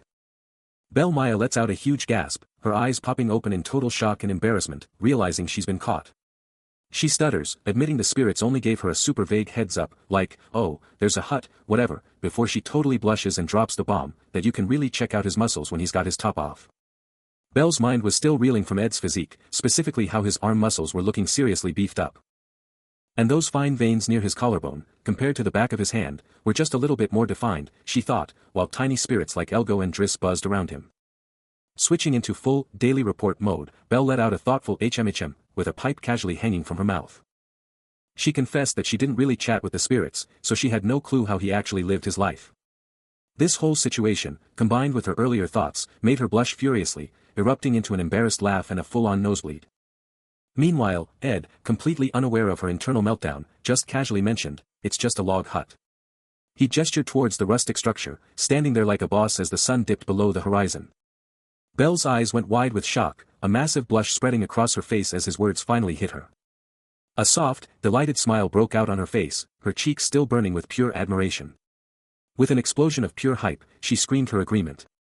Staring up at the epic log hut, perfectly silhouetted against the insane sunset, Belle gasped, "WHOA. You made all of this alone?" Her voice dripping with pure awe, she could only manage a stunned, "WHOA, as her mind was blown. The night was alive with the intense crackle of a blazing fire, its wild flames devouring the darkness. Massive logs blazed, painting the scene in a fiery glow, the relentless crackle of the flames dominating the air.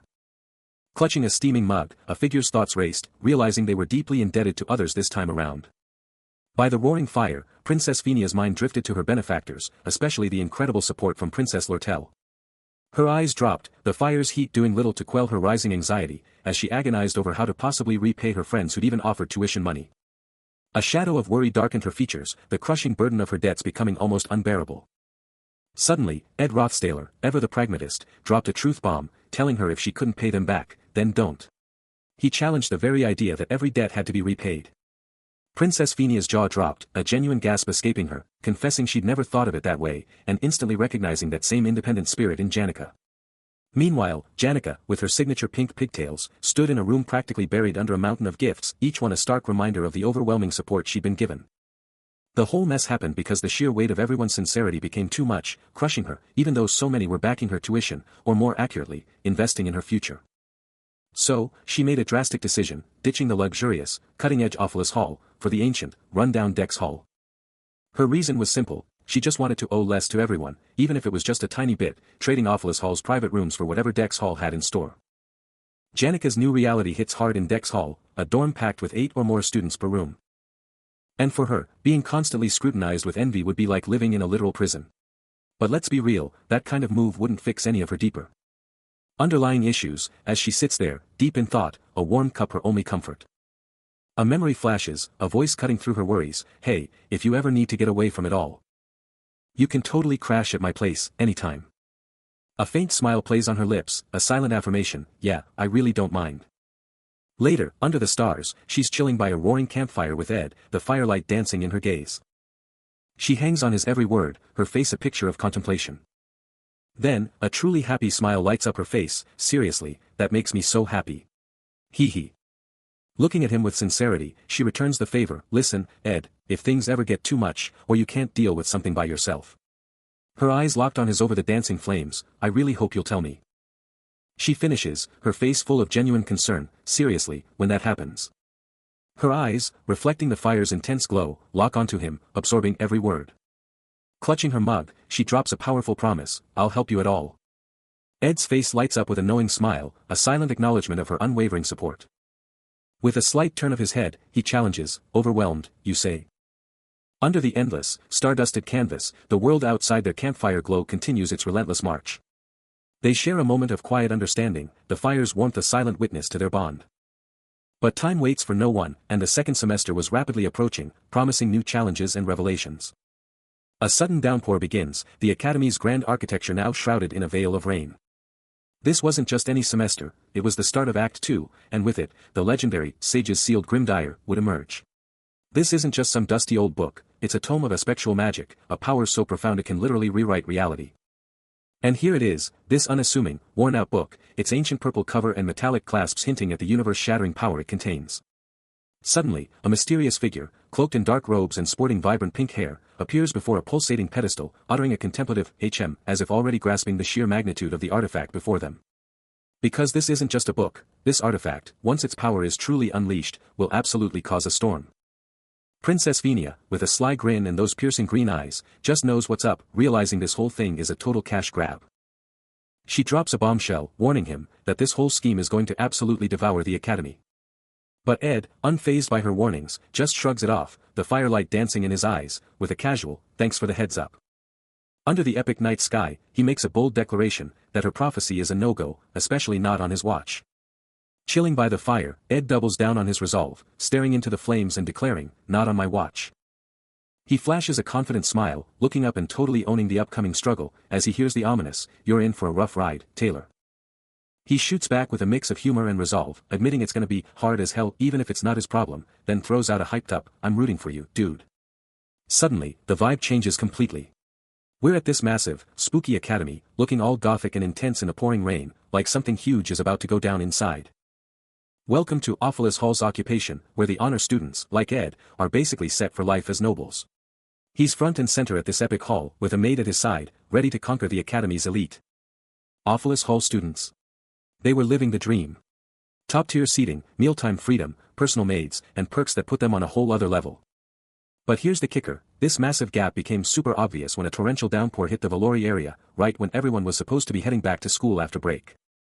And get this, the Academy's rules stated that only Ophelis Hall students got a free pass, letting them chill out for a few extra days if the weather messed up their travel plans. So, while some rode in style, totally dry and cozy.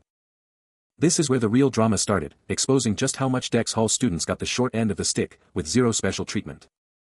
Meanwhile, the other students were literally slogging through it, their faces screaming pure misery as the rain hammered down. One guy just balled up his fist in silent rage, staring up at the academy, which probably felt like a giant middle finger to him. Some, like the student whose arm was literally on fire with a glowing aura, were turning their anger into raw power, getting even tougher despite the absolutely terrible weather. And all of this was happening, a brutal reminder of the academy's messed up social ladder. Back inside, some official-looking document about Ophilus Hall students' commute was being checked out, probably just making their special treatment even more official. Someone was meticulously sealing an envelope with wax, and you could practically hear the heavy rain outside, mirroring the serious decisions going down. Lortel was chilling by the window, looking super thoughtful, probably deep in thought about the crazy rain and what it all meant for the academy's rules. Under the cover of a relentless downpour, a mysterious merchant makes a move, reaching out to the reps of the inferior students. Meet Will Lane, the rep for the inferior students, a master manipulator ready to ignite a powder keg of resentment. Will Lane's only goal? To absolutely wreck the academy in Ophilus Hall, because the student body's rage is already off the charts. All they need is one solid reason, a perfect excuse to rally every inferior and regular student into a furious mob. The merchant's dark dealings are in full swing, priming Will Lane to unleash chaos. Will Lane's words are weapons, and the perfect excuse for rebellion is already locked and loaded. The real problem? The academy's blatant favoritism, forcing regular students to brave the storm while the elite got a free pass. Now, a solution is being floated, a new deadline, but it's just a thinly veiled attempt to justify Ophilus Hall's special treatment, pushed by their own head maid. And get this, a huge chunk of the Academy's review division is already in Lortel's pocket, making her even more untouchable. They're all in for Lortel's plan, and honestly, whether the Academy says yes or no barely matters anymore. The student body's fury is still boiling, their faces etched with rage as they brace for a decision that could spark an explosion. Just the idea of this solution will send the inferior students into a frenzy, supercharging the entire powder keg. Ophilus Hall is going up in flames. And someone's actually saying it's a good idea to let it burn, to strategically take down parts of this elite academy. Remember, this isn't just any building, it's packed with priceless art and furniture, all from the richest families. The stakes are insane. The fire is absolutely devouring everything, walls, carpets, furniture, all handcrafted by master artisans. And the twisted logic? The more destruction, the better for them. Back in the shadows, these three suits are chillingly calm, agreeing that taking down Ophilus Hall is a power move. A clenched fist drives the point home, the more chaos, the bigger the financial hit to the Academy, especially after the Glaskin disaster. And get this, the Sage's sealed grimoire is in play. A shadowy figure wields its power, giving the Elite Merchant Association a massive edge in this whole mess. When things get desperate, people will give anything, even their own souls. And as the rain pours down, you can't help but wonder when this storm, both literal and metaphorical, will ever end. Staring out at the relentless rain, Lortel sees nothing but a dark, oppressive sky, no hope, no light, just endless gloom. That sky, looming over the city's giants, feels exactly like the one she remembers from the slums, a crushing gray blanket reflecting the hopelessness of the downtrodden. She just keeps staring up, lost in the endless rain and the suffocating city view. This romantic academy, this land of learning, was just too bright, too exposing, for someone like her. Gazing into her own reflection, she confronted the image of herself, living in absolute darkness. And the conspiracy documents piled on her desk. They were undeniable proof of the life she was living. These weren't just papers, they were the remnants of a life lived, a life where the true self was never, ever revealed. She fought tooth and nail to survive, and this is what she became. But that didn't change the core of her filthy self, driving her to desperately seek out others like her.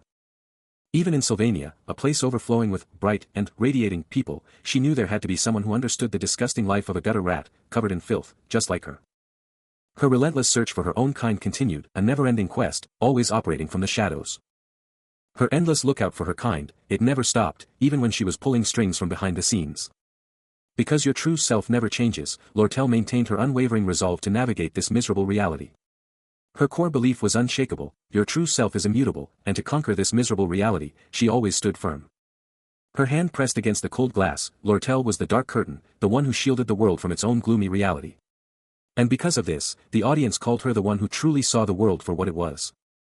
Lortel, with her signature glowing green eyes, is chilling, watching everything unfold from the shadows. But outside, things are heating up. A storm of student fury is brewing, as they scream that they're done with this unfair treatment. Fists are flying up in pure defiance, their anger shaking the very foundations of the academy. They're demanding fair grades, shouting for equality in this so-called land of learning, in what was originally known as the epic Ophilus Hall occupation incident. And check it out. A hooded figure, a middle boss from the first floor, is hyping up the crowd, demanding answers. This whole thing is a setup, designed to provoke students against Lortel, and usually, the main character would shut it down. But wait, what's this? A maid is totally freaking out, thinking about reporting to the chief, completely missing the shadowy figure creeping up behind her. And just like that, Tote, the hooded menace, snatches her up, covering her mouth, executing his part in Lortel's master plan. This is Tote, the guy who got trashed by Taylor's crew and is now totally bought by Lortel for this dirty work, dragging the poor maid away into the night. A shadowy figure bursts onto the scene, and someone screams, "Who are you? What are you doing?" The mission, take down the rookie maid protecting the first floor. Then, with a powerful kick, the door gets blasted open. Rain lashes down outside, as the impact reverberates. Awfulest Hall's doors are now wide open, exposing the chaos outside. All to let the students flood in. Students inside are freaking out, shouting, "What's going on?" The cloaked figure looms over a defeated Belle Maya, while a voice rages, "We're not asking for a lot. Just decent treatment." The students flood in, their shouts echoing, "Let's make our voices heard." With the first floor breached, Tote, the Act 2 Phase 1 middle boss, steps up, ordering the students to storm the 4th floor maintenance office and make their demands heard. His job? Stop the main character and his crew dead in their tracks. Will Lane glares, realizing, "So you're the one Lortel bought off." The rain keeps coming down, a dark omen for the storm brewing inside the academy. Yeah, that's absolutely right. Tote's on the grind, confirming his mission, he's the one checking the first floor and keeping watch, but deep down, he knows this gig wasn't originally his. Rain patters as he ponders, and the big question hits, was he really supposed to be the middle boss, or is something else at play? Elsewhere, Ed Rothstaler is caught in the rain, looking grim, clearly deep in thought about everything going down. Tote's mind is racing, he's practically screaming inside, "Why the hell am I even here?" And then, the ultimate question hits him, how did he even end up as a middle boss in this whole mess? The rain is pouring, but this guy isn't even noticing, his face etched with pure exhaustion and a deep, heavy vibe. He's just standing there, shoulders slumped, looking totally defeated, the rain outside perfectly matching the storm raging inside his head.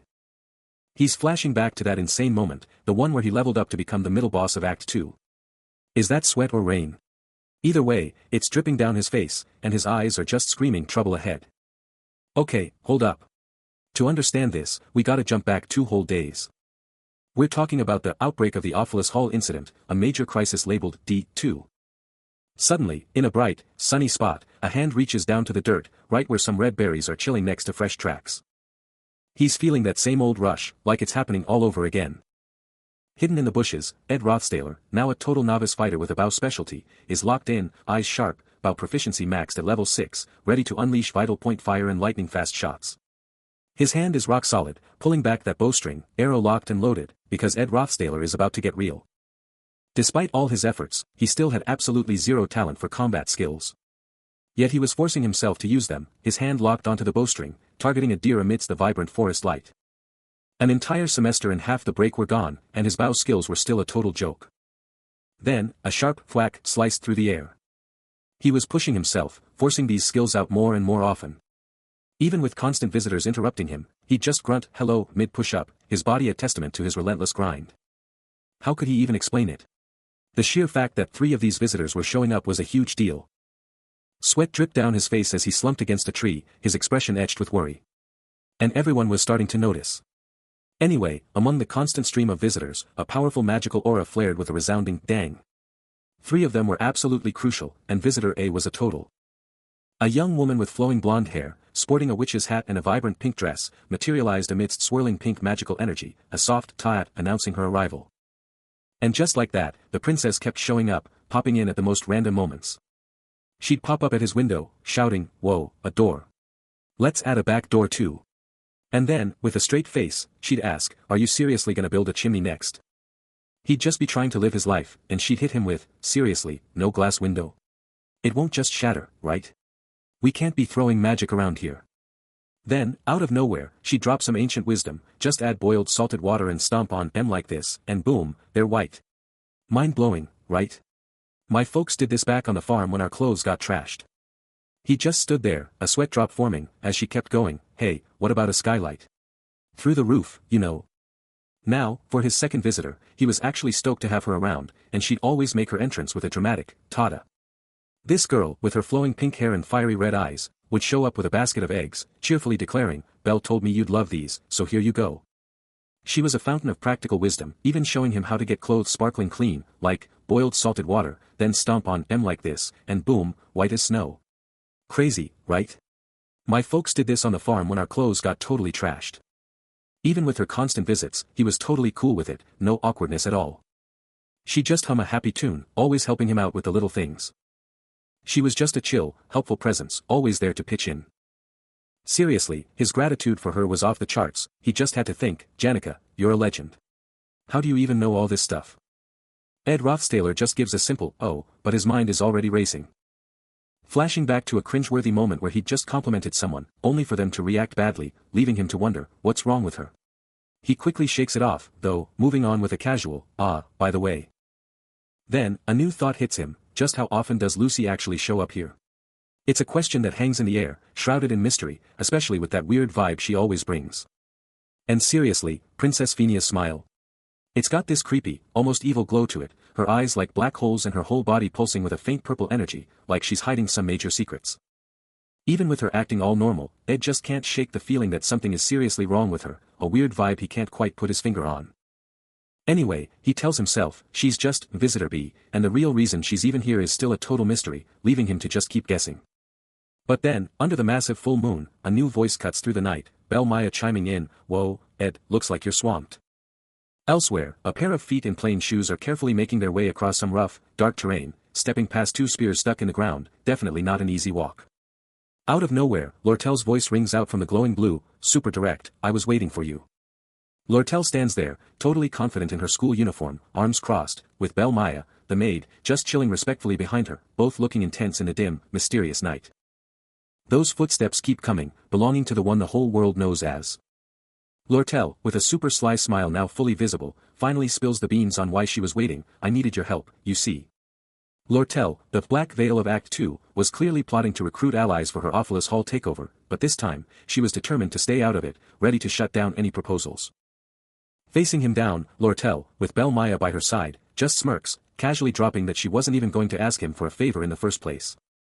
His eyes narrow, a single thought burning through his mind, if Tote hadn't just collapsed, this whole mess would be avoided. Lortel, totally bewildered and fuming, practically screams, why is nothing going to plan? Why did he just pass out? He averts his gaze, a flashback hitting him hard. Tote started the whole thing with him, but then it all went sideways. The memory flashes, a student is absolutely roasting Tote, who's sprawled out on the floor, shouting about how ridiculous it was for him to beat Glaskin when everyone saw Lucy one-shot him, especially since he was only supposed to get a light beating from Taylor. Tote's face twists into a primal scream of pure fury and embarrassment, remembering the exact words that followed, his voice practically shattering with rage. He absolutely roars, his rage exploding, screaming that his tormentor is even worse than that pathetic bug, Ed Rothstaler. A brutal punch smashes into Tote's face, warping his features on impact, and he lets out a raw, desperate scream of agony and pure rage. The princess unleashes a devastating kick, connecting with a sickening thud that sends her opponent flying, utterly helpless. His face twists in pure agony and shock, the sheer power of that hit distorting his features. Barely standing, held up by his peers, his eyes are blazing with pure, unadulterated fury, and one of them whispers, dude, I don't know if it was Taylor or you, but Alvi said she's never seen Jix this mad. The flashback ends, and a cynical thought cuts through the air, ugh, emotional people are the worst. Can't trust M. And I don't have anything that hard for you to do. Back in the present, Lortel, with her maid Belle Maya by her side, gets real close, whispering her plan, alright, grab this key from Alice, then sneak into Ophelis Hall. She keeps going, and when all those weak students show up, you just open the door for them. He's thinking, seriously?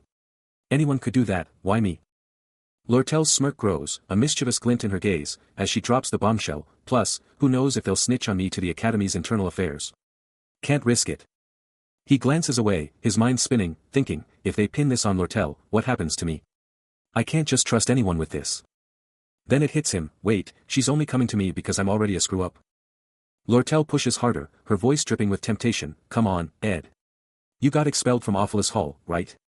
Don't you want to get back at the Academy for that? He turns his head, a troubled look on his face, and mutters, nah, I'm good. Not really my thing. He finally speaks, laying down the gauntlet with a firm, how about you listen to my conditions? His gaze locked on her, he waits, a hint of surprise flashing in his eyes. Lortel, a sly smirk playing on her lips, throws down her own challenge, 20 gold coins. A swift deal from him, and their hands clasp, sealing the pact. but his mind is already racing, a silent vow echoing, "I'm just going to set everything back where it belongs." Suddenly, the story plunges into the outbreak of the Awfulest Hall incident, a massive event that kicked off even before the legendary fight for Sage's sealed grimoire. Rain pounds the academy, setting a grim stage for the coming storm. Later, by a roaring campfire, Ed Rothstaler sits, the flames reflecting the intricate web of Lortel's plan to absolutely wreck the academy's finances, a move so wild, it's like a liking episode of pure chaos. The plot thickens as Lortel masterfully pulls off her grand conspiracy. And just like that, Merchantry is born, a money-making powerhouse at the academy, ready to go head-to-head with Princess Phenia's student association. This isn't just a club, it's a full-blown power play, directly challenging the princess's authority, and now everyone's wondering how the idealists will even make it out alive. It's game on for a head-to-head showdown, a monumental clash between the academy's rising powers. But here's the real kicker, it all comes down to who Ed Rothstaler backs, because his choice is going to decide everything, and for now, he's just playing the long game. He's got his eyes on the prize, watching from the shadows, ready to jump in with the winning team when the time is right. Suddenly, Lortel gets hit with a surprise rain shower, and she's like, "Whoa, gotta bolt back to the dorms, thought this rain was over." Shaking her head in annoyance, she makes a dash through the pouring rain. Over by a cozy campfire, Belle Maya is totally gushing about Ed Rothstaler, telling him how amazing he is, just waltzing in and out like he's on a permanent vacation. She playfully nudges him, reminding him he can't just bail on rainy days, and he just chills, saying, "Hey, it all gets better eventually." Later, Ed Rothstaler has a light bulb moment, thinking, "You know what? It's high time I bounced from Awfulest Hall." He figures the break's almost done, and he's got to ditch a ton of stuff because Dex Hall turned out to be way tinier than he ever imagined. He's all ears as she hypes up her readiness, boasting about her stash of pillows, cushions, clocks, and even lanterns. And she's not stopping there, adding that she's got daily necessities and supplies galore. But there's a catch. He can't bring any furniture, because, get this, it all belongs to Awfulest Hall. She's totally on board, flashing a huge smile, and he's pumped, announcing he'll move his stuff the second the semester kicks off. Belle then drops a question about Lucy, wondering if she's always like this, and he just shrugs, "Sometimes." Cut to a mysterious figure, witch hat and cloak on point, standing solo on a rooftop, absolutely drenched in the pouring rain. He's looking up, captivated by her silhouette against the wild, stormy sky. But here's the kicker, Lucy's insane powers weren't freebies, they came with a massive cost that totally defined her life. For years, she'd been actively dodging the destiny that was practically screaming her name. The rain just keeps on coming, a relentless backdrop to her lone stand. He casually shrugs off her presence, telling others not to bother, since he basically tunes her out himself. Chibi Belle gets it, totally calling him out on his indifference towards Lucy. Ed Rothstaler, ever the strategist, casually drops a line to Janica, instantly grabbing her focus. Because it just hit him, she's still stuck inside Awfulest Hall, and when that place gets locked down, those protection runes are going to go absolutely wild. Those runes aren't just for show, they're gonna lock every single student in their rooms, turning the whole place into an inescapable fortress. Now, Janica's a powerhouse, she could probably bust out of there no problem, but the sheer thought of her being trapped still gnaws at him. So, he steps up, cutting straight to the chase, and asks her for a favor, no beating around the bush. Later, huddled by a fire in the pouring rain, he lays out the plan, telling her to meet him tomorrow night, sharp at 9. And the spot? None other than the legendary Rose Garden, right there, front and center, in front of Awfulest Hall. He sits there, lost in thought, weighing his options, the relentless rain mirroring the storm brewing in his mind. Janica's jaw practically drops at the mention of the Rose Garden, but he quickly shuts down her questions, promising a full explanation tomorrow. Her eyes practically pop out of her head in pure shock, her hand clamping over her mouth, utterly speechless. He mentally kicks himself, knowing he can't spill the beans right now, but he's gotta get her out of there, no matter what, before something crazy goes down. He quickly scans for a nearby spot, somewhere dry, away from the downpour, and with a soft, almost whispered, "Oh okay," Janica reluctantly agrees to his mysterious demand. He watches Janica walk away, her final words hanging in the air as she vanishes, leaving behind a faint magical shimmer. A heavy sigh escapes him, his face a mask of complex emotions, relief battling with a deep-seated worry. He knows it's coming, the start of the semester, and with it, the end of this relentless downpour. Soon, he'll finally bask in the bright, sunny sky, a long-awaited reprieve from the gloom. Once the rain clears, even these ancient woods will exude the classic scent of fall, a powerful reminder of changing seasons. Alone in the relentless downpour, he stares out at the world, lost in thought. This long vacation, this fleeting moment of peace, is ending now, just as the outbreak of the Awfulest Hall incident is about to explode. Later, at 9 p.m., he's pushing his limits in intense training, a frustrated few escaping him as he judges his own performance as lacking. Awfulous Hall, a colossal structure, looms under the relentless rain, its windows casting an eerie glow. He mentally drills it in, he must avoid emotional reactions at all costs, a critical rule for the chaos that's about to erupt. Hanging upside down, every muscle screaming, he pushes his body to its absolute limit, readying himself for the coming storm. He's pushing his limits, every muscle screaming, as the memory of Jix Effelstein, a magic faculty powerhouse, flashes through his mind, remembering Elka's unexpected fury. A heavy thud. His bare feet slam onto the floor, proof of the brutal training he's enduring. Then, a soft, questioning escapes him, his mind still reeling from everything that's happened. Sweat drips down his face as he stares down, his expression a raw blend of fatigue and intense thought. Then, the rhythmic patter of footsteps starts, a clear sign he's moving on, his mission beginning. Now, cloaked and hooded, he's a blur through the torrential rain, every step fueled by urgency and iron will. Under his hood, his eyes blaze with an electric blue glow, a clear sign of his power surging, his senses razor sharp. The rain keeps pounding down, a perfect, chaotic shield for his covert operation. Inside, a blonde maid asks, "Where are the other maids?" The white-haired chief maid reveals that all non-essential staff are in the meeting room, convened by her for a critical agenda. This is it, the plan to seal the entrance once they're all trapped inside. The commander's already bought off, so everything's moving fast and he's got the goods ready.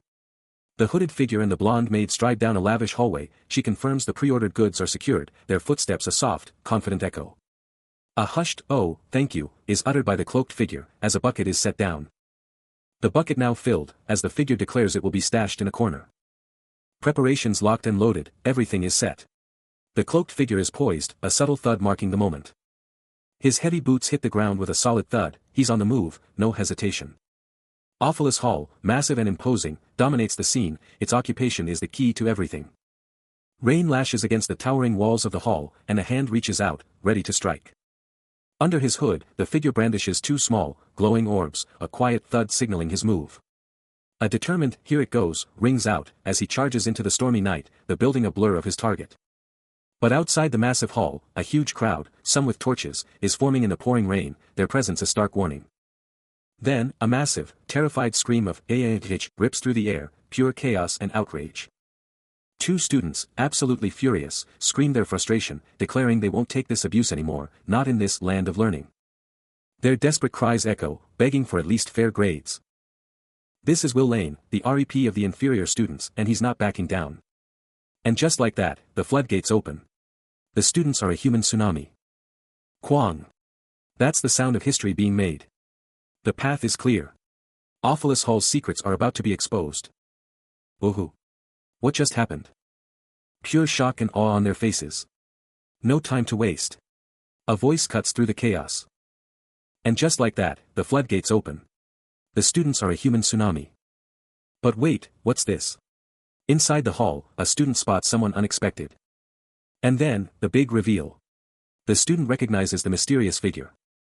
And there he is, Ed Rothstaler, looking cool and collected. Ed is still trying to process being called out, but before he can even react, someone is already towering over him. A hand shoots out, yanking him up by the collar, and the student shouts, "I've always been on your side, agreeing with everything you've been saying." It's Will Lane, the protest leader, and he's not letting up, pulling Ed right into his face, demanding an explanation.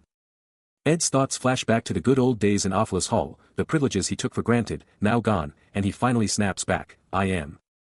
Will Lane's eyes narrow, a clear look of betrayal on his face as he fires back, "You idiot. I actually believed those rumors about you." But Ed, ever the provocateur, just throws back a snarky comment, "Wow, I had no idea you were such an amazing person. You, really, did a lot today." Will Lane completely brushes off the jab, his grip tightening, and he barks orders, "You started this whole mess. Now get your butt to the upper floor, fast." Ed, spotting his chance to ditch the awkward conversation, quickly agrees, all right. I'll leave this whole thing to you." Will Lane stares after him, a fierce resolve in his gaze, fully aware that he's about to take all the heat for this protest. No need to even bother with the maid who's making a break for it, bolting down the hall and leaving a frantic trail of footprints. The chief maid, Alice, the one who controls all the protection runes, is now completely under Lortel's thumb. And with the protection runes, the very ones meant to keep students safe, now firing up, they're about to become a trap, detaining everyone. Fiery orange sigils erupt across the hall, and Ed, ever the strategist, asks, "We wait, right? Everything is going down exactly according to the script." "Yeah, this whole wild ride is playing out just like it was supposed to." He strides ahead, the runes blazing his way, leaving a clear path of footsteps on the gleaming floor. He takes it all in, a quiet, oh my, escaping him, as he thinks about Black Veil, the mastermind behind this whole crazy scheme. Meanwhile, from somewhere unseen, Lortel can't help but comment, dude, your entrance is way more extra than I thought it'd be. Her steps are light, but her words carry weight as she adds, just as I expected from you, Ed. A smirk plays on her lips as she finishes, yeah, leaving this to you was a brilliant move. Ed, now standing before a massive stage, is ready to make his grand entrance. He's totally over it, letting out a frustrated sigh as his socks get absolutely drenched. And he's just fed up with this whole rainy day vibe, muttering about how much he hates days like these. But then, his eyes snap open, realizing he's not alone, and he calls out, so you've been watching, huh? And who is it? None other than Lortel, the red-haired student, her hooded form a total power move against the rainy backdrop. She just turns and walks off, no words needed, leaving a dramatic trail of wet footprints behind her. The stakes are high as the voice stresses the urgency, because the academy staff will be on them in no time, so they gotta wrap things up fast. With a quick, yeah, do your best, Lortel takes a massive leap, dropping into the shadows like a boss. Ed just watches her go, his face giving absolutely nothing away. Then, out of nowhere, he turns to someone else and drops a bombshell. I know this is kinda out of the blue, but, have you ever killed someone? His piercing stare locks onto the white-haired youth, who's just standing there, silent, while Lortel is barely visible in the shadows. The white-haired youth just stares back, leaving Ed hanging with that intense question. After being hit with that heavy question, he just drops a bombshell, he's never killed anyone. Lortel lets out a small, almost sad laugh, then drops her own truth bomb, she's never killed anyone either. What a twist. But hold up. Her mind flashes back to a dark past, a younger her running for her life, a dude with a bat hot on her heels. She remembers that raw, desperate need to survive, pushing her to absolutely wreck other people's lives, leaving nothing but chaos behind. To dodge betrayal, she became a master of the preemptive strike, metaphorically backstabbing anyone who got in her way, even as an old man and a kid saw her torching crucial papers.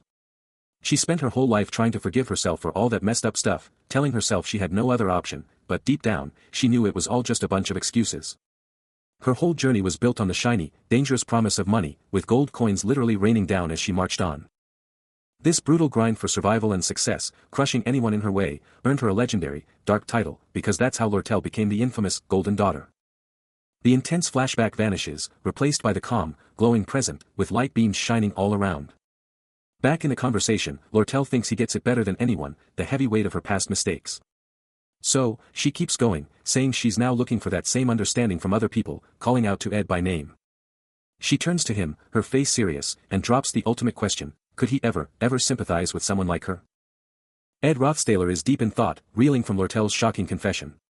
He's trying to understand her, thinking about how loneliness can consume someone, making them seem almost possessed. It's a universal struggle, affecting everyone, good or evil. And to break free, he realizes, people are forced to change, but he's not that kind of person. He keeps thinking, seeing how people often gravitate towards those just like them, even if it means wallowing in the muck. But then, a flashback hits Lortel, a harsh voice from her past echoing, you have to take responsibility for your decisions, Lortel. Suddenly, Ed's eyes blaze with an electric blue glow, showing just how deep he's thinking. Lortel, already making her way up the massive staircase, stops for a beat, lost in her own thoughts. She keeps going, her figure a determined silhouette against the grand hall, a new resolve burning within her. A small, knowing smile plays on her face as she thinks, ugh, I said something totally out of character back there. Her expression hardens with resolve, declaring, time to get back to business. Her resolve is absolute, because she knows, time is running out. A lone figure stalks through the eerie, abandoned halls, his presence a silent echo in the darkness. Finally, he collapses, a weary phew escaping his lips, the mental strain clearly taking its toll. His boots hit the ground with a thud, a brief pause before the next move. His eyes, glowing with a fierce blue intensity, lock onto the future, as Lortel gets ready to drop the master plan on Alice. The scheme? Unleash the Ophilis Hall defense magic, turning it into a chaotic force, and hand over the rune command to Will Lane, the underdog leader. Will Lane, now supercharged with Ophilis's impenetrable defenses. And the hall's defense spells going absolutely wild around him, he's consumed by a blazing red aura, eyes burning with raw power. The magic surges, an unstoppable force, red runes exploding around him. This isn't just a power-up, it's a full-blown evolution, transforming him into the ultimate fourth-stage boss. The whole game plan revolves around taking down Will Lane, who's about to go completely insane with those berserk defense runes, a monumental challenge Ed is clearly gearing up for, stretching out those arms. He's just gotta chill and wait for Taylor to burst through the doors, planning to put on a decent show, stall for time, take the L, and let Taylor dominate the second floor. Perched on the stairs, he lets out a contemplative footprints marking the path of his calculated ascent. He knew he'd have to take some hits, fighting off the others. While outside, the academy was getting absolutely drenched, rain hammering down on its massive buildings.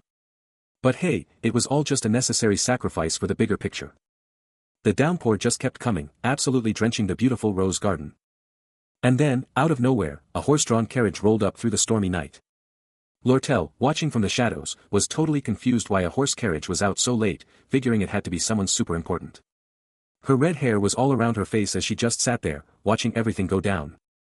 And she was totally thinking to herself, is it even okay for me to be here right now? And Ed wouldn't know, right? A note, probably from Ed, was just chilling there, saying he had some stuff to do and might be late, and she totally got that he'd bounced after dropping that note for her. Lortel's cheeks went all red as she started wondering if he'd cooked up something super special just for her. That fancy golden carriage? Totally irrelevant to her, as the rain just kept pouring down. No matter what went down, she was absolutely not leaving that rose garden pavilion. Princess Phinia had been losing sleep for 3 whole days, totally obsessed with what Ed wanted to talk about, because even with all the guilt, a tiny creature was practically spilling the tea. She'd been getting all the intel on Ed through Marilda, and guess what? Lucy wasn't the only one who'd been chilling at his camp. Through the stormy night, the chief maid was literally walking Lortel home, umbrella and all. Seriously, even Princess Phinia, Belle Maya, Jix, and Lortel had been spotted leaving that place, and the fact that they were all female students just twisted the knife even deeper for her. Just thinking about all those interactions, her heart was absolutely crushed. And that's exactly why, she was still stuck in that pavilion, totally spiraling. The rain just kept coming down, totally matching the storm inside her head. She fiddled with the flower hairpin in her hair, totally wondering, was this permission flower hairpin a mistake? Ugh, Cosmos would have looked way better. Her face was a mix of doubt and pure jealousy, as she just kept stressing about how she looked and if Ed even cared. Rain lashed down as Ed Rothstaler sprinted, a desperate prayer on his lips that if he could just get back, maybe, just maybe, he could fix it. But deep down, he knew Princess Phinia was still out there, waiting, after grabbing her new hairpin, of course. And she was heading straight for Ophilus Hall. The storm raged on, but he pushed through, the massive academy building a dark silhouette against the stormy sky. His frantic footsteps pounded against the wet ground, a frantic beat against the roaring storm. Arriving at the massive Ophilus Hall, a worried voice cut through the rain, asking if going inside was even the right move. Outside the hall, Alvira, her red hair a fiery contrast to the dark, raged about her precious herbs, while Taylor, ever the voice of reason, tried to convince them to just wait for the academy staff. Alvira's face twisted into a furious snarl, her eyes practically spitting fire as she screamed about her herbs losing all their power without preservation magic, right now. Ed, looking utterly overwhelmed, tried to get through to her, demanding if she even grasped how massive this little detail was, while Taylor yelled at him to stop her before she charged in solo. But Taylor, surprisingly, found something to laugh about, nervously giggling and suggesting they just ignore it, because Alvira, the alchemy genius, could totally handle herself. Alvira's rage exploded, her eyes burning crimson, as she roared back, clarifying that she wasn't the one in trouble, it was all those poor students trapped inside. With a terrifying array of glowing potions around her, she issued a chilling warning, if she snapped, she'd unleash every chemical she had on anyone in her path. Ed, utterly frantic, screamed Alvira's name, while Taylor, fed up with the drama, cut them off, declaring she was done with the talk and heading straight to her room on the 4th floor. Taylor, still trying to talk some sense into her, demanded to know if Alvira would just head straight to her room and chill once she got there, no extra drama. But Alvira was having none of it, dead set on one thing, getting her hands on those herbs and making sure they were totally safe. And just like that, she blasted forward, her resolve absolutely unbreakable, a fierce blue energy practically exploding around her as she charged. Those eyes, man, sharp as knives and totally locked on, showing zero hesitation, just pure, unadulterated focus. But then, just as they burst into the hall, a voice they totally recognized sliced through the tension, a shocked, "You," from Ed, who was already there, taking in the absolute mess. The trio was now all together, standing in the middle of this insane aftermath, the floor absolutely trashed with debris and a gazillion footprints. Alvira, totally shocked to see him, blurted out his name, Ed Rothstaler. His hands were balled into fists, his whole body screaming tension, showing just how serious this whole mess was. Taylor, just as stunned, practically yelled, "Why are you here?" Alvira's eyes narrowed, scanning the chaos, her previous rage now morphing into serious worry. The floor was a total disaster zone, clearly showing that a whole mob of students had already stampeded through here. And to top off the mess, a display cabinet was completely smashed, its guts spilled all over the floor. Ed and Taylor just stood there, surrounded by the total destruction, the sheer magnitude of the chaos hitting them hard. Inside the wrecked Ophilis Hall, Ed is posted up, back to the stairs, taking in the chaos. Elvira, Taylor, and Will Lane step in, and Elvira's eyes light up with a wild curiosity. This whole mess is way more exciting than she thought. She spins around, a determined look on her face, and confronts him head-on, demanding to know if he's actually going to try and stop them. Elvira faces off against Ed, who's still chilling on that high ledge, his eyes locked on her. He cuts her off, a condescending smirk playing on his lips, kicking off with a blunt "sorry, but." His eyes blazing with an icy blue energy as he lays down the law, "You can't go in there." Elvira's eyes ignite with a fiery yellow-orange, her fangs bared as she snaps back, admitting his magic is strong but totally dismissing it. What's the point? Ed's voice drips with pure disrespect, writing her off as just a rookie who can only use basic spells. He keeps on tearing her down, calling her a little second-year student like it's an insult. Taylor isn't having it, stepping up to defend their crew, boasting about their swordsman who can throw down, and a mage who's got first-year spells on lock. And Elvira seals the deal, adding her own power to their stacked team, announcing she's an alchemist with the top skills in her entire year. A voice booms, recognizing the insane power gap. Taylor, looking seriously intense, shouts for answers, wanting to know what's going down. Ed Rothstaler just stares down, his face in shadow, radiating pure defiance. He takes a heavy step, a silent declaration of war. That voice again, announcing they're going to make him talk, one way or another. Boom. Taylor explodes forward, his eyes blazing red, a furious crimson aura erupting around him as Elvira and Will Lane charge right behind. But before he can even land a hit, Ed Rothstaler throws up a hand, his eyes glowing in electric blue as a massive, shimmering barrier of pure azure energy slams into place. The impact is explosive, shattering the air and sending shards of brilliant blue light flying everywhere. But Taylor isn't backing down. He pushes through, a glowing blue blade appearing in his hand, slicing through the lingering energy with a devastating swing. Then a brutal kick follows, igniting another explosive burst of blue energy on impact. Elvira's locked onto the fight, her eyes burning a fierce red, dissecting every move of the magical showdown. And get this, Ed Rothstaler, with his eyes now glowing a vibrant green, whips out another spell, casually remarking on its basic appearance even as it crackles with power. The strategic gears are turning, analyzing Ed Rothstaler's combat approach. As a mage, he's probably going for that close-range brawl, right? That's where he shines.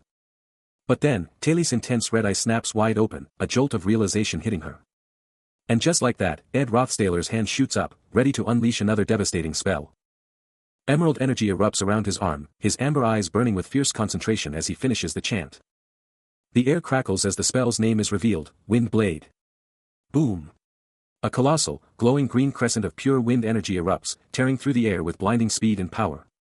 This wind blade isn't just cutting, it's absolutely shredding through the darkness, a blinding emerald streak of pure destruction. It's still going, tearing through everything in its path with insane force, sending sparks and debris flying everywhere. And then, the wind blade finally connects, unleashing a massive shockwave that warps reality itself. But hold up.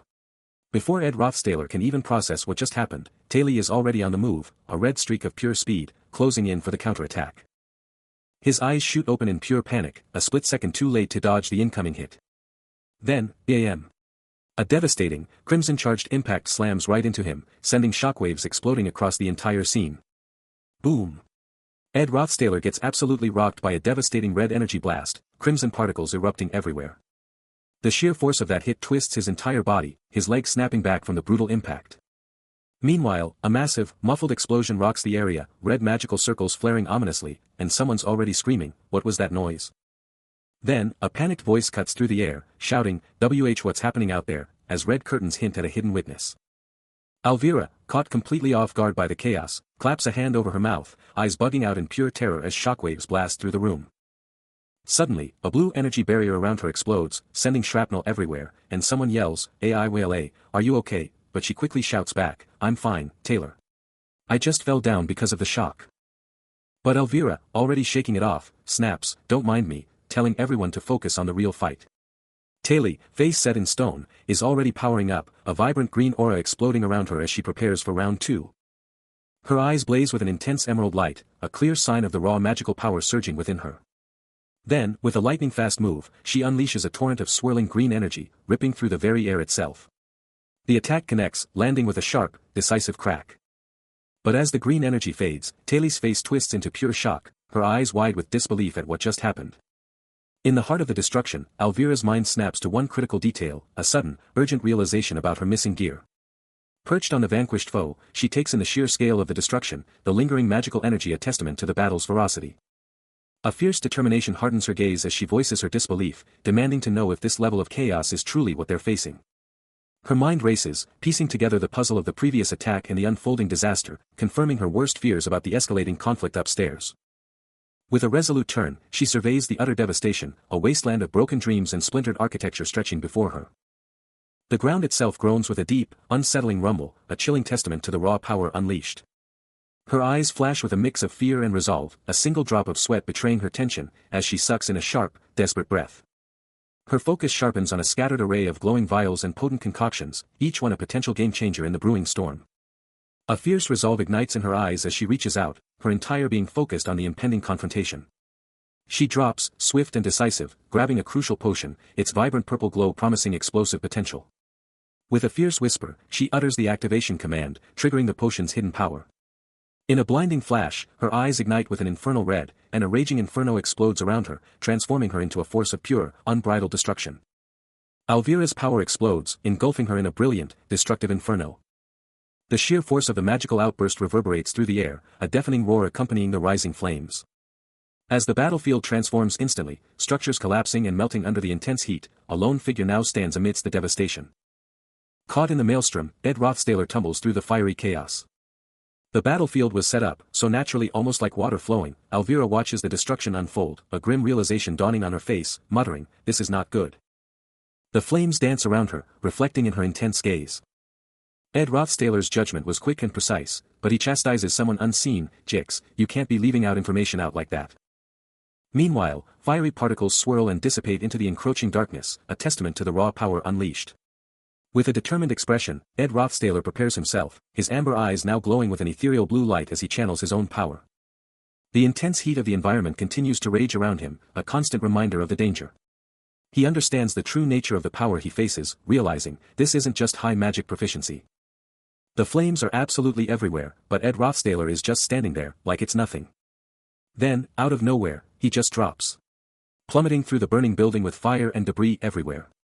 But hold on, Alvira, the alchemy faculty's absolute best, is here, and she knows she's the main force holding things together. But then, ugh, she cries, clutching her gut, as the alchemy faculty's biggest weakness hits her hard. Because without their magic tools or elixirs, their combat power is basically zero. Talk about a critical weakness. Most alchemy students always have a magic ring or necklace on them, it's like, basic survival gear.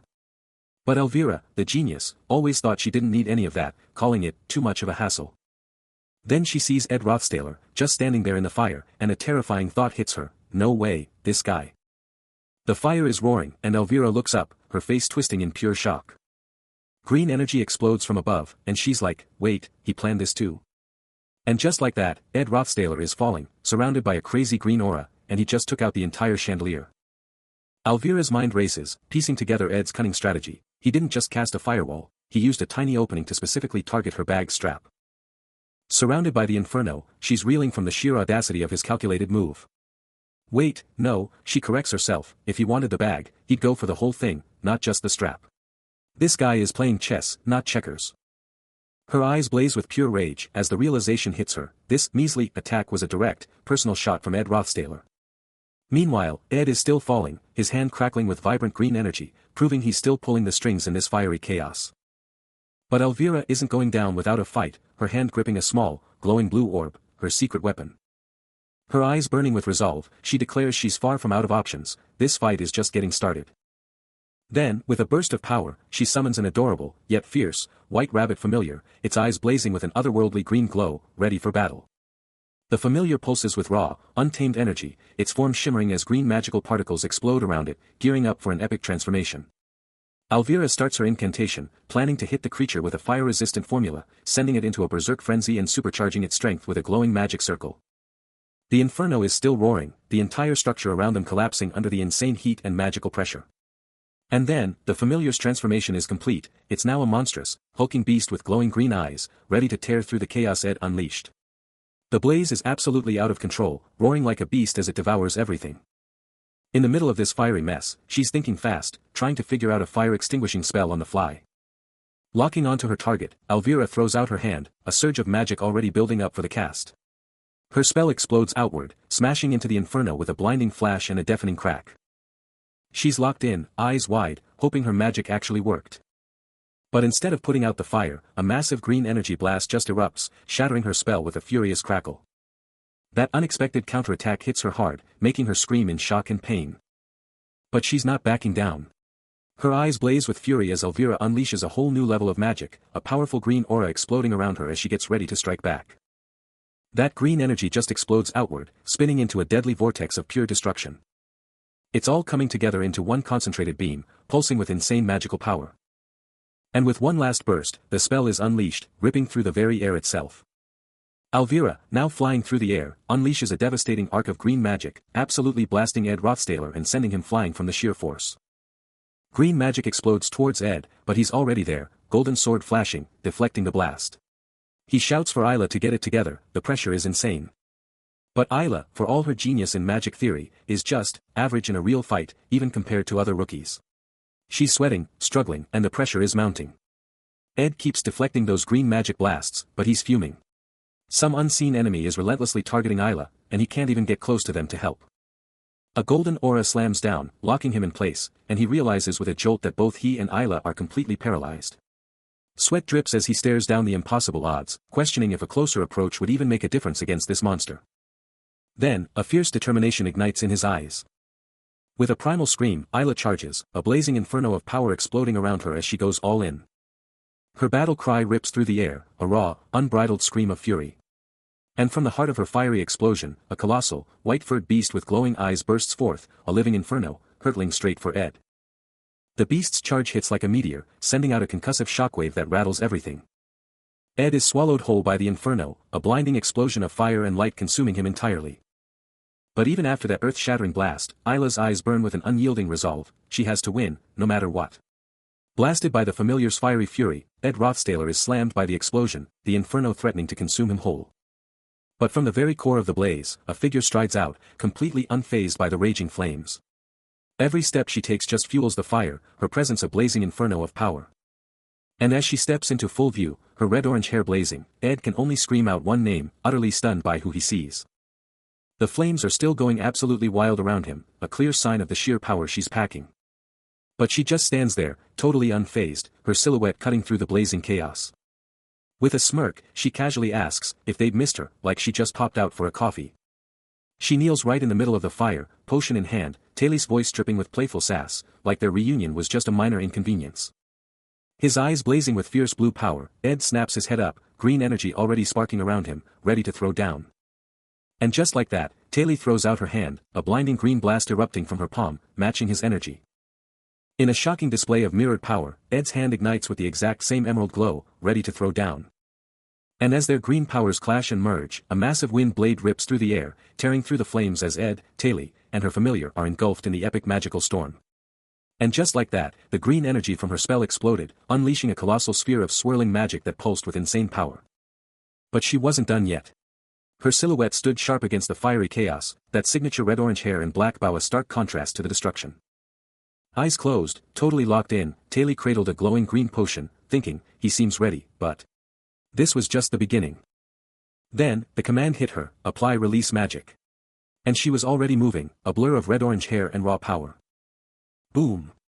With a lightning-fast kick, she sent that glowing potion flying, and its green energy exploded outwards in a blinding flash. Green magic ripping through the air, she smirked, dropping the ultimate taunt, you're late. The audacity. And as the green energy wave absolutely swallowed everything, her tiny blue familiar just chilled there, watching the chaos unfold like it was Tuesday. But hold up, there's another player in this magic game. A glowing blue chemical reagent, crafted from diced night butterfly flowers and gull mushrooms, was about to change everything.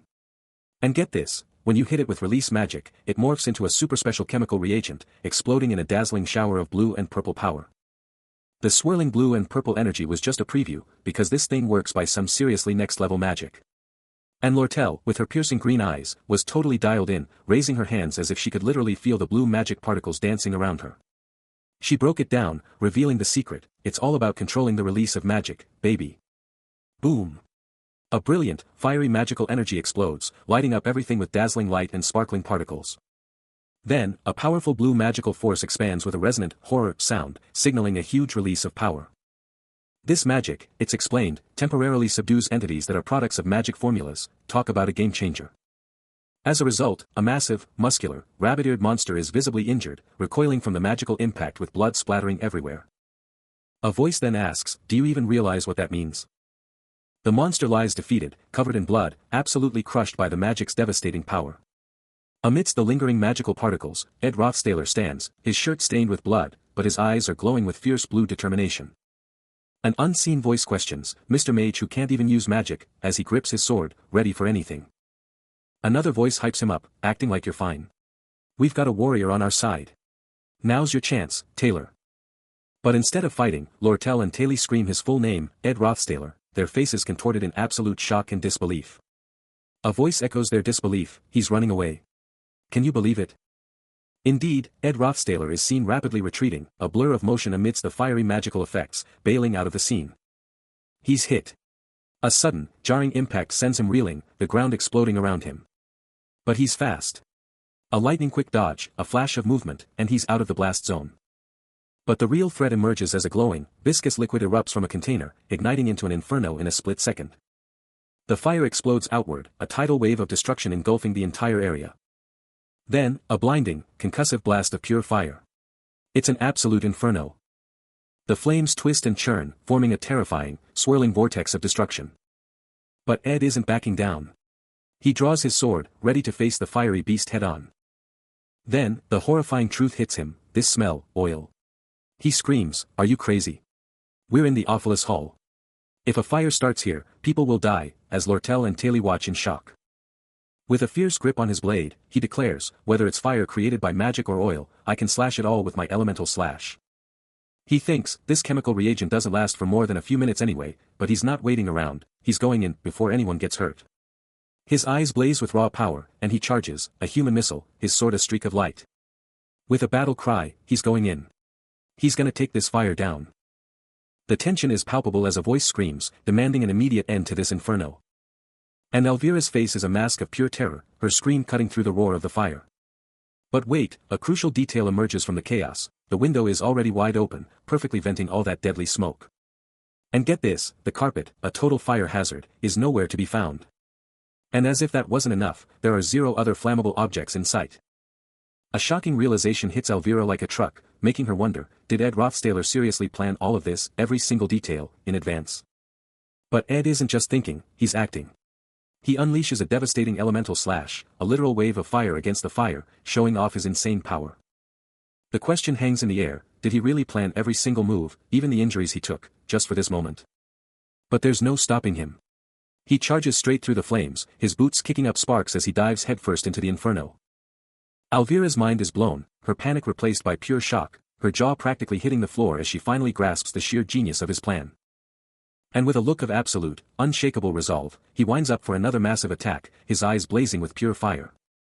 Then, a massive surge of power explodes from his arm, ready to unleash yet another torrent of pure, destructive flame. He's tearing through the inferno, sword ready, eyes blazing with pure resolve. But wait, a bloody, blurry hand just flashes into view, this fight is getting intense. Then, out of nowhere, a new threat. Ed's eyes snap open, a bow. This changes everything. No time to think, he locks in, he's going to deflect it, no matter what. But then, a shocking realization hits him, his eye goes wide. A mysterious archer, bow fully drawn, unleashes a blazing energy arrow, it's a direct hit coming. Ed, a blur of motion, intercepts the shot, his blade deflects the magic arrow, but Taylor is right there, exposed. He deflects it, but then it hits him, that arrow wasn't even for him. Behind him, Taylor is frozen in pure terror, her hands instinctively reaching out, but it's no use. The deflected arrow, now a blazing projectile, screams towards her, it's coming in hot. She tries to cast a spell, but her hands just spark with weak, unstable blue energy, Isla is powerless, she can't even use basic magic. The arrow is inches away, her green eye, wide with terror, reflects Ed screaming her name, it's a desperate, last-ditch cry. Boom! The energy arrow, a deadly blue streak, slammed right into Taylor, but a last-second barrier flared to life. But Taylor, with a burst of pure adrenaline, threw up a glowing blue shield, deflecting that deadly shot at the last possible second. The arrow just bounced off her shield, a close call that sent electric blue sparks everywhere. Ed Rothstaler, already snatching the glowing orb that was the real target, couldn't help but breathe. WHOA, that was way too close. Taylor, utterly spent and panting, dropped to her knees, the sheer terror of the attack finally hitting her.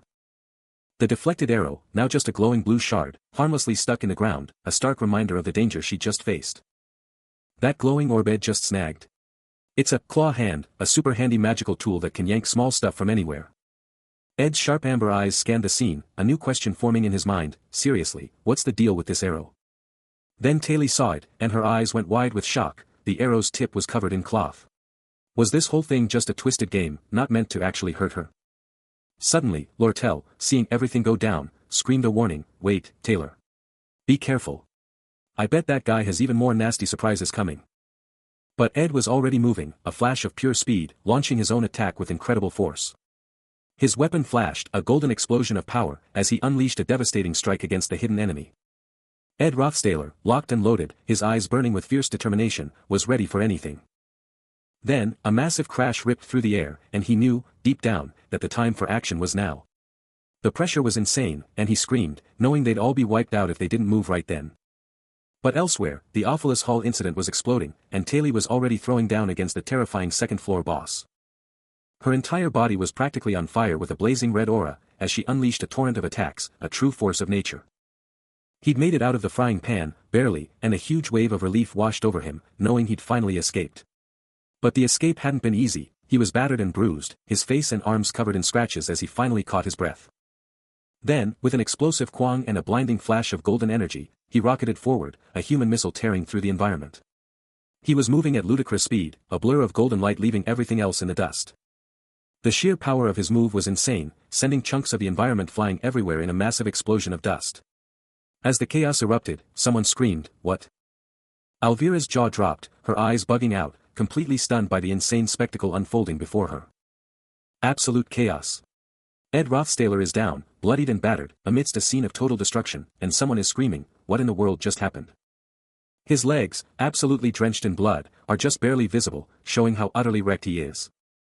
The entire room is just gone, with sparks and fire erupting from the absolute devastation. Everything's on fire, flipped upside down, and someone's just screaming, "Are you insane?" Taylor is absolutely furious and worried, getting right in Ed's face and yelling, "You better have a good reason for going this far. Just look at his arm, covered in fresh cuts and dried blood, it's a brutal mess." Ed's mind is just a blur of pain, all he can think is, "Ugh, I feel gross." Alvira, watching everything unfold, drops a bombshell on Taylor. "I think he was just toying with us the whole time." Ed's mind is racing, and he's putting the pieces together. If he wanted to crush us, he wouldn't have even shown his face after that chandelier stunt. A faint green glow starts to pulse around him as he continues, but he just stood there, right in our path, to block us. The unsettling truth hits him hard, and he finally concludes, he was intense the whole time, never letting up. Something is definitely not right here. Ed Rothstaler, battered and bleeding, stares up with electric blue eyes, a defiant challenge burning within him, even after taking a brutal beating. Despite his wounds, he pushes himself up, his voice raw as he snaps at the shadowy figure above him, "If you're done, get out. Stop running your mouth." Elsewhere, Taylor, Alvira, and Lortel are stunned. Taylor can't believe it, shouting, "You held us back for ages, and now you let us win. What gives?" The downpour outside is relentless, a stormy backdrop to the unfolding drama. Each heavy drop pounds against the ancient stone, a chilling soundtrack to their confusion. But Ed isn't done. His face a bloody mess, those electric blue eyes burn with a single, burning question, "Why did you just let us win?" Taylor, completely lost, turns to Alvira, demanding, "What are you even talking about, Alvira?" Alvira, with Lortel beside her, is having none of it, scoffing, "Go easy on us. This guy. You've got to be kidding me." She storms up to Ed, her voice a furious roar, "I'm not going anywhere until I get answers. Tell me. Why did you let us win?" Ed's intense blue eyes narrow, a silent storm brewing behind them. Alvira's red eyes absolutely blaze with fury, her face contorted in a primal snarl. The tension is absolutely thick, a silent explosion waiting to happen. A low growl rips through the silence of a dimly lit room. As a crucial memory flashes back, the permission flower pin. It was a choice made after a night of intense, restless deliberation, a decision that consumed her thoughts. Could anyone dare humiliate such pure love by calling it naive, a soft step echoing the crushing weight of the past? But the brutal difference between imagination and reality can be absolutely savage, as Ed Rothstaler once found himself fighting for his life in a crumbling, desperate world. He lay there, absolutely drenched in blood, after a brutal ambush by a suspicious group, with Elvira desperately cradling him. A pained gasp tore from his lips, a chilling reminder of that brutal, unforgettable day. Back in the present, Elvira's eyes absolutely blaze with furious red light, her voice cutting like a knife as she demands, "What have you done?" Okay, let's be real, something felt seriously off. A simple note, "Got some work, might be late, wait for me," just didn't cut it. He probably just got caught up in some crazy, unexpected situation, which, let's be honest, was pretty typical for him. But then you remember his chill lifestyle and how he went all out during the Glasgow hunt, and it just didn't add up. You see him smiling, almost too calm, as Lortel and some other dude watch him from a distance. He was the guy who always figured things out, no matter what, always there, whether offering a hand or just deep in thought. That's just what everyone expected from Ed Rothstaler, a dude who always pushed through, even when he was clearly hurting. Everyone just assumed he'd always figure it out, no matter what, a belief shared by everyone, even the girl with the cute red bow. But it wasn't until that naive way of thinking got shattered, that the harsh truth of his pain, visible in his cuts and blood, finally hit home. That's when she finally started to think, the blood on her dress a brutal reminder of how serious things were. She had promised him, "If anything goes down, I've got your back, no matter what," with a smile that could melt ice. But here's the kicker, Ed Rothstaler never asked for help. The whole reason he tricked Elvira out of Awfulus Hall, even writing her a letter, totally out of character for him, was the exact same reason he fought solo until he was bleeding out. Now, in the pouring rain, Elvira sits there, all alone, looking absolutely heartbroken and full of regret. He had to keep Janica out of the fight, no matter what. After all the trouble from the Glasgow incident, he couldn't risk her getting punished again, even if he didn't fully grasp the chaos unfolding around them. But even amidst the danger, he was still looking out for her, making sure she wouldn't get dragged into this mess. And get this, while he was doing all that, she was totally caught up in how she looked. Then, out of nowhere, a massive, destructive magical aura just explodes around Elvira, and her face totally contorts in shock and terror as she's completely engulfed. And then, her eyes start glowing a terrifying red, a clear sign that something seriously magical, or seriously wrong, is happening to her.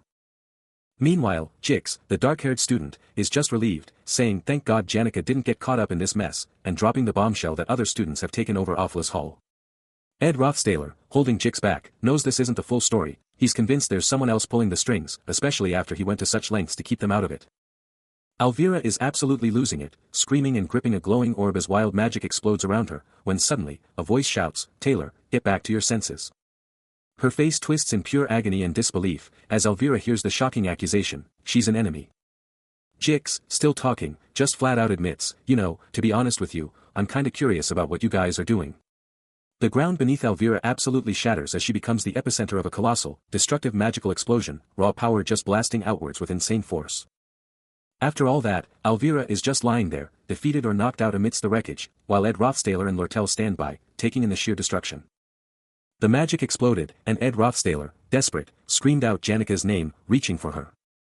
Engulfed in a blinding pink aura, Elvira's eyes blazed with raw, untamed power. Lortel was thrown back, utterly stunned, as Elvira struggled, her power threatening to consume her. Feathers and shards of light exploded outwards, a visual symphony of pure, destructive magic. The pressure mounted, and reality itself seemed to crack and splinter. Then, from the heart of the storm, a vibrant, emerald-green spirit, shaped like a majestic bird, burst forth. But then, Taylor, wreathed in a menacing purple aura, unleashed a monstrous golden elemental, its power shaking the very foundations of the world. And it didn't stop there. The air ignited as more elementals roared to life, a savage blue creature and a blazing orange lion joining the terrifying spectacle. The sheer, overwhelming power of these summoned forces was insane, and Ed Rothstaler knew it.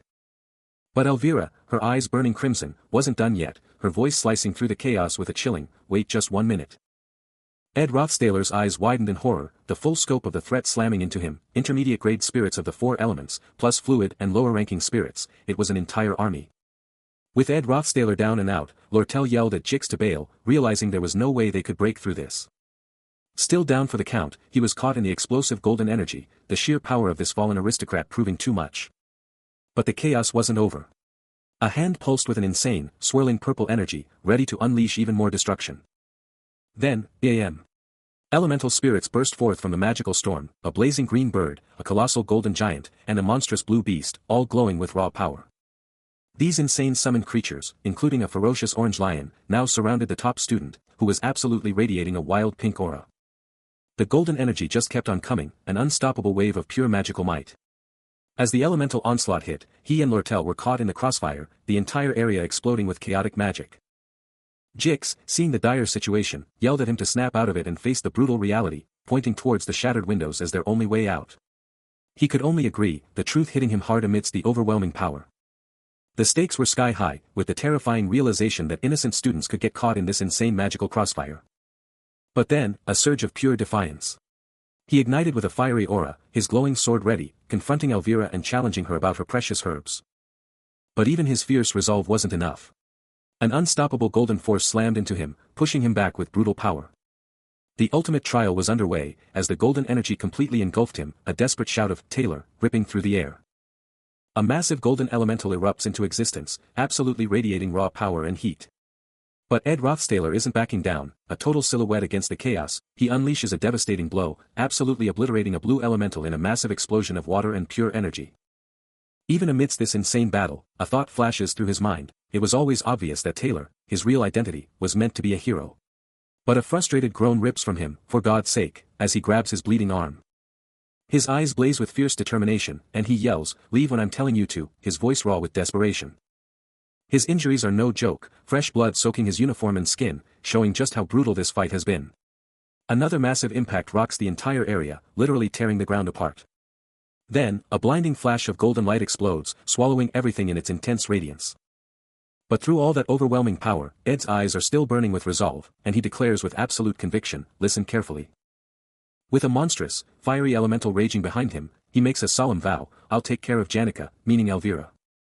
Gazing down at the person he's about to protect, Ed's silhouette stands out against the glowing, chaotic backdrop, and he commands, "So go up to the second floor just like you planned to."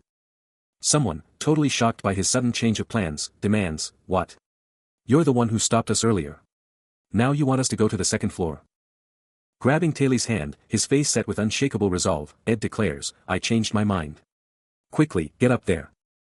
Elvira lets out a defiant laugh, practically daring the enemy, questioning if they seriously think they can stop these spirits. Her eyes narrow, as she throws back a taunt about them already being covered in scars. Then, a sudden, explosive surge of power rips through her, her eyes blazing crimson, a sharp crackle of energy accompanying her fierce determination. Just as a soft, pinkish-purple aura starts to bloom around her, Ed's voice cuts through the tension, telling her to just handle her chemicals. His own fist, bloodied and clenched, pulses with a faint red aura, as he grumbles an apology for the mess he's made. He keeps going, mentioning her bag, making her let out a frustrated sigh and ask why he keeps ordering her around. Kneeling amidst the surging pinkish-purple energy, she holds up two glowing vials, grudgingly agreeing to do what he says for the moment. The very ground beneath them pulses with an ominous purple light, as shadowy, rat-like spirits absolutely swarm Ed, Elvira, and Taylor, cornering them. A rapid, crackling sound rips through the air, signaling the explosive release of raw magical power. With a fierce, determined expression, Elvira thrusts her hand forward, unleashing an absolute torrent of vibrant purple energy that explodes from her glowing red eyes. Her crimson eye blazes with an almost blinding intensity, the sheer power within her reaching its absolute maximum. As the red energy swirls violently around the kneeling Elvira, Ed glances back at her, a mysterious blonde-haired figure standing silently behind her, watching. With a fierce crimson aura still blazing, a voice shouts, telling her to back off and let him handle the rest. He grabs her shoulders, Ed Rothstaler, with blood on his face, tells Janica they need to finish this fight before anything else. But this kind of move, grabbing someone mid-battle, is usually a huge sign of disrespect. Still, he holds on, his arm already showing the brutal marks of the fight. His hands, despite the damage, are locked in place. But Janica's eye is still burning with power, and she defiantly declares she's totally fine. Ed, his face covered in blood, can only stare, a mix of worry and resolve in his eyes. He squeezes her shoulder, begging her to just dial back the insane power she's unleashing. Suddenly, Taylor gasps in shock, barely able to stand against the insane magical storm. Janica's power just keeps surging, her braids and clothes whipping around from the sheer, raw energy. Taylor, fighting against the wild green and blue magic, screams at Janica, pointing out Ed's hands on her shoulders and begging her to stop the spirits, because the wind is so strong she can barely stay upright. Ed finally gets it, admitting it must be impossible to stand in this magical hurricane. The raw, untamed power of Elvira's magic explodes, a blinding, bird-like aura of vibrant green energy, and even she's overwhelmed, cursing herself for unleashing such a devastating force. The emerald energy just keeps on surging, ripping through the air, a terrifying display of power that's completely out of control. But through the absolute chaos, with debris raining down and everything shattering, Ed Rothstaler is a total blur, moving with insane speed, trying to get somewhere, fast. Meanwhile, Lortel and another student are absolutely floored, watching from afar, her jaw practically on the floor as she wonders if Ed actually pulled off the impossible and stopped the magic. Bloodied and battered, Ed's got a terrified, injured Taily in his arms, and he's barking orders for her to get out of there, like, now, even though he's clearly taken a beating himself. You can see the sheer exhaustion and pain etched on his face, his golden brown hair plastered with sweat and blood, but his resolve is unbreakable. But even as he pushes forward, a chilling thought hits him, a silent, terrifying understanding of just how bad things are about to get. Alvira, with her eyes blazing red, stares down at Ed, who's now completely helpless, trapped in a terrifying, swirling pool of crimson energy, and she's actually calling out his name, worried.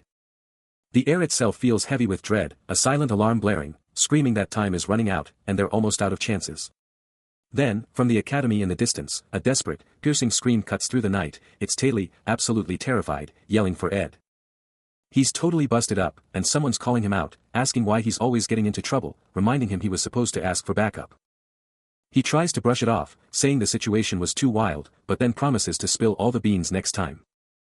Lortel is right there, checking him over, and she's fuming, saying those attackers went way too far and had no right to mess him up like that.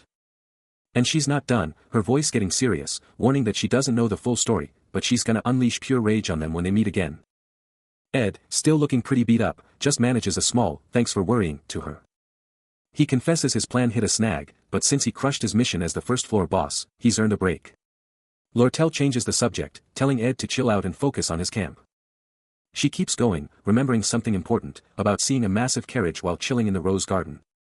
Elsewhere, Alvira, with her eye practically burning with blue energy, is watching, but admits she couldn't get a good look because it zoomed by too fast. But she does add one crucial detail, it looked like a golden crown. Then, a.m. The golden crown itself is unveiled, a super fancy, golden structure that screams power and importance. Inside some massive, echoing hall, a bunch of mysterious cloaked figures are just standing there, totally hiding who they are. Check out these rings. They're not just bling, they're the symbol of the Elite Merchant Association's big boss, who also happens to be Lortel's adoptive dad and, get this, the guy who took out her real father. Meet the fake boss himself, with those intense golden eyes and a look that screams trouble, but don't get too attached, because he's just a stepping stone for Lortel, set to get wiped out in Act 2. Those rings are back, flashing with all their power, but hold up, there's a new player in town, the Golden King Elite, and trust me, this changes everything. His early arrival at the academy, with the rain pouring down like crazy, is a huge red flag that something big, something totally unexpected, is going down. And outside, in the pouring rain, this insane, super fancy red carriage, totally giving off Golden Crown vibes, just rolls up, with a whole squad of shadowy, cloaked figures guarding it, looking absolutely epic. The academy's lights are blazing, reflecting off the wet ground, as this super mysterious group and their carriage make their grand entrance, totally stealing the show. Inside, a lone figure is silhouetted against a glowing window, watching all the drama unfold below, totally soaking in the moment as the rain keeps coming down. A hand presses against the window, and then, out of nowhere, a voice drops a bombshell. "Alice, seriously, did you know I got dumped?"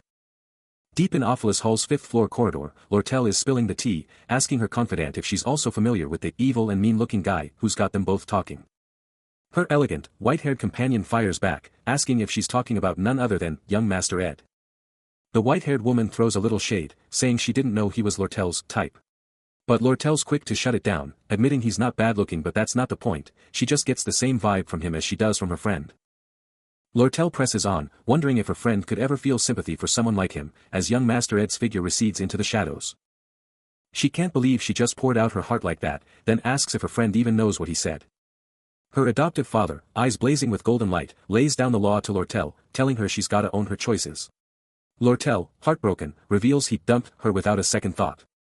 Lortel, her green eyes shimmering, resigns herself to the fact that people like them just have to get used to hearing that kind of talk their whole lives. Alice, the white-haired woman, takes it all in.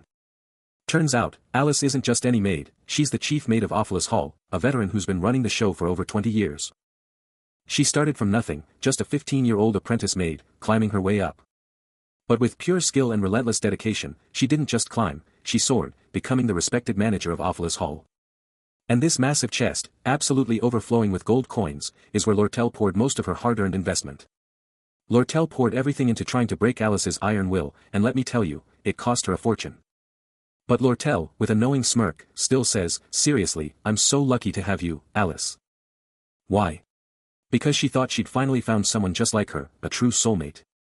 Someone who'd ditch all their morals and beliefs, just for a handful of shiny gold coins. You only truly get her kind when you meet people exactly like her. But could she actually escape her loneliness, even buried in all that gold she wanted? Maybe it was because, whether in the brutal slums or among greedy merchants risking everything for a single coin, a young Alice had to fight to live. She lived a life where it was simple: if she didn't strike first, she was going to be the one getting taken down. Elsewhere, a voice reveals the plan. Will Lane, the inferior student's rep, is about to seize the fourth floor's control room, and if they unleash the berserk defense magic at just the right time, it's game over. Forget her tragic past or whatever sad story got her here, they're going to wreck Awfulus Hall from the inside out, and they won't even know what hit them, right? Alice stands by a window, bathed in a cool, blue glow, her figure a stark silhouette against the light. And her face just screams it: she's totally an evil character. The ultimate hidden villain, her smirk a chilling promise of chaos, is finally revealed. In a stunning twist, Lortel, in a powerful disguise, confronts Alice, declaring that everything is unfolding exactly as she intended, and now it's time to head to the storage room. But Alice, ever the master manipulator, is already plotting her next move, thinking she has to play the part of the innocent, terrified student who just happened to stumble into the storage room. Lortel lets out a chilling laugh, her smirk revealing she's onto Alice's game. Lortel's gaze hardens, dismissing Alice as just a poor, pitiful human, completely outmatched. Gripping her sword, Lortel's voice cuts through the tension, declaring that for someone so young, and speaking of Lady Lortel, she has a crucial piece of information to share. Alice's facade cracks, her thoughts betraying that she's not exactly who Lortel thinks she is. Lortel's words hit hard, implying Alice has no one she can truly call family, no one of her kind to stand by her. Lortel unleashes her true power, engulfed in a blazing purple aura, her sword crackling with energy, as Alice is utterly crushed beneath her, the battle reaching its epic conclusion. Alice's eyes blaze with a defiant green glow, her final, chilling thought echoing: she'll be alone, even in death, but she won't break. The rain is pouring, but the mission is clear. A voice confidently declares that at this rate, victory is just around the corner.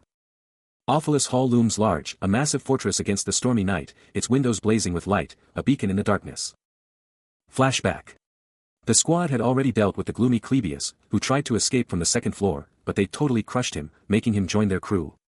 You can practically hear his screams. Then they ran into Kelly, the maid, who's now on her knees, totally beaten, face messed up, begging forgiveness for Miss Alice for failing her mission, with the victorious party standing over her like bosses. But after those early skirmishes, the rest of Awfulus Hall was a breeze. Taylor, Lortel, and Taylor are practically flying up the stairs, making quick work of the climb. Our hero, Ed, is leading the charge, no hesitation in his eyes, hand on his sword, ready for anything as they push deeper.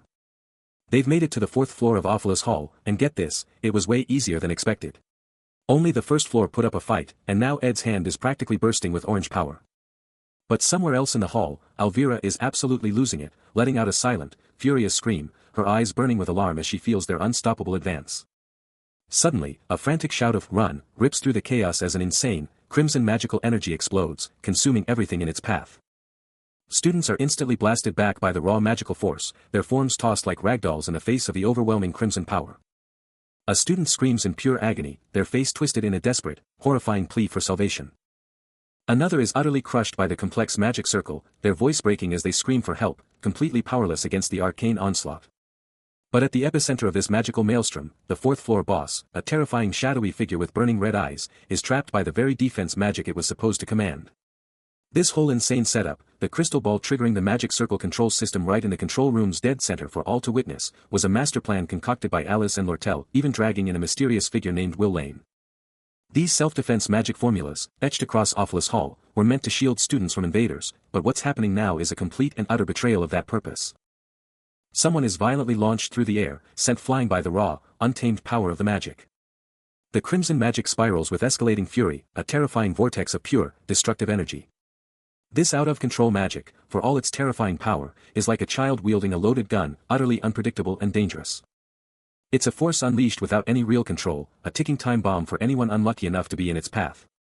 But through the heart of this magical storm, Ed Rothstaler and his crew, Lortel, Taylor, and Jix, are absolutely crushing it, tearing through the magical onslaught with sheer determination.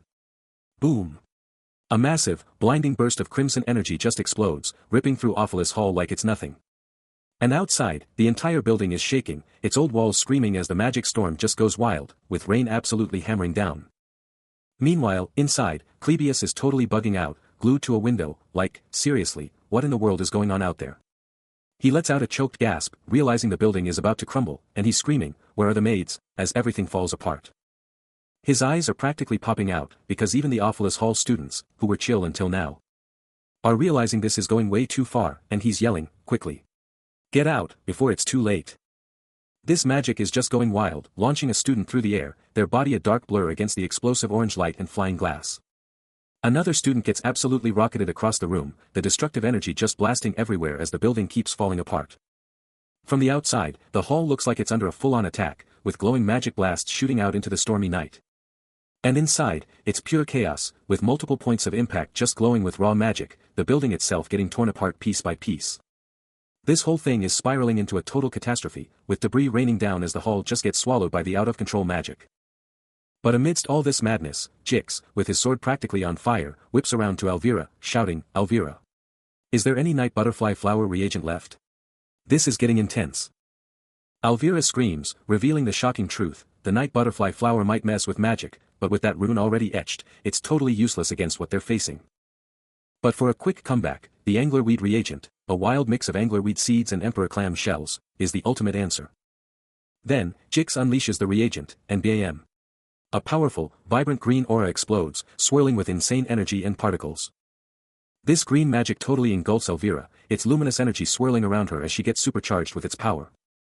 The effect is instant and mind-blowing, this thing will at least block all basic magic within this entire corridor. Jix, ever the leader, reassures her, explaining this is just assisting magic, and even though it's a lot, she can totally handle it, telling her to leave the rest to him. Then, with a sharp command, he barks at someone to take down Will Lane, who's clearly struggling in the swirling green energy. Will Lane lets out a blood-curdling scream, his body twisting as a violent red aura explodes around him, completely overwhelmed by the magical onslaught. In the middle of this madness, he screams, demanding to know why this is happening to him, his face a mask of pure agony and confusion. But then, a massive surge of raw power erupts from him, glowing red runes appearing as explosive energy blasts outward in a desperate, epic counterattack. The red magic goes absolutely wild, shaping into multiple razor-sharp projectiles that rip through the air, his eyes burning with fierce, unyielding determination. And with one last, explosive burst, the red energy unleashes its full, devastating power. Will Lane's power just explodes. His eyes are practically burning red, and you can feel the sheer, unadulterated force ripping through everything. And then, a single tear. It's like he's finally letting go, the raw emotion reflecting in his glowing eye as he screams, "Ah! Finally!" Because the entire corridor just gets swallowed by a colossal, roaring inferno. Qua! This explosion just keeps getting bigger, a wave of pure, destructive energy that's totally out of control. Oh! Flames and debris are literally tearing through the building structure, sending fiery projectiles raining down from the shattered ceiling. Qua Kang! The whole building is just a raging inferno, its light piercing through the pouring rain as a carriage below makes a desperate dash to escape the chaos. Bah! Lortel, looking totally worried, spins to Ed, demanding to know why he's even there, telling him he's gonna bust his wounds open again if he keeps pushing it. She just can't believe how far things have gone, muttering, "Geez, just why are we going this far?"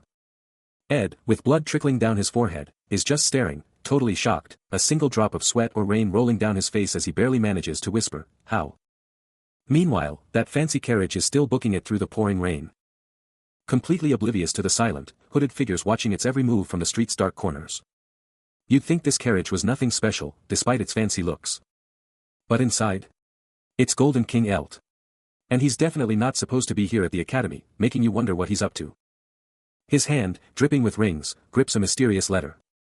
Normally, he rolls up with a whole fleet of carriages, but this sneaky entrance. Something big is brewing. And get this, Elt is Lortel's adoptive father, the guy who eventually gets backstabbed by her. He's burning a letter, and those flames are looking seriously suspicious. Meanwhile, a maid is just chilling under an umbrella in the pouring rain, watching this carriage that's been there forever, and two people in the distance. She's thinking, why is he only getting out now? Was he waiting for Awfulest Hall to get wrecked? His eyes, wide and bloodshot, scream pure shock. Then, the realization hits, that person. It's Shenny, the maid in charge of dishes on the third floor, still keeping an eye on Ed and Lortel. And here's the kicker, Shenny is one of the orphans raised by none other than Chief Maid Alice. Mind-blowing intel just dropped. Alice was Lortel's secret weapon, and Shenny? She was supposed to be the epic third-floor boss, a total powerhouse engulfed in flames. But wait, here's the twist. Shanice with Elt, Lortel's sworn enemy. What's going on? Is she really on Elt's side, shrouded in that menacing red glow? No way Shinny would betray Alice. Lortel bought Alice off, so that loyalty is locked in. But what if there's a darker path? A mysterious white-haired warrior, glowing with purple power, could be the key to everything. What if it was the other way around? Could Alice be the real threat, a red-haired force of nature with a glowing blue sword? There's only one possible future, and it's already set. This insanity could lead to Elvira herself, powerful as she is, lying defeated and broken, caught in a deadly trap. It all leads to one thing, Lortel's downfall. Back to Ed, drenched and distressed, as we learn Lortel is set for a massive political showdown with Fenia in Act 3. Lortel's adoptive father, the Golden King, is out in the pouring rain, thinking about how tough it was just to become the middle boss. Still beaten and drenched, Ed is confronted by Janica, who calls his name, and he can only manage a confused HM. With a desperate look, he begs for a favor, making it clear it's urgent and he can't do it by himself. Battered and bruised, he's in a total bind, frantically trying to figure out how to even begin explaining this mess to her. But Elvira, looking totally serious, cuts straight to the chase, demanding to know what she needs to do, ready to jump into action. But hold up. Far from the rain, the seemingly innocent Lady Lortel is standing there, looking totally calm, but don't let that fool you, her real game is about to be revealed. A cryptic message, of greetings, burns to ash, but it's just the start of a massive conspiracy. This whole scheme is targeting Elt Ketchum, the legendary Golden King and president of the Elt Merchantry, and his power is about to be rocked. Turns out, Lady Lortel, his own adoptive daughter, has been playing along, following his orders, but it's all a massive deception. The shocking truth. She's secretly plotting to betray him, take over the entire Elt Merchantry, and it's all because she knows he murdered her biological parents. She's already rallying powerful business magnates and directors to kick him out, and that whole Sage's Sealed Grimoire deal. Total bait to get him out of the Sylvan Academy. This whole elaborate trap was set to hit him hard and fast, making sure he couldn't even react to the chaos erupting back at the Elt Merchantry's HQ. Luckily, certain factors somehow exposed this entire truth, blowing Lortel's master plan wide open. He's got the goods. The confidential document that blows Lortel's entire scheme wide open is now in his hands. But let's be real, in this world, nothing is ever free. Meanwhile, Elvira's weighing her options, thinking Lortel dropped a huge bag of gold, and she's ready to jump ship unless someone else ponies up even more. But the chief maid, Alice, is facing her own crisis, going blind and deaf. This is her last year, folks, and the stakes are sky high. She's in a serious bind, and she's the only one who knows the full, terrifying truth. Alice is ready for anything, maid uniform and all, now wielding a glowing sword and radiating a powerful aura, her eyes blazing with an intense red glow. She knows her next move changes everything, for better or for absolute chaos. She's got a letter, and on it, a list of all the secret orphanages she's been running, from Crooks to Cohelton and beyond. Her decision dictates the gold flow to these places, and that means her next moves are entirely up to her. Suddenly, the air crackles with a whoosh of wind and rain, as she prepares to make the ultimate call. Alice Olim, the chief maid, is on the scene, sword drawn, telling someone to, don't move. Elt's influence is about to hit hard. Then, looking at Elvira, she delivers a chilling line, I didn't expect to see that look in your eyes. Elt, Lortel's adoptive father, lays into Elvira, totally calling her out for her reckless moves, like, seriously? I thought you were smarter than this. But Elvira's not backing down, throwing his own words right back at him, didn't you say you were all about revenge against the Golden King, Elt? Elt just brushes it off, muttering a sarcastic apology and dropping the bombshell that, honestly, he sees no real difference between her and his target. Meanwhile, Alice can only let out a weary, ha, her face a mask of worry as this whole situation spirals. Then, a.m. Elvira just goes full-on magic mode, exploding with a massive orange energy burst that lights up the whole place. Elt still rambling, totally convinced there's no way Will Lane could have gotten near Taylor without some serious help.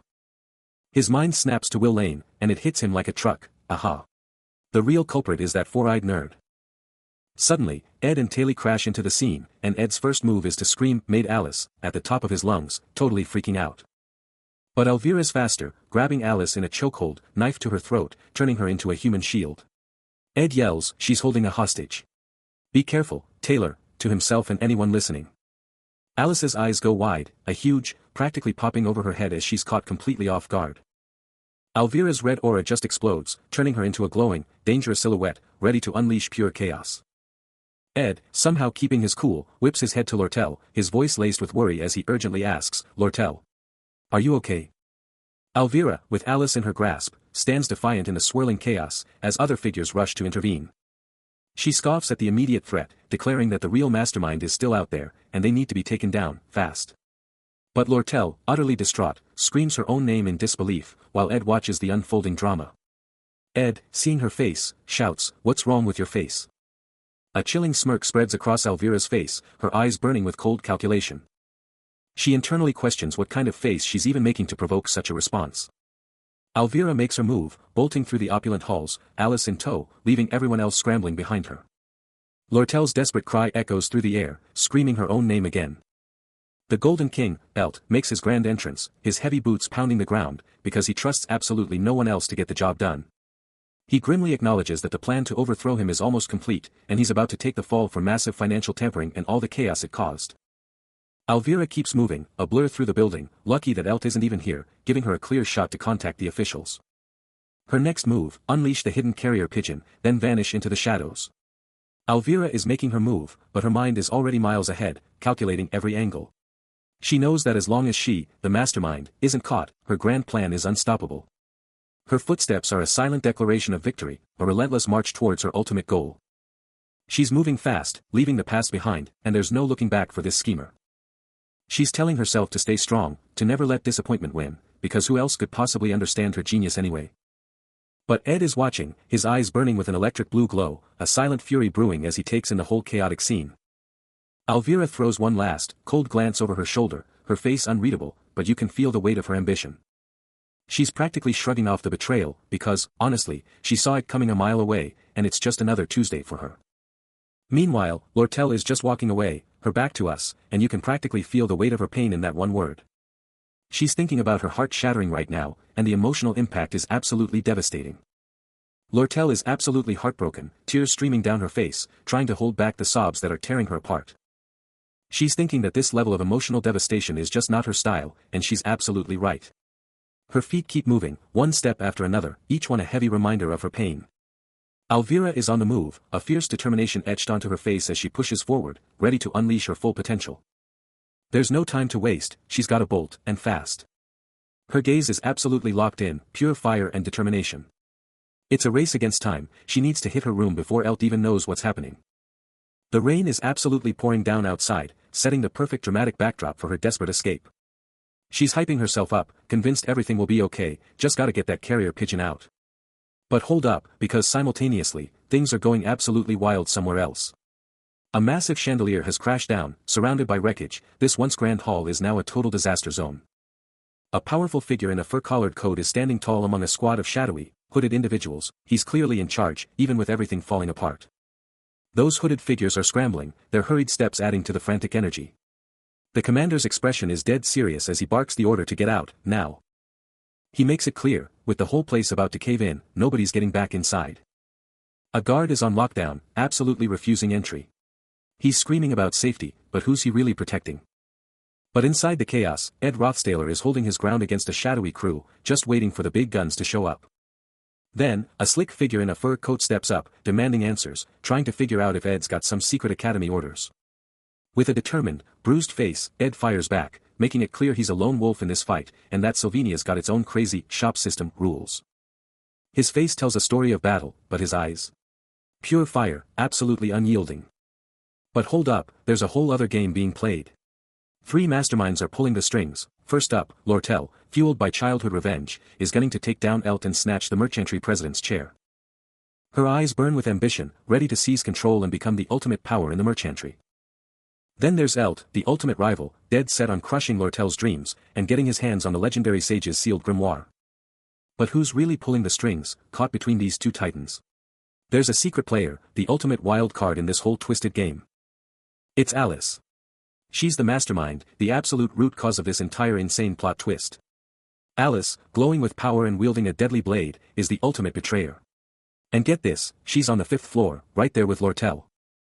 Lortel, eyes blazing with green power and gripping a glowing blue sword, is ready for war.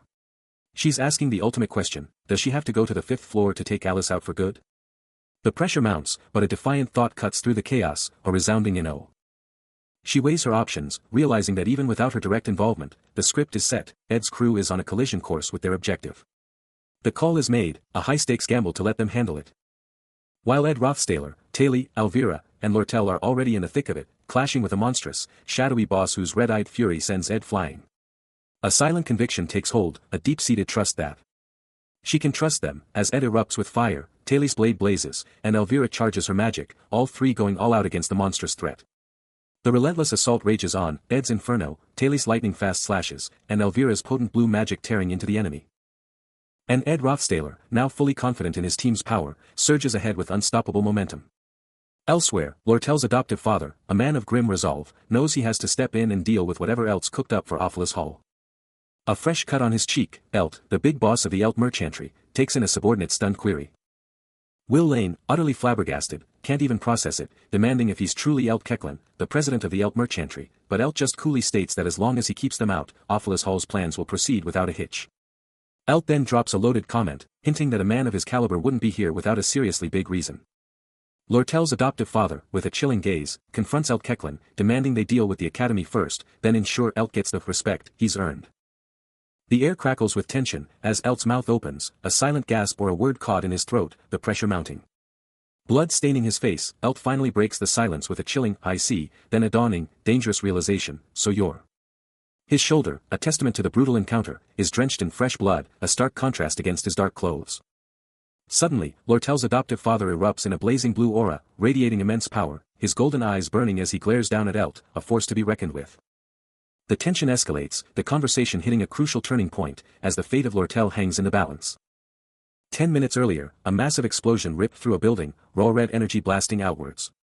Debris went flying everywhere, a blinding yellow light engulfed the zone, and two figures watched the sheer power unfold, one of them questioning if this was the confidence of the strong. That intense, golden glow just kept pulsing, showing off the insane magical energy left behind. Meanwhile, Clebius was checking out the total chaos, his shirt all bloody, muttering about the mess and asking why the heck someone was still chilling in their room. Ed Rothstaler, just casually hanging upside down from a giant hole in the ceiling, chilled out, saying he was just avoiding rash moves and that a falling building wouldn't even kill him. Clebius, totally fed up, demanded to know why he trashed the wall, complaining it was gonna be freezing when he tried to sleep. Suddenly, the shirtless guy, now standing in the rubble, looked up, totally shocked as more people showed up. Then, Elvira, aka Janica, and Lortel's adoptive father just appeared in a giant hole, with the father joking that this dude must be a mage, and Janica just saying, "Oh, you're here too." Ed, looking a bit embarrassed, mumbled an apology, bringing up their awkward first meeting during the Glaskin incident. Clebius, turning to Janica, told her to cheer up, reminding her she'd already paid the price, and she just nodded, thanking Ed. Out of nowhere, a voice drops a bombshell question, asking if Ed and Lortel are, like, totally dating. And they both freak out, screaming a synchronized "No. No. We're not," their faces turning bright red as they absolutely shut down the idea. Lortel, especially, is totally mortified by the dating rumors, throwing her hands up like, "No way." Someone else chimes in, asking Ed if that question got to him, but he just brushes it off, saying he's cool and it's all Jix's fault for being so nosy. Then, with a slight pause, Ed's like, "Ah, is that so?" before dropping a quick, "I'm sorry about that," leaving us hanging. The camera pulls back, showing the trio still reeling from the awkwardness, and Ed's face is still sporting those battle scars. Meanwhile, Clebius, looking totally annoyed, can't believe someone literally smashed through a wall just to get to him. Talk about an entrance. Back to Ed, his eyes are practically burning with a cool blue glow, and he's laying down the law, telling someone, "Right. Do me a favor." His gaze is intense, his resolve unbreakable, as he vows, "I'll repay you for it later," with a powerful, shimmering energy radiating around him. Elsewhere, Lortel's adoptive father, looking all important, is front and center outside a massive building, and he's totally speculating that there's gotta be a big reason for someone of his status to show up here. He smoothly suggests they should totally chat with the Academy's administration first, making sure he gets the respect he's due, with the massive hole in the wall serving as a dramatic backdrop. A tight shot on his mouth shows a super subtle, almost sinister smirk, totally hinting at the hidden agenda behind his polite words. Lortel's adoptive father, with those piercing golden eyes, absolutely burns a hole through Ed, his voice dripping with pure contempt as he starts, "So you're." His eyes rake over the bloodied shirt and the fresh wounds on Ed's face, a chilling silence hanging heavy in the air. The father's face, stark against the electric blue magic still crackling around them, is a mask of cold, hard judgment. Ed holds his ground, those amber eyes, now glowing blue in the chaotic light, locked onto the father, his face a stone wall. Then, the father's voice slices through the tension, finishing his thought with a sneer, on Lortel's side, "Huh?" He repeats it, letting the accusation twist in the air, "Side, huh?" He practically snarls, leaning in, his voice dripping with venomous pity, "Did you actually fall for her dull appearance?" He presses on, trying to buy Ed's loyalty with a cold, calculated offer, forget loyalty to some vague promise of gold. Take the real benefits right in front of you. You don't even know if you'll get paid. The father's eyes gleam with a dark, twisted bitterness as he spits out his assessment of Lortel. She's a fox, born and bred. She'll stab you the second your back is turned. I raised her, I know her better than anyone else. Then, he doubles down, trying to buy Ed off. I'll give you double the gold coins she offered you, right now. Ed, still holding his gaze, finally breaks the silence, his voice surprisingly calm. Thanks for the offer. However, a subtle, almost defiant smirk plays on his lips as he drops the bombshell. I wasn't promised any gold coins. Even with blood staining his arm, he wasn't backing down, challenging the very idea of a double offer he'd already rejected. But his defiance only fueled the icy glare of Lortel's adoptive father, whose face was a mask of pure contempt. Enveloped in a chilling blue aura, Lortel's adoptive father's patience snapped, his voice cutting through the air as he declared his words were falling on deaf ears, and the battered youth became the immediate focus of his deadly command. Without hesitation, a hooded assailant lunged, their blades shimmering with deadly blue energy, ready to deliver a fatal blow. With a chilling resolve, the father's voice cut through the chaos, his command echoing as the injured youth's eye widened in alarm, demanding his men eliminate him without a trace. The hooded figures swarmed, a blur of blue energy, their relentless assault crushing his already weakened defenses. The father, his blue-clad enforcers still struggling, seethed with impatience, demanding to know if they were deliberately letting him slip away. Another brutal strike connected, sending him crashing down, blood erupting from the force of the impact. But then, a blinding surge of vibrant green energy exploded onto the scene, shattering an incoming attack and blasting one of the hooded figures backward. The emerald aura pulsed and expanded, engulfing the battered youth in a shimmering, protective shield, saving him from certain doom.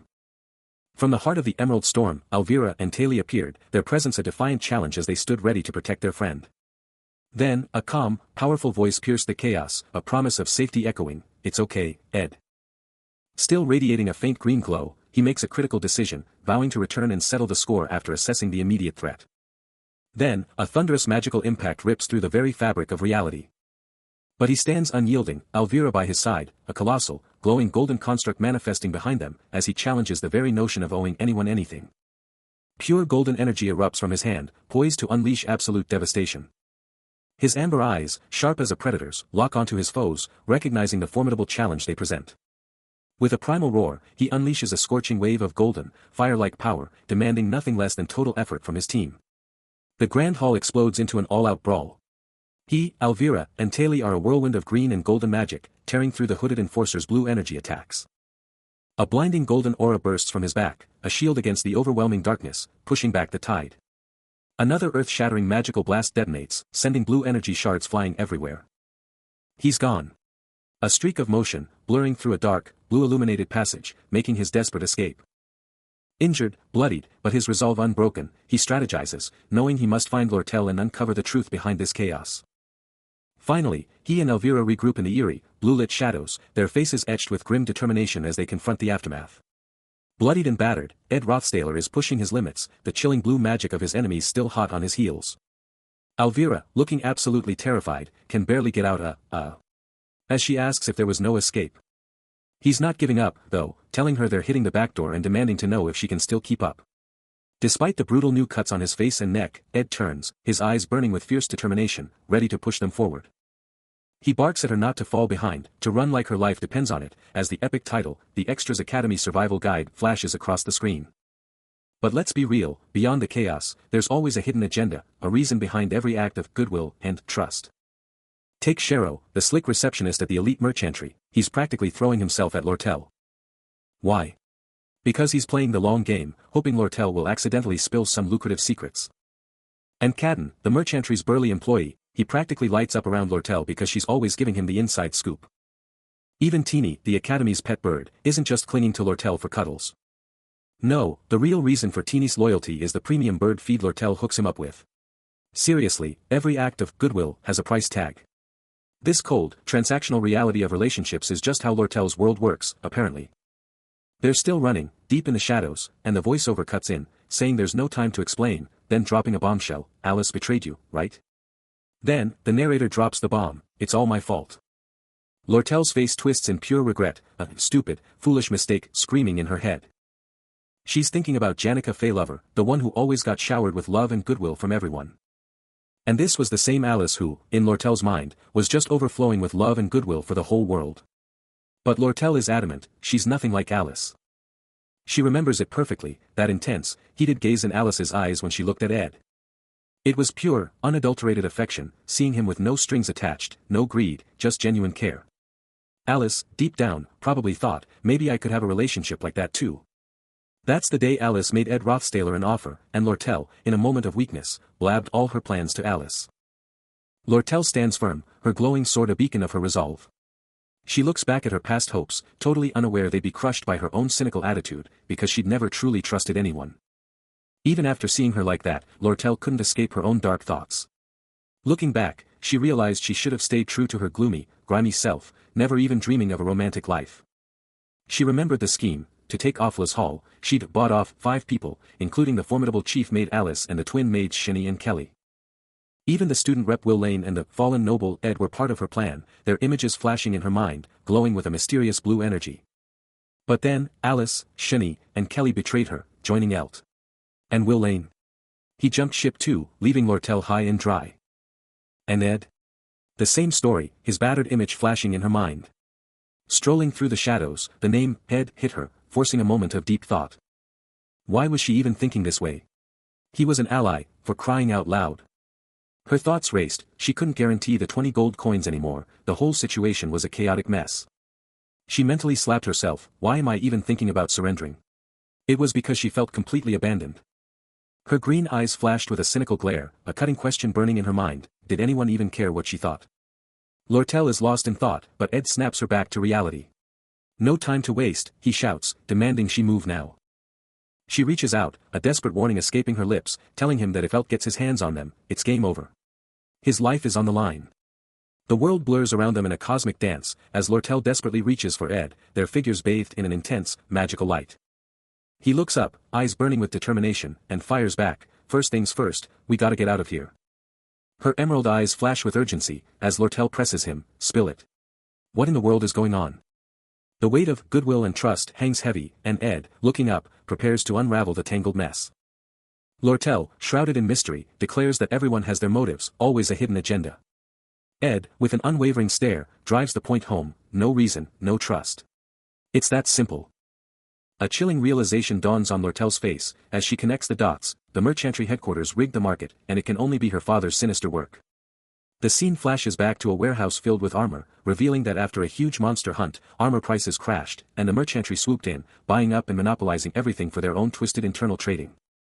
Ed nods, confirming her suspicions, declaring it was all just manipulative trading, no need for a long-winded explanation. Lortel's eyes widen, the full scope of her father's scheme hitting her, as she drops the bombshell. He needed cash fast for this plan, and he found a buyer for the sage's sealed grimoire at a premium price. Lortel dropped another bombshell, revealing her father had dispatched an agent to Sylvania with one mission, steal the grimoire. A dark realization dawning on his face, Ed cut her off, the weight of her words already sinking in. He knew exactly what she meant. It was a classic, dirty trick of the trade, a price manipulation scheme where merchants, like a twisted carousel, would just keep trading the same product back and forth, driving up its value. They'd just keep passing it around, creating a fake demand that sent prices soaring. The price would just keep climbing, skyrocketing at an insane pace, making everyone panic and think they'd miss out if they didn't buy immediately. The fear of missing out would hit hard, making everyone think, I need to buy it now. Then, when the hype was at its peak, the merchants would dump their stock, raking in an absolutely insane amount of profit. Just imagine the mountains of gold, sparkling under the light, all thanks to that price constantly going up. Yeah, they'd make bank, a ridiculous amount of profit, but this whole manipulative house of cards was built on shaky ground. Sure, trading was supposed to be about trust, but those creepy grins on the conspirators' faces screamed betrayal. Because if merchants B and C decided to stab merchant A in the back and sell off their goods without him knowing, the whole rigged market would crash and burn instantly. And who was merchant A, the one who desperately sold off his entire fortune in bonds just to mass buy the product? None other than Lortel's father, trying to monopolize the whole damn thing. Elt was about to get hit where it hurt most, his power base. A massive financial loss would send him reeling, and Lortel was ready to make it happen. And for this master plan to work, she'd already bought off a whole army of people connected to merchants B and C for years. But here's the kicker, those 6 big merchants she flipped could only get the sale rights transferred if Elt was out of the headquarters. Talk about a critical timing window. Running through the academy, Ed's mind raced, connecting the dots. He laid it out, you were going to use this whole Awfulous Hall takeover to absolutely gut the Academy's finances, all to create leverage for buying the Sage's sealed grimoire. He pressed on, realizing, that would drag Elt out of the merchantry headquarters, forcing him to scramble for cash, giving you the perfect opening to sell off the armor there, right? Lortel's face was a picture of stunned disbelief, her mind reeling, how on earth did he figure that out? Ed's voice snapped her back to reality, laying it out plain, that leaves us with only one move left. He cast a knowing glance downward, challenging her, get the whole picture now. With a determined look, Lortel agreed, we have to get a message to the merchantry's headquarters, to get that armor sold. Then, a light bulb moment. She dropped the bomb, I've got a carrier pigeon in my room. That little bird, sitting in its cage, was no ordinary pet, it was her direct, secret communication link to her people inside the headquarters. Ed laid out the final play, send that pigeon, stay hidden until the sale's done, and you win. But Lortel, with a grim expression, knew her father was probably already one step ahead, expecting exactly that. Lortel is on edge, knowing her father is coming for her tonight, ready to expose every traitor and unravel their entire plan. His back, covered in fresh blood, is a stark reminder of the brutal fight he just survived, but he's not done yet. With an intense stare, his amber eyes burning, Ed locks onto Lortel, demanding her full attention. He lays down the law, from this moment on, she has to vanish, become a ghost, seen by absolutely no one. He's already thinking steps ahead, predicting Elt will have guards swarming the bridges to the Arkan Mountains, a dead end if they try to go that way. His counter-move, find the horseman, send an empty carriage barreling towards the Arkan Mountains, a perfect diversion. The horseman's job, ditch the carriage, disappear, and make everyone think Lortel is out there, lost in the Arkan Mountains. But what about her? Lortel asks, and Ed's got the answer, a secret hut in the northern forest, 3 days, no more, no less. He's sending a pigeon, a single, urgent message, sell right now. Lortel, ever the strategist, confirms her allies will handle the rest, no problem. His amber eyes, still showing the scars of battle, burn with unwavering determination. Lortel's hand tightens on his bloodied arm, a powerful, unspoken moment of shared tension. His gaze drops, his face clouding with worry, as he drops the bombshell, there's a guard at the back door. Ed's hand clamps down on Lortel's shoulder, his voice cutting through the tension with a rapid-fire plan. He'll deal with the outside, she's to bolt to her room, wait for the coast to clear, then make a break for the quarters. He moved like a seasoned ally, a merchant of chaos, perfectly and harmoniously handling everything without a wasted second, and Lortel's mind is reeling as she processes his efficiency. The sheer audacity of trusting him, of leaving everything in his hands, was actually blowing her mind, making her wonder if she'd lost her grip on reality, questioning why she was acting so unlike her usual, composed self. His face streaked with grime and fresh cuts, Ed glances up, a strained, why yeah. I got it, escaping his lips. Her eyes drop, a single word, Ed, hanging in the air, heavy with unspoken questions. Her green eyes, wide with genuine bewilderment, lock onto his, the question tumbling out, why on earth, are you helping me so much? Her hands come together, a silent plea, her face a canvas of raw emotion, caught between disbelief and a fragile hope. His eyes, usually amber but now appearing a cold blue in the low light, drop, his battered face a mask of internal conflict. A low, guttural, ugh rumbles from him, the sound of a man grappling with a question he hadn't anticipated. His mind races, you hit me with that, so suddenly. And expect no reason. He spins, heading for the door, leaving Lortel to stew in her confusion and his cryptic silence. Ed makes his move, slipping away from Lortel, leaving her to face the silence. A sudden, heavy thud rocks the silence, making her head snap down. His shadow vanishes. Just as a massive crash rips through the hall, rattling the very foundations. Lortel stays put, eyes glued to the floor, the ominous sounds closing in fast. Her legs lock up as the thuds and bangs explode around her, every hit a shockwave. The noise is deafening, she's gasping for breath, it's too much, it's absolutely insane. Her mind explodes with a fiery vision of battle, and she can't help but wonder, is this the epic showdown between Alice, Taylor, and his crew? The vision intensifies, showing Taylor himself, red-clad and fierce, clashing blades with an armored foe, sparks igniting the air with every brutal hit. But no, she shakes it off as the scene shifts to a chaotic inferno of generic fighters, the sounds of war still pounding. Then, boom. The vision drops her into a grand hall, hooded warriors and countless fighters locked in an insane brawl, making her question if this epic battle is happening on the first floor, the noise reaching a fever pitch. Her hand clenches, a chilling realization hitting her like a truck. This isn't just close, it's practically on top of her. She can't believe it. A massive, rhythmic boom echoes, not just in the air, but deep within her very core. Making Lortel gasp, her eyes wide with pure terror and disbelief, as the sheer force of it rattles her soul. Clutching her chest, she finally gets it, it's her own heart, absolutely pounding, mirroring the epic chaos outside. But outside, the heavens are unleashing a torrential downpour, a furious storm trying to drown out the epic battle raging beneath it. Then, from the heart of the storm, a figure in gleaming armor bursts forth, only to be greeted by a shocking voice, "Didn't expect you to be the one to make it out, young Master Ed." And there she stands, a maid in a sleek dark uniform, looking totally calm but clearly shocked, her voice dripping with surprise at his unexpected arrival. Her hand is already on her sword, revealing her as Maid Shinny, that in charge of dishes who's now a full-blown, sword-wielding guardian. Rain streaks down his battered face as Ed looks down, a thoughtful, almost annoyed expression on him, muttering that this last obstacle feels incredibly underwhelming. He finally lifts his gaze, his voice dripping with pure disdain, uttering a single, dismissive word, "bland." But don't let the bruises fool you. Ed stands tall, his eyes blazing with raw power, his clenched fist a silent promise that this bland obstacle is about to get a serious reality check. And just like that, this grueling, painstaking takeover attempt has finally reached its explosive end. All of Ophilis Hall's runes are hers. The swordsman, a force to be reckoned with even against the combat faculty, unleashes a blinding torrent of glowing green energy. Her blade arcing with devastating power, as she absolutely unleashes, pushing her attack with fierce determination. The impact explodes in a blinding flash, absolutely engulfing her target in a maelstrom of emerald light. Chief Maid Alice's gaze remains sharp and unwavering, her focus absolute, even as chaos erupts around her. Despite the overwhelming power she wields, another surge of green energy erupts, pushing her opponent back with incredible force. The relentless assault continues, each strike a testament to her absolutely formidable skill. He takes the full force of the blow, his body recoiling from the sheer, brutal impact. Despite all of that, she couldn't defeat Taylor McClure, because he is the main character, enduring the onslaught with a determined grimace, refusing to fall. The moment has arrived. Chief Maid Alice, with a fierce look and a sword blazing with fiery power, is ready to unleash pure chaos. In a flash of pure speed, she unleashes a flurry of devastating sword strikes, her blade a blinding blur. The onslaught is relentless, every move a calculated, powerful blow aimed to crush her foe. That blade flashes with lethal precision, sending water flying as it carves a path straight for its target.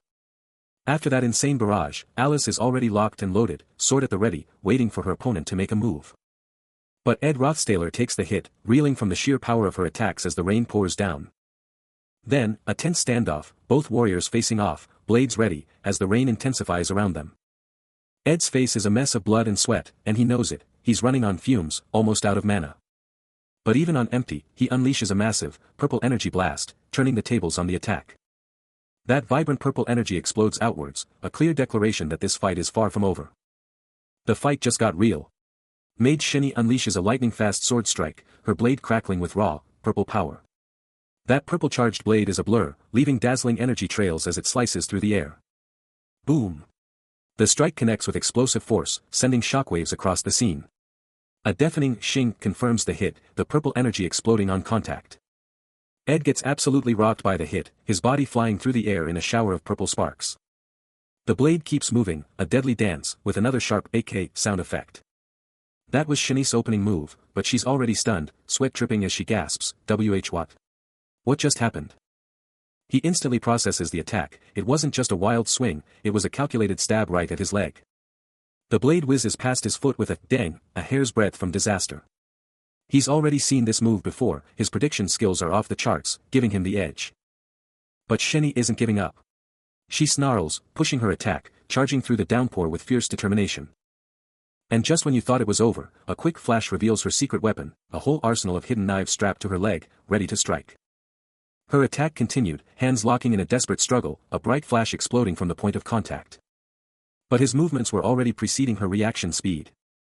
A burst of purple energy erupted from him, sending the maid reeling backward with incredible force. She was engulfed in a vibrant, ethereal glow, lifted helplessly by the sheer power of the impact. A powerful reverberated through the air as she was thrown. She recoiled, a look of utter shock and strain twisting her features as sweat beaded on her brow. Meanwhile, his eye flared with an intense, otherworldly violet light, activating a hidden power. This was the privilege of the twin sisters, blessed by the same star from birth, an ability sharing that allowed them to use a skill once per day with their twin. The air around him shimmered, coalescing into swirling tendrils of pure, unleashing a new form of magic. This was low-level telekinesis magic. Yet, just as he unleashed his power, a sudden, sharp force struck him, eliciting a cry of surprise and pain. He was lifted violently into the air, his shirt tearing as blood bloomed across his chest from the magical impact. Whoosh! A deadly storm of razor-sharp, purple energy blades absolutely rips through the air, locking onto its target with zero mercy. Boom! The impact absolutely rocks Ed Rothstaler, as those glowing blades tear right through him, drawing first blood. Mage Shinny just smirks, totally feeling herself, her eyes blazing with that sinister purple glow, already tasting victory. But then, her whole face just goes blank with shock and disbelief, as she suddenly gets it, his powers aren't as weak as she thought, and her borrowed abilities are not cutting it. Even with those blades barely scratching him, Ed's eyes absolutely explode with a fierce blue glow, unleashing his brand new telekinetic power like a boss. But hold up. Even as he's fighting back, a knife somehow finds its way into his back, sending a fresh geyser of blood all over his shirt. That blood-soaked blade just glares ominously, a brutal reminder that the maid is not holding back. But Ed's not done. Ignoring the pain, he snatches Mage Shinny with his telekinesis, slamming her down onto the wet ground with an invisible, crushing force.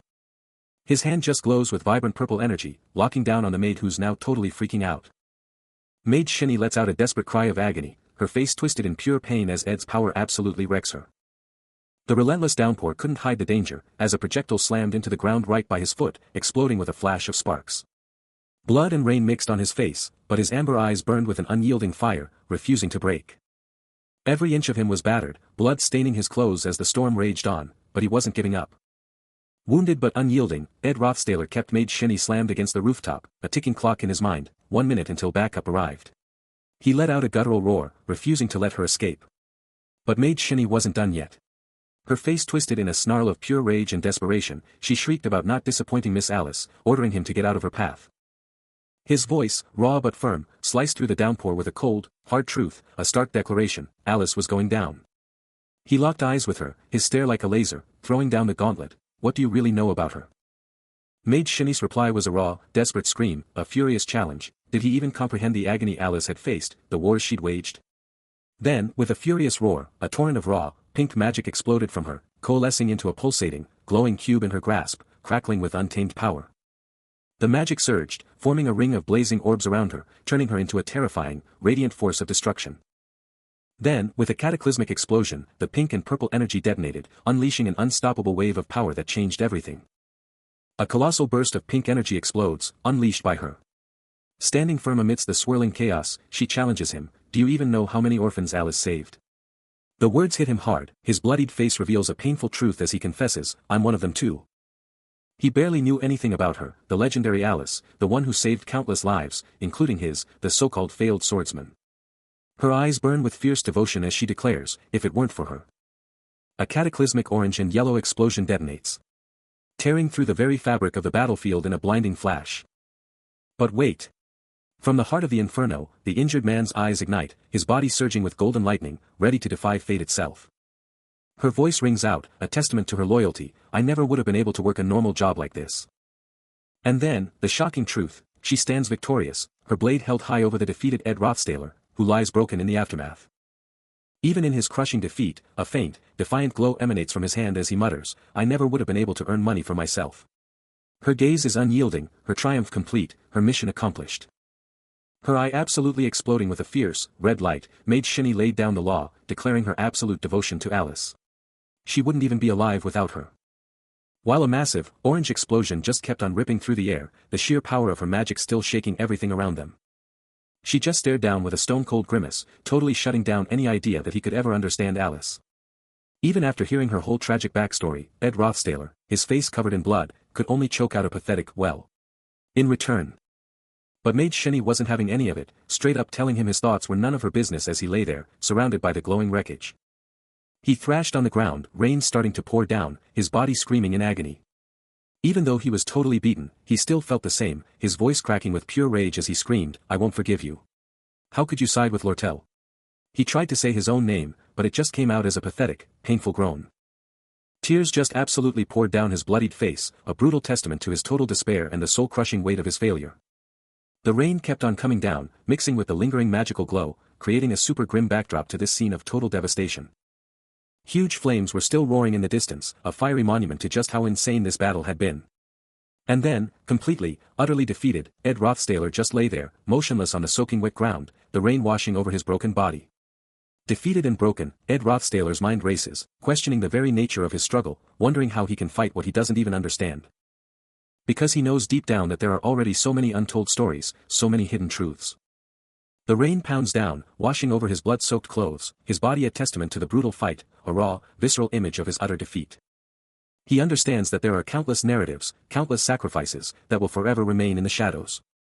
But the battle rages on, the city engulfed in fiery explosions, each one a deafening roar through the storm, a brutal symphony of destruction. Mage Shinny, witnessing the carnage, firmly believes that if you stack up all the devastation and losses from this single day against Alice's relentless, unwavering dedication to saving orphans all this time, and then truly, honestly, weigh the good and evil she's committed, the scales would absolutely shatter under the weight of her benevolence.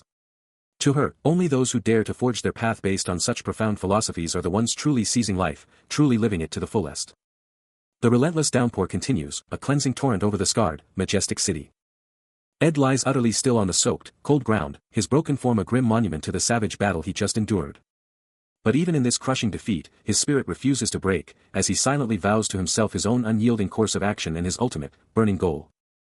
His eyes, though heavy with pain and stained with blood, still burn with an unyielding defiance, a fierce, unbreakable conviction shining through the despair. A system notification flashes, confirming Shinny, the maid in charge of dishes, has been incapacitated. And just like that, another notification pops up, screaming that a new skill has been acquired. This new skill, pain endurance, is a game changer, temporarily shutting down physical exhaustion and pain, but Ed can't help but think, I can't believe I'm learning this now. Out of nowhere, a glowing blue projectile rips through the air, absolutely demolishing a window in a burst of glass. The force of the blast sends Ed flying, slamming him to the ground, his already battered body now gushing with new wounds as he struggles to breathe, his gaze fixed on the shattered window. His amber eyes, piercing through the blood on his face, blaze with an unbreakable will, a silent promise that he won't be defeated, no matter the cost. The view changes to a lavish room, decked out with opulent wooden furniture and fancy decorations, a true display of high-class style. Every single item is perfectly placed, arranged with meticulous care, though one desk in a corner is absolutely buried under a mountain of papers. Those papers are a chaotic mess, a stark contrast to the otherwise pristine environment. But then, the books on a nearby shelf are perfectly lined up, a sight that makes someone think, it suits her, as Lortel stands calmly by the window. The scene opens on a shadowy room, a desk piled high with documents, hinting at clandestine operations. A golden cage holds a pigeon, a silent messenger of critical intel, and a hand moves swiftly to secure it. Urgent words are inscribed, Elt is in Sylvania, a 3-day journey from headquarters, the quill flying across the page with purpose. The hand works with practiced speed, each stroke of the quill a calculated move. The full command is clear, sell all of the acquired gear, a strategic move after a successful mission, the message sealed and ready. A lone feather falls, a silent witness to the mission, as the carrier pigeon battles the storm, its message paramount. Under the watchful eye of a full moon, a bat cuts through the deluge, feathers still falling, a grim sign of something amiss in the night. Feathers mix with crimson drops, staining the soaked earth, a chilling testament to a brutal encounter. Against the relentless downpour, a figure pushes forward, each breath a desperate struggle. Ed Rothstaler, a bloody mess, stumbles through the unforgiving night, his body screaming in agony, yet his spirit refuses to yield. He desperately hopes his wounds will close once his body recovers, a fleeting thought as he remembers the clutch saves from Jix, Janica, and other lucky breaks that kept him alive. Elsewhere, Lortel's adoptive father, surrounded by a powerful blue aura, contemplates the near disaster, realizing Lortel was almost taken by Elt, her fate sealed without those crucial moments of intervention. Lortel's carriage is already gone, blasting through the Arkan Mountains, a total smokescreen. Elt has no choice but to chase that decoy, even if he snags the coachman and forces a confession that Lortel never actually left. But by then, under the huge full moon, the carrier pigeon I sent will have already landed, and Elt's resignation will be a done deal. But back at the hut, Ed Rothstaler is absolutely wrecked, his shirt drenched in blood, barely clinging to consciousness. As he fights to stay awake, a cloaked figure looms over him, stepping right past his injured form, her shadow falling ominously. He stares up, eyes snapping open as the figure greets him, her voice dripping with unsettling courtesy. Then, it hits him, the shocking truth of the situation slamming into his mind. He mentally kicks himself, realizing he'd been way too complacent. The cloaked figure, Lortel herself, stands ready, a glowing sword gripped tight, its light blazing in her fierce eyes. Her hand clenches on the hilt, and the shocking truth is undeniable, the enemy is none other than the Golden Daughter, Lortel. In this whole twisted plot, the only ones who know Lortel is the secret mastermind are the 5 people she bribed. Lortel's mind was a battlefield of strategy, her father's grand plan crystallizing into a chilling vision where Shinny and Kelly were already assigned to Alice, with other shadowy figures, like the hooded man and the light-haired agent, ready to execute their roles in the unfolding conspiracy. This whole operation hinged on knowing who could be bought, like Will Lane, who'd folded before, but Lortel's chilling gaze saw Ed Rothstaler as something else entirely, a wild card, a man who moved without a clear motive, and that made him dangerous. He was a force that just couldn't be bought. A true wild card in her game of power. Her perfect crime was a go. Lortel's Ketchums was about to make history, and she was there, lurking in the darkness, watching Ed Rothstaler, a predator sizing up her wounded prey. Her hooded silhouette, a chilling presence in the gloom, screamed the truth. She was the true puppet master, the secret mastermind behind it all. To guarantee her triumph, she'd eliminate anyone who dared cross her path, a true villain in every sense, as she drew the glowing dagger she was about to unleash. But Ed Rothstaler, bloodied and broken, his face a mask of pure agony, refused to give up, his mind screaming, "I gotta use my brain if I want to survive." His body, however, was screaming in protest, every wound on his arm and chest a brutal reminder of his failing strength, as he gasped, "But my body is." His desperate thoughts were shattered as Lortel, hooded and wielding her glowing dagger, loomed over him, the mastermind poised to finish off the battered Ed Rothstaler.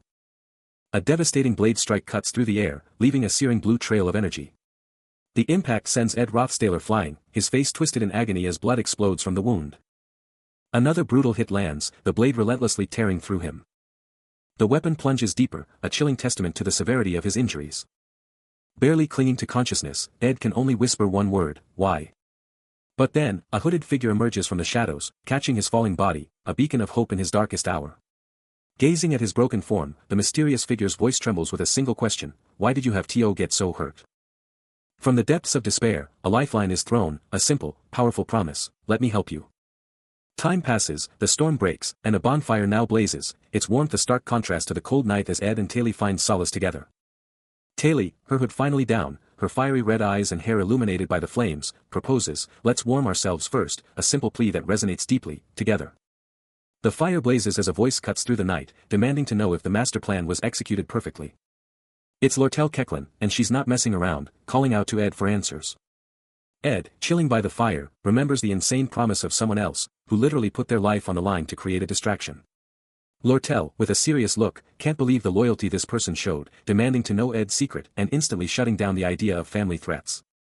Ed's jaw drops as Lortel drops a bombshell, revealing she knows the plan's true prize, control over the elite merchant association.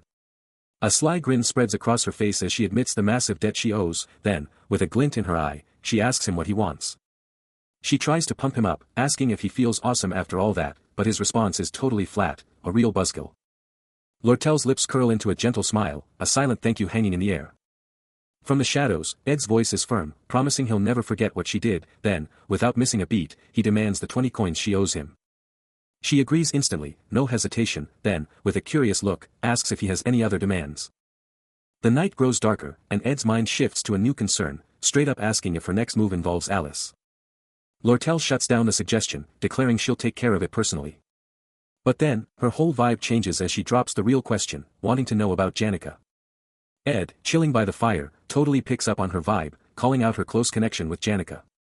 He's quick to agree, hyping Janica up as an awesome person, a super senior who's always thinking of others and totally open-minded, then asks what the big deal is.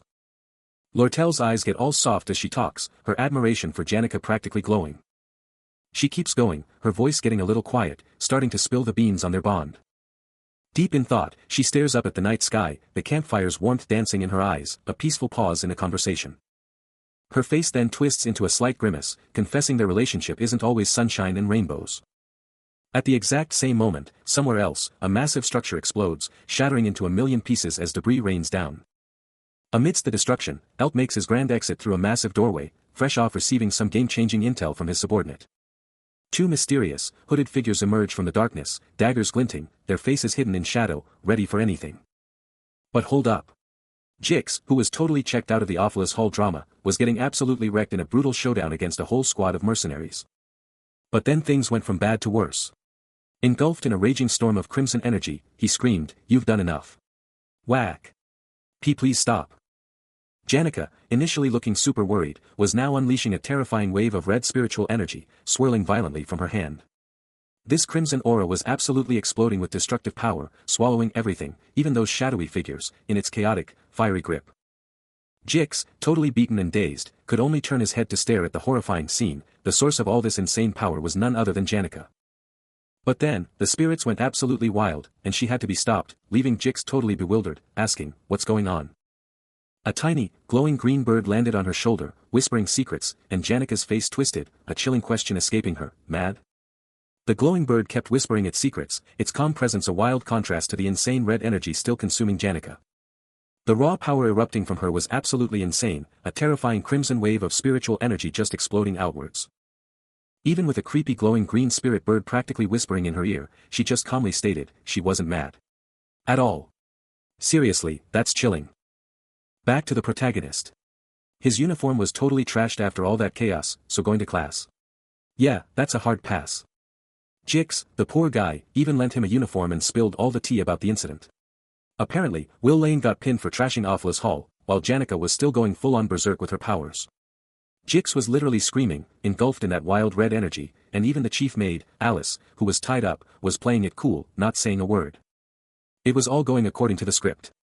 One of the key players in this whole scenario had successfully blocked Lortel's escape, keeping her right where she needed to be. He wiped a bead of sweat, but that smirk. Oh yeah, the plan was a total success. With everything playing out perfectly, all he could do was chill and wait for the good news to roll in, even if this whole mess had totally messed with his ability to do manual labor. He let out a big phew as he stretched, his body just screaming from all the effort, but hey, totally worth it for the plan. Even though he was totally beat, with aches and pains everywhere, this tough work wasn't going to do itself.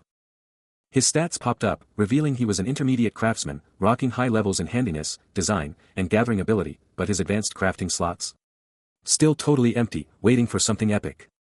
With those advanced crafting skill slots finally open, Ed Rothstaler is laser-focused on leveling up.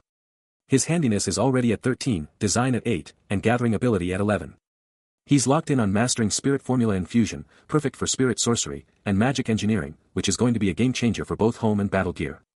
Crafting just one spirit artifact will make it second nature, and magic engineering unlocks the moment he disassembles and reassembles a high-level item. He's strategizing, thinking that for now, it's smarter to snag a lower spirit and seal a contract, no need to burn through those precious spirit slots just yet. Just as he's deep in thought, a voice snaps him out of it, commenting on the sudden chill after the rain, and he casually greets Janika. Later, he's out there, axe in hand, splitting wood, and he tells a worried female student that his head is pounding and his body aches, so he decided to get some fresh air in the woods. She's clearly concerned, asking if he got hurt helping her, but he's quick to brush it off, saying he's fine. Her face, initially etched with worry, softens slightly, her eyes fluttering shut for a moment before reopening, still focused on him. Then, he starts to speak, shifting the subject entirely. And speaking of which, he confirms that Janika is chilling inside the cabin, as we see her sitting calmly by the rustic building. The Awfulous Hall takeover. Done. Wrapped up. But don't get it twisted. There's still a mountain of work left to conquer. First up, convincing the legendary former chief maid, Alice. And then, the epic quest to secure the sage's sealed grimoire. While she's stuck waiting for that crucial reply from the elite merchant company's HQ. Lortel is trapped in this cabin, heart pounding with anxiety. It's beyond frustrating. But deep down, she doesn't hate it one bit. Because for these 3 intense days, being right here with Ed Rothstaler. Watching him relentlessly chop wood outside. Makes her heart absolutely pound. His unwavering kindness and trust, given freely with zero expectations. Makes her feel utterly safe, a sensation she's never experienced before. For Lortel, a survivor of the brutal streets, Ed Rothstaler was more valuable than any treasure, and she absolutely refused to let anyone else claim him. She remembered him, sharing a casual laugh with Janika, a girl who'd always known nothing but overflowing kindness from everyone around her. The difference was glaring, and a fierce, possessive rage ignited in Lortel, her back to the world as she burned. Her face set in a determined scowl, she declared internally, just let me have this one thing. You already have everything else. Her resolve was absolute, her eyes locked on him, she would never let him go. Lortel sat, arms folded, coolly considering that if push came to shove, they'd just have to battle it out for him. Her bare feet grounded her as she declared, that's exactly where I shine. A sly grin spread across her face, her green eyes burning with a subtle glow, as she let out a low, confident cuckoo. Arms wide open, surrounded by a cascade of gold, she announced, first, I'm doing this my way. Perched on a literal pile of gold, she pondered, what if I just drown this whole place in gold? She weighed her options, muttering, maybe it's not so bad to just help with his tuition. Gotta make it look totally normal. Her face flushed, she internally snapped, I'm not doing this for you. Don't get the wrong idea. She lets out a tiny, almost inaudible sound, a subtle humph, that hints at her inner resolve and perhaps a touch of self-satisfaction. But even with all her plotting, a part of her just can't handle it, finding her own schemes and the brutal truth of her love life. 0 boyfriends, seriously? Totally cringe. Suddenly, a voice from out of nowhere snaps her back to reality, asking if she can even move. She glares up, a flicker of irritation in her gaze, boldly claiming that specific sunbeam-soaked patch of floor as her spot. Inside her head, her chibi self goes, huh. She sighs, her eyes drifting towards the blinding light of a doorway, where her inner witch-hatted self is totally soaking up the rays. HAA. She then asks her inner self, what are you doing here, Lucy, and the chibi witch-hatted figure casually responds, this spot gets the best sunlight, duh. Her inner self, Lucy, looks totally shocked, like, what in the world is going on now? Then, Lucy just lights up, absolutely loving her sunbath, her eyes practically sparkling with pure joy. Towering over Lortel, who's still sprawled on the floor, Ed Rothstaler awkwardly apologizes, asking if he just woke her up. Turns out, Lortel, in her Lucy mode, had just snuck into this perfect sunny spot for a quick nap. Lortel is still processing everything, but she's got it handled. She's telling herself it's all good, time to chill out and get some sleep. But seriously, why even talk about it? She's just a walking disaster, not even worth the brainpower. But even as she tries to sleep, it hits her, another rival has entered the game. And just like that, we're fast-forwarding to the next morning at the cabin. Even with all this drama, she's still got that main character energy, knowing she's got plenty of time to win. Meanwhile, a beautiful sunrise paints the sky over the cabin. Her determination is absolute, she's gonna settle this score, and she's giving herself just 3 days to do it. The sun is up, shining bright on the cabin, it's a brand new day, folks. Lortel, all smiles, peeks out the window and calls out to Ed, looking totally ready for some quality time. But hold up, plot twist. Ed's greeting isn't just for Lortel, it's a general, good morning, that hints at more company. And just like that, a new challenger appears. It's Janica, all sunshine and smiles. The whole point of this trip was supposed to be some exclusive one-on-one time with Ed. Lortel's face totally drops as she spots Janica, who's just beaming behind her, completely oblivious to the mood, while Ed is still busy with whatever he's doing on the ground. Get a load of that glare. Lortel's green eyes are practically shooting daggers. Lortel lets out a frustrated sigh, staring down at a tiny, white-haired figure completely passed out on the floor, a scene that almost never happens. Meanwhile, Ed is totally wiping sweat from his forehead, feeling like a boss as he announces, phew. I'm finally done. His hard work paid off big time, resulting in a new finished product, handmade bricks. He literally molded mud and then blasted it with a combustion spell to dry them, which was a pretty decent challenge. And get this, he even picked up the skill of stonemasonry. His talent stat gave him a massive boost in proficiency, way more than normal.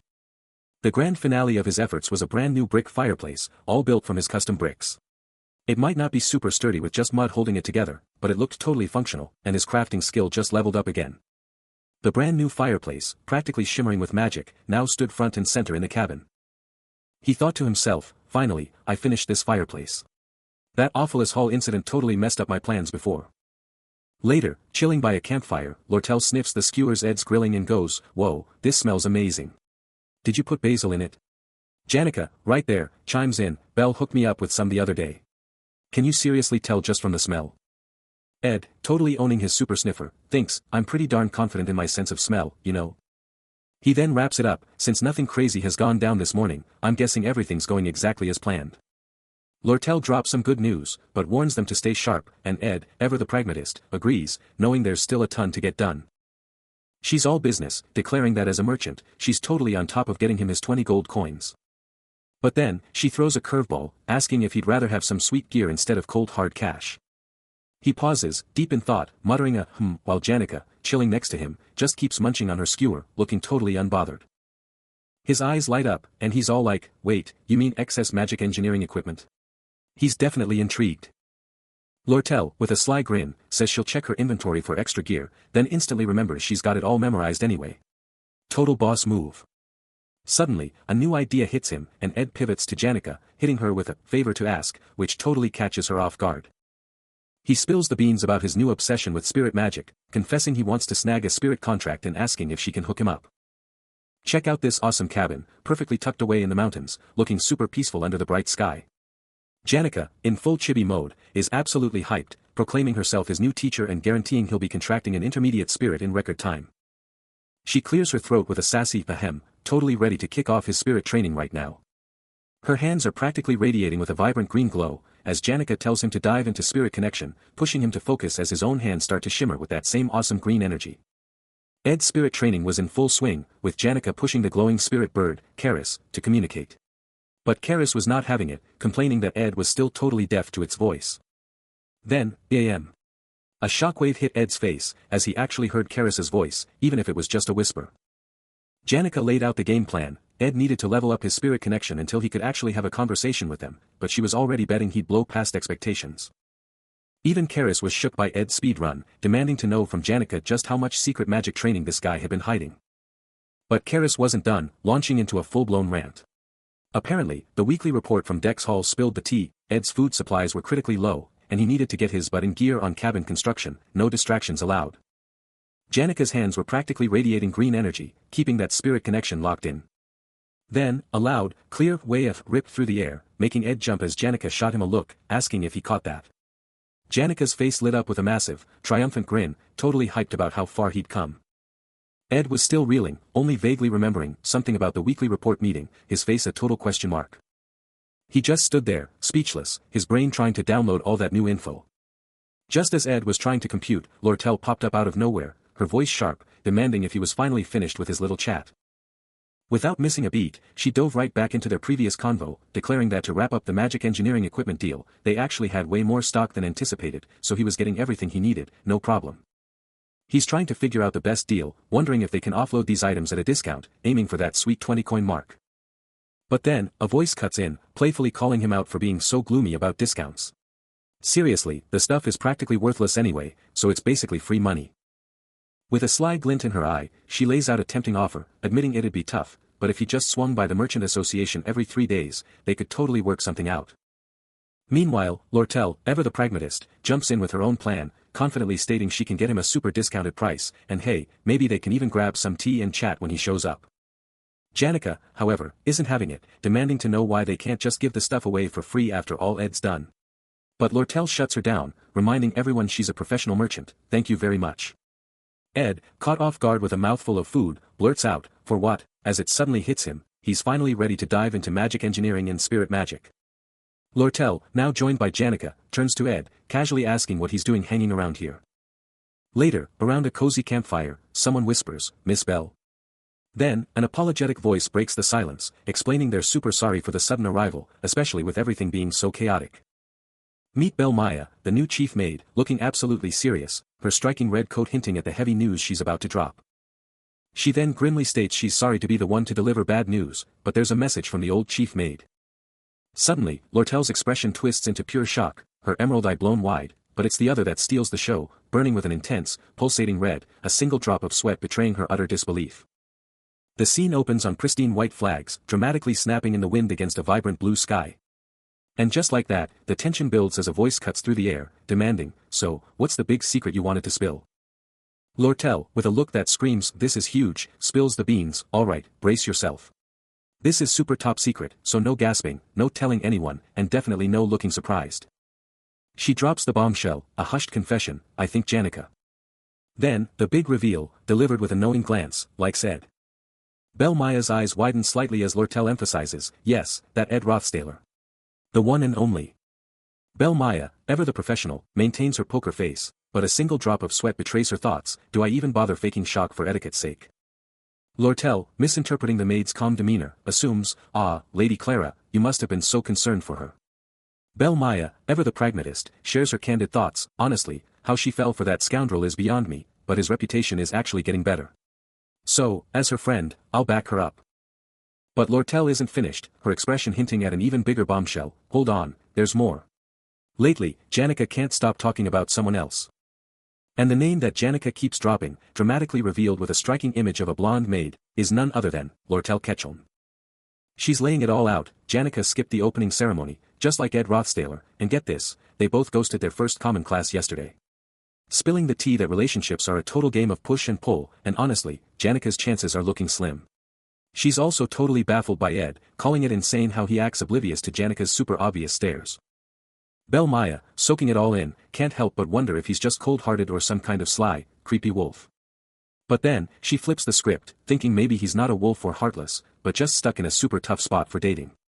Still, she instantly shuts that down, totally sure he's secretly loving all the attention, and the thought alone sends shivers down her spine. Lortel, totally fed up, lets out a frustrated, ugh, when Belle Maya brings up luck. Her mind conjures a sharp image, a sneaky, thieving cat eyeing a fish shop. Outdoors, perched on a log, Lortel wears a faint, knowing smile, her gaze distant.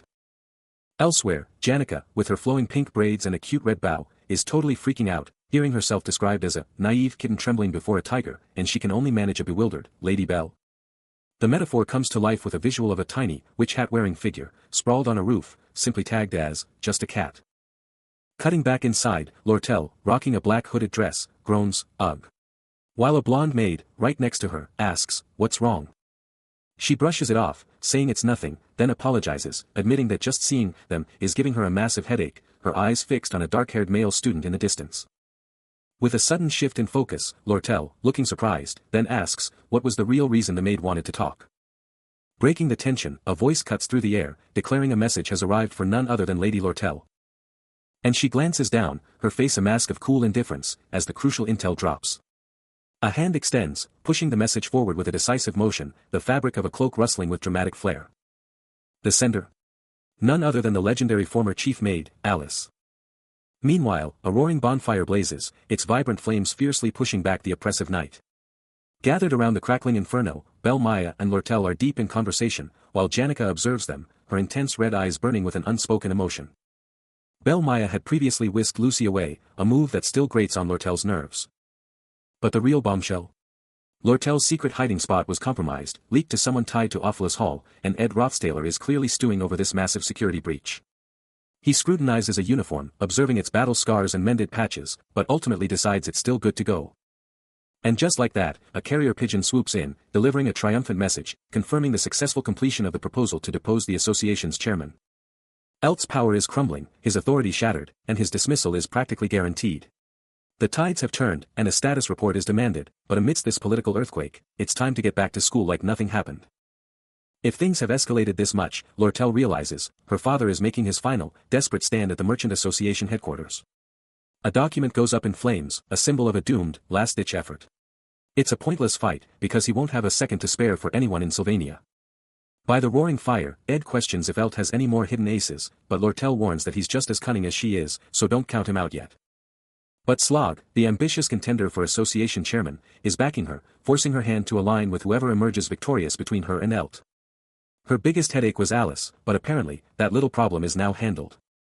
With a worried glance, she's pressed, does this mean Alice won't expose her as the true mastermind?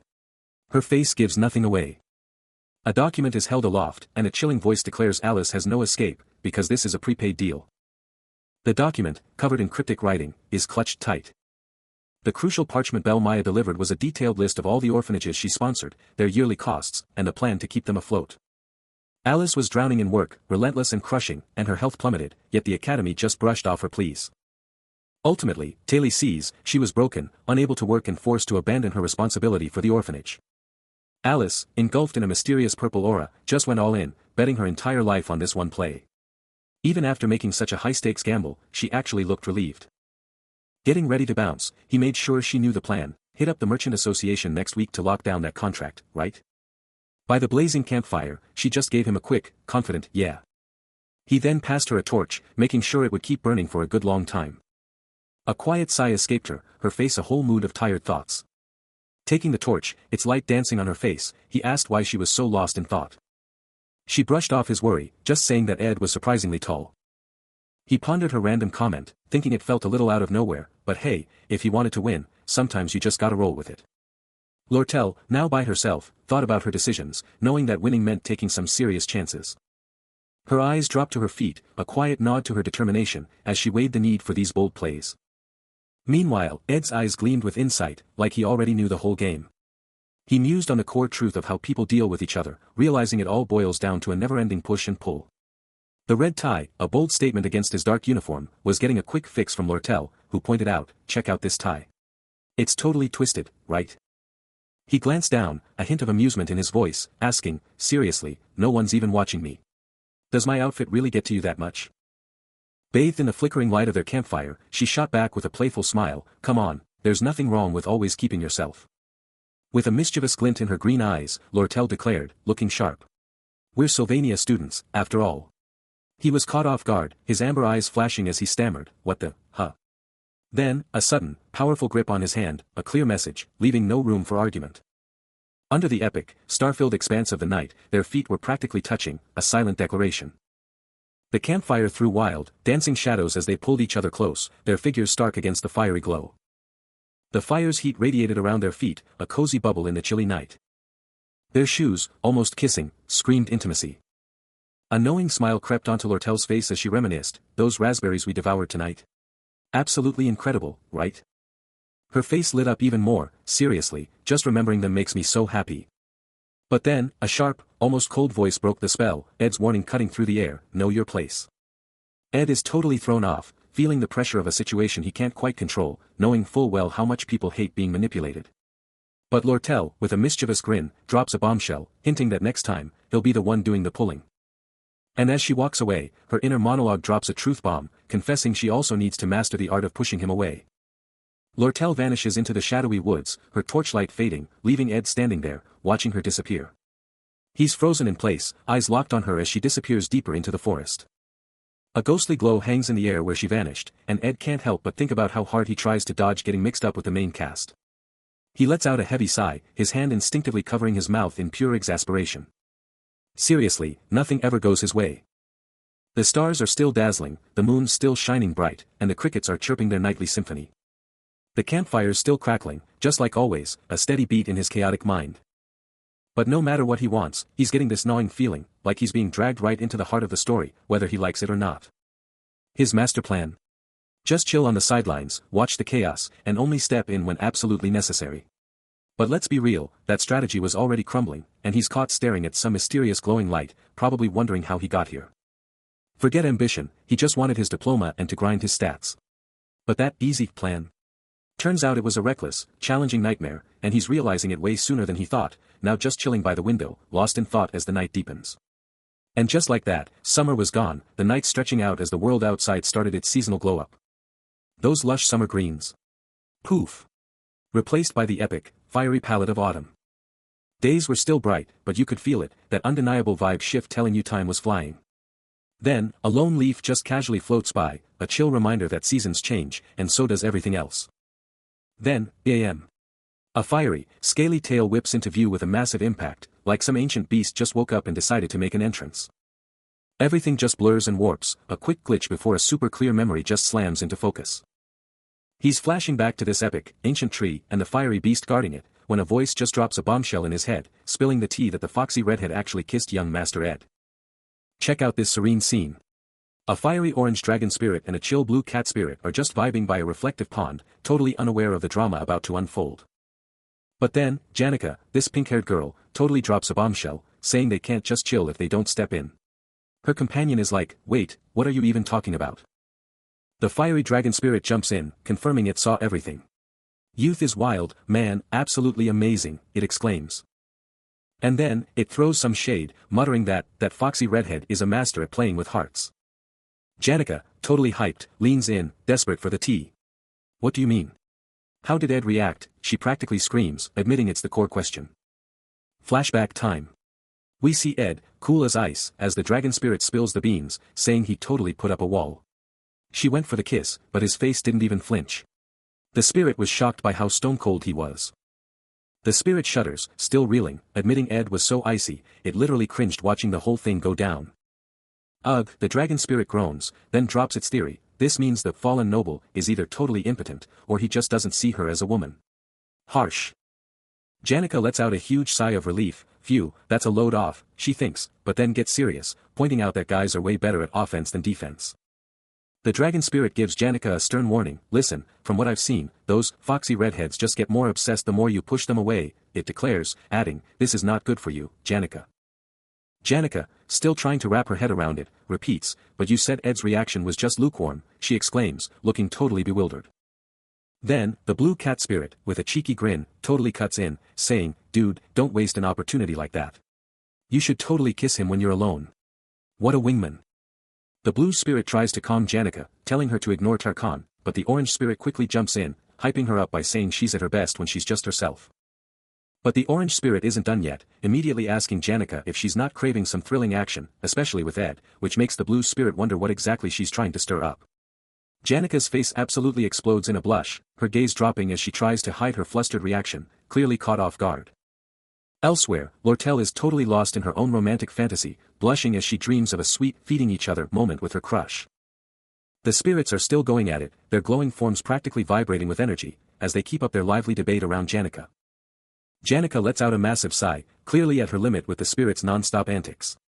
Meanwhile, a hand offers up a spoonful of something, with a gentle voice coaxing, "Go on, say, ah." Ed is being super patient, kneeling down to feed Belle Maya, who's all bundled up in a dark cloak, taking the food like a little queen. Out of nowhere, a pair of eyes with an insane, glowing purple light burst open, showing a face twisted in pure agony or distress. What's happening? Back at the cabin, Belle Maya totally rejects the food, making a disgusted face and loudly proclaiming, "Bleg. It doesn't taste good." Ed tries to explain that without more spices, it's tough to get flavor, but Belle Maya is having none of it, pouting and telling him to stop using her as his personal, taste-testing machine.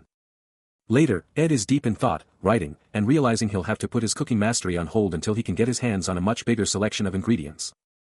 Check out Ed's stats. He's an intermediate craftsman, rocking handiness at level 14, design at 9, and even hunting at 10. But cooking still only a 6, and he's got 0 advanced crafting slots. Gotta grind those skills.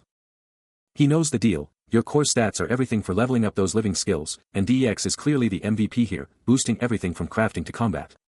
But here's the catch, if he power levels one stat, everything else tanks, so he's gotta balance the grind and level them all up together. The biggest problem? He's just too swamped to manage it all, constantly running on a tight schedule. He can only squeeze in 5 or 6 hours for survival activities, even if he pulls all-nighters. That tiny window is why he's stressing about making every survival activity count, because he absolutely has to optimize his time. Even outside of his personal grind, he's got his eyes peeled on all the key students, making sure the whole scenario plays out perfectly. He figures he'll eventually adapt to this crazy academy life, especially with powerhouses like Taylor and the 4 heroines around. Taylor is a total beast in the combat faculty, and his loyal companion, Isla, is always there, backing him up like a true MVP. He watches her train, her sword a blur of motion, proving she's absolutely dedicated. Isla, the benevolent princess herself, is always there, a rock-solid presence, totally owning her support role. He's got his eyes on Clarice, Lortel, and Taylor, knowing the clash between Clarice and Lortel is about to go down, so he's gotta keep tabs on her. Clarice isn't enrolling until next year, so no worries there, but he's practically tiptoeing around the golden daughter, Lortel, and Elt's early exit. That's a total wildcard for how she'll act. He flashes back to Lortel's cheerful wave, with Clarice looking totally shocked and him giving a casual greeting. Elt or no Elt, her scheme to snag the sage's sealed grimoire is still full steam ahead, and that's exactly why he's been keeping tabs on everything. His focus snaps to the massive faculty building, where he stands, plotting his next power play. His boots hit the ground, a determined stride. The building's epic architecture towering over him. Because the ultimate boss of this whole second act is, he thinks, a fierce look on his face. Just as a shadowy figure with intense, glowing purple eyes drops a bombshell, so, there's a hidden mastermind behind the Awfulest Hall takeover. Just as the dust began to settle, a new player stepped into the spotlight, radiating an intense blue aura, his white-gloved hands clutching a crucial document, hinting at a major reveal. And the name on everyone's lips? It was Professor Glast. Ed Rothstahler's eyes are locked on, his voice dropping a bombshell as he lays out the intel. Dropping the bomb that there's a hidden mastermind pulling the strings of the Awfulest Hall takeover. A subtle blue energy pulses around him, his eyes burning with intensity as he clutches a document, radiating pure authority. His partner, Assistant Professor Claire Elfin, gives a knowing nod, totally agreeing that his gut feeling is always on point. Her face lights up with readiness, hyped for whatever mission he's about to drop. Ed pushes up his glasses, his vibe turning super serious, warning her not to miss anything important. And specifically calling out that divine science thesis he needed her to track down. A powerful purple energy explodes around Ed as he's deep in thought at his desk, his eyes practically burning with focus. Claire, with a confident jump, promises him she'll have everything he needs by tomorrow morning, no sweat. The epic Awfulest Hall faculty building looms under a perfect sky, a total powerhouse of knowledge. Later, outside Claire's office, Ed drops the news that he's already got all the intel on the Awfulest Hall takeover incident ready for Assistant Professor Claire. Claire Elfin is absolutely drained, collapsing into a chair and barely managing to thank Annis for her help. Totally absorbed in the papers she's holding, her mind is clearly racing, lost in thought. She's questioning why she's even bothering with this resolved case, feeling so dead tired she could drop, all while clutching files with Ed Rothstaler and Clarissa's faces. A soft slips out, her expression still lost in deep thought. Elsewhere, Ed Rothstaler, looking incredibly dapper in a suit, gets an apology from someone who totally spaced on a contract, admitting they were completely out of it. The scene shifts to the impressive Elk Merchant Association Sylvania branch, where Ed's told he'll have to come back next week, and they're even offering him tea and snacks to make up for it. Lady Janica, this fiery redhead, tells him the magic engineering gear is all set for him to grab at the counter, and Ed looks totally taken aback. She then questions his super fancy outfit, and he explains he just had a really important meeting. Then, with a confident flourish, Lady Janica asks for his honest opinion, looking totally put together and ready for business. Ed Rothstaler, looking sharp in his suit, can't help but wonder about this important appointment everyone's talking about. Janica, with that mischievous grin and a little blush, just plays it cool, touching her ear like she knows something he doesn't. She lets out a little, before dropping the bomb. Yeah, it's totally something he's not in on. Cut to Janica in a gorgeous, sun-drenched room, casually mentioning the cabin's almost done, and now it's time to deck it out with furniture. Ed, taking a thoughtful sip, agrees with her, but points out her company's stuff is way too fancy and pricey for his budget. Janica's hand lands on a wooden surface, and she's straight up, no freebies, buddy. Giving away sale items? That's a hard no for her, totally against her merchant code. With a sly grin and a cool blue glow starting to spark from her hands, she challenges him, so, woodworking's your thing, right? Suddenly, blue magic explodes around her hands as she goes full artisan mode on a piece of wood, shaping it with pure energy. But oops. The wood just shatters under her magic, and she's already writing it off, saying it's trash now and will be gone tomorrow. Ed just sighs, a shadow crossing his face, as he reminds her, he totally told her it was too high-end for this. He closes his eyes, taking a final, defeated sip from his cup, muttering a sarcastic, thanks. Janica just hits him with that knowing, mischievous smile, and you know she's got something up her sleeve. She's totally unreadable, keeping that poker face locked down. Ed's watching her like a hawk, thinking, seriously, how does she keep that face so straight? Then, a subtle move from her hand just seals the deal, like she knows exactly what he's thinking. Janica gets right up in his space, her eyes locked on him as they keep this intense chat going. He takes a sip, but she's already got him figured out, totally reading his mind. This isn't just talk, it's a full-on mind game, and someone just dropped the mic with the winning move. The pressure is on, and he's feeling the burn, caught in the middle of this fiery showdown. Janica pokes his chest, totally messing with him, asking, you don't see me as a woman, do you? Then she drops the bomb, I see you as a man, Ed. And yeah, it means exactly what you're thinking. With that same unreadable face, she casually drops another bombshell, even her help comes with strings attached, all about those ulterior motives. She points, totally owning the moment, like, yeah, I know exactly what you're trying to get at. Ed's eyes go wide, totally caught off guard by her next move, because she wasn't even looking for an answer. She's playing chess, not checkers, and she only fights battles she knows she can win. Ed is still reeling from her bombshell, watching her every move, thinking, she's acting all cool and indifferent right now, but I know better. She hits back with a sly grin, she's not going to be the only one playing games.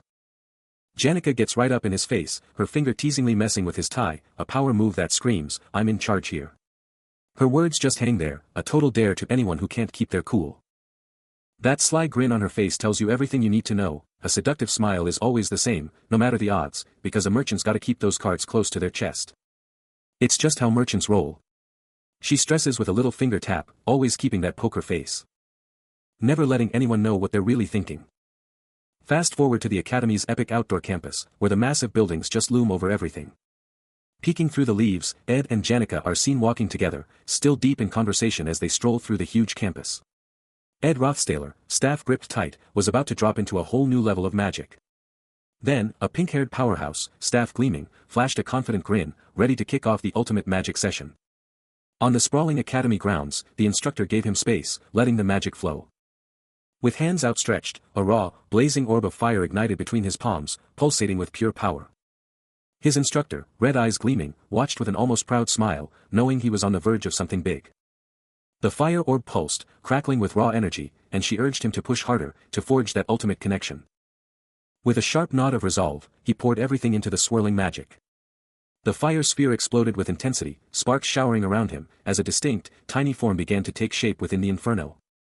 The flames vanished, revealing a tiny, winged, feline spirit, glowing with golden light, and it chirped, pleased to meet you, young Master Ed. This was Mug, a low-rank fire spirit, and it practically saluted, thrilled to be bound to its new, powerful master. Ed, processing the moment, mentally reviewed the official process, the entire proposal for his spirit contract flashing through his mind. Mug, beaming with pride, then launched into its epic tale, detailing how it crushed every interview and verification round to earn this contract. This guy is seriously flexing. He's got the top score in magic efficiency from the Northern Woods, and get this, he's basically the low-rank spirit whisperer, boasting the best connection with them. His tiny body is already burning bright, but this spirit is all in. He's literally vowing to set his heart on fire to serve his new master. A blazing orange aura explodes around him, just showing how hyped he is for this new gig. He actually got a spirit-type skill back in the day, all thanks to the failed swordsman of Sylvania, and he's flashing back to riding this epic swan spirit, just chilling and laughing together. They'd crack jokes and hype each other up in battles, forging an unbreakable bond, for sure. Hold up, different scene. Lortel is like, so strict, while holding a glowing orb, about to introduce someone to the intense purple-eyed guy next to her. Back to the spirit story. He's explaining that to be a good spirit, he had to go through this super-duper, teeny-tiny complicated selection process based on his magic power efficiency. He's reliving the fiery trials, and he's totally fuming, demanding to know who cooked up this insane selection process. The spirit is absolutely livid, remembering some jerk yelling, "Move it, you maggots," during his qualification. With one last fiery outburst, he drops the name. Tarkan was the mastermind behind that whole brutal selection. Mug, the adorable yet powerful fire spirit, is cradled in Ed's hands, absolutely radiating with a golden, fiery glow. Ed lets out a shocked gasp, feeling the incredible heat, as Mug's warmth practically burns in his hands. Clarice, ever the observer, asks if he can feel the heat. Ed stares at Mug, its fiery aura practically exploding with energy, while Clarice drops some serious knowledge, explaining that a contract spirit lets you feel their physical and magical power, even when they're not even visible. Clarice then lays down the law, warning him not to overdo the connection, or Mug could literally overheat. Talk about a power-up with a catch, making Ed immediately question if he can fine-tune Mug's firepower by adjusting their connection. Clarice can't help but laugh, finding his use of firepower hilarious, saying it makes Mug sound like some kind of robot, but Ed is still mesmerized by the glowing spirit in his hands. Ed's face flushes, his eye practically popping out as the full weight of his new power hits him, a total game-changer. Mug, with an expression of pure, unadulterated loyalty, practically screams, demanding orders. The spirit absolutely explodes with light and heat, its entire form a beacon of raw power, showing off its incredible strength and loyalty. Ed's mind is blown. Mug isn't just a spirit, it's a walking, talking, portable heater. A system window pops up, revealing Mug's stats, a low-rank fire spirit, connection level 2, and a killer unique skill, blessing of recovery, making him temporarily immune to flames, plus explosion, magic and buffed fire abilities. Talk about a power package. Then, another system window flashes, revealing Ed's own magic power details. He's a skilled magic student, specializing in elemental magic, and get this, he can now learn intermediate magic. His spirit connection, understanding, manifestation, and sensory sharing are all leveled up, making him a force to be reckoned with.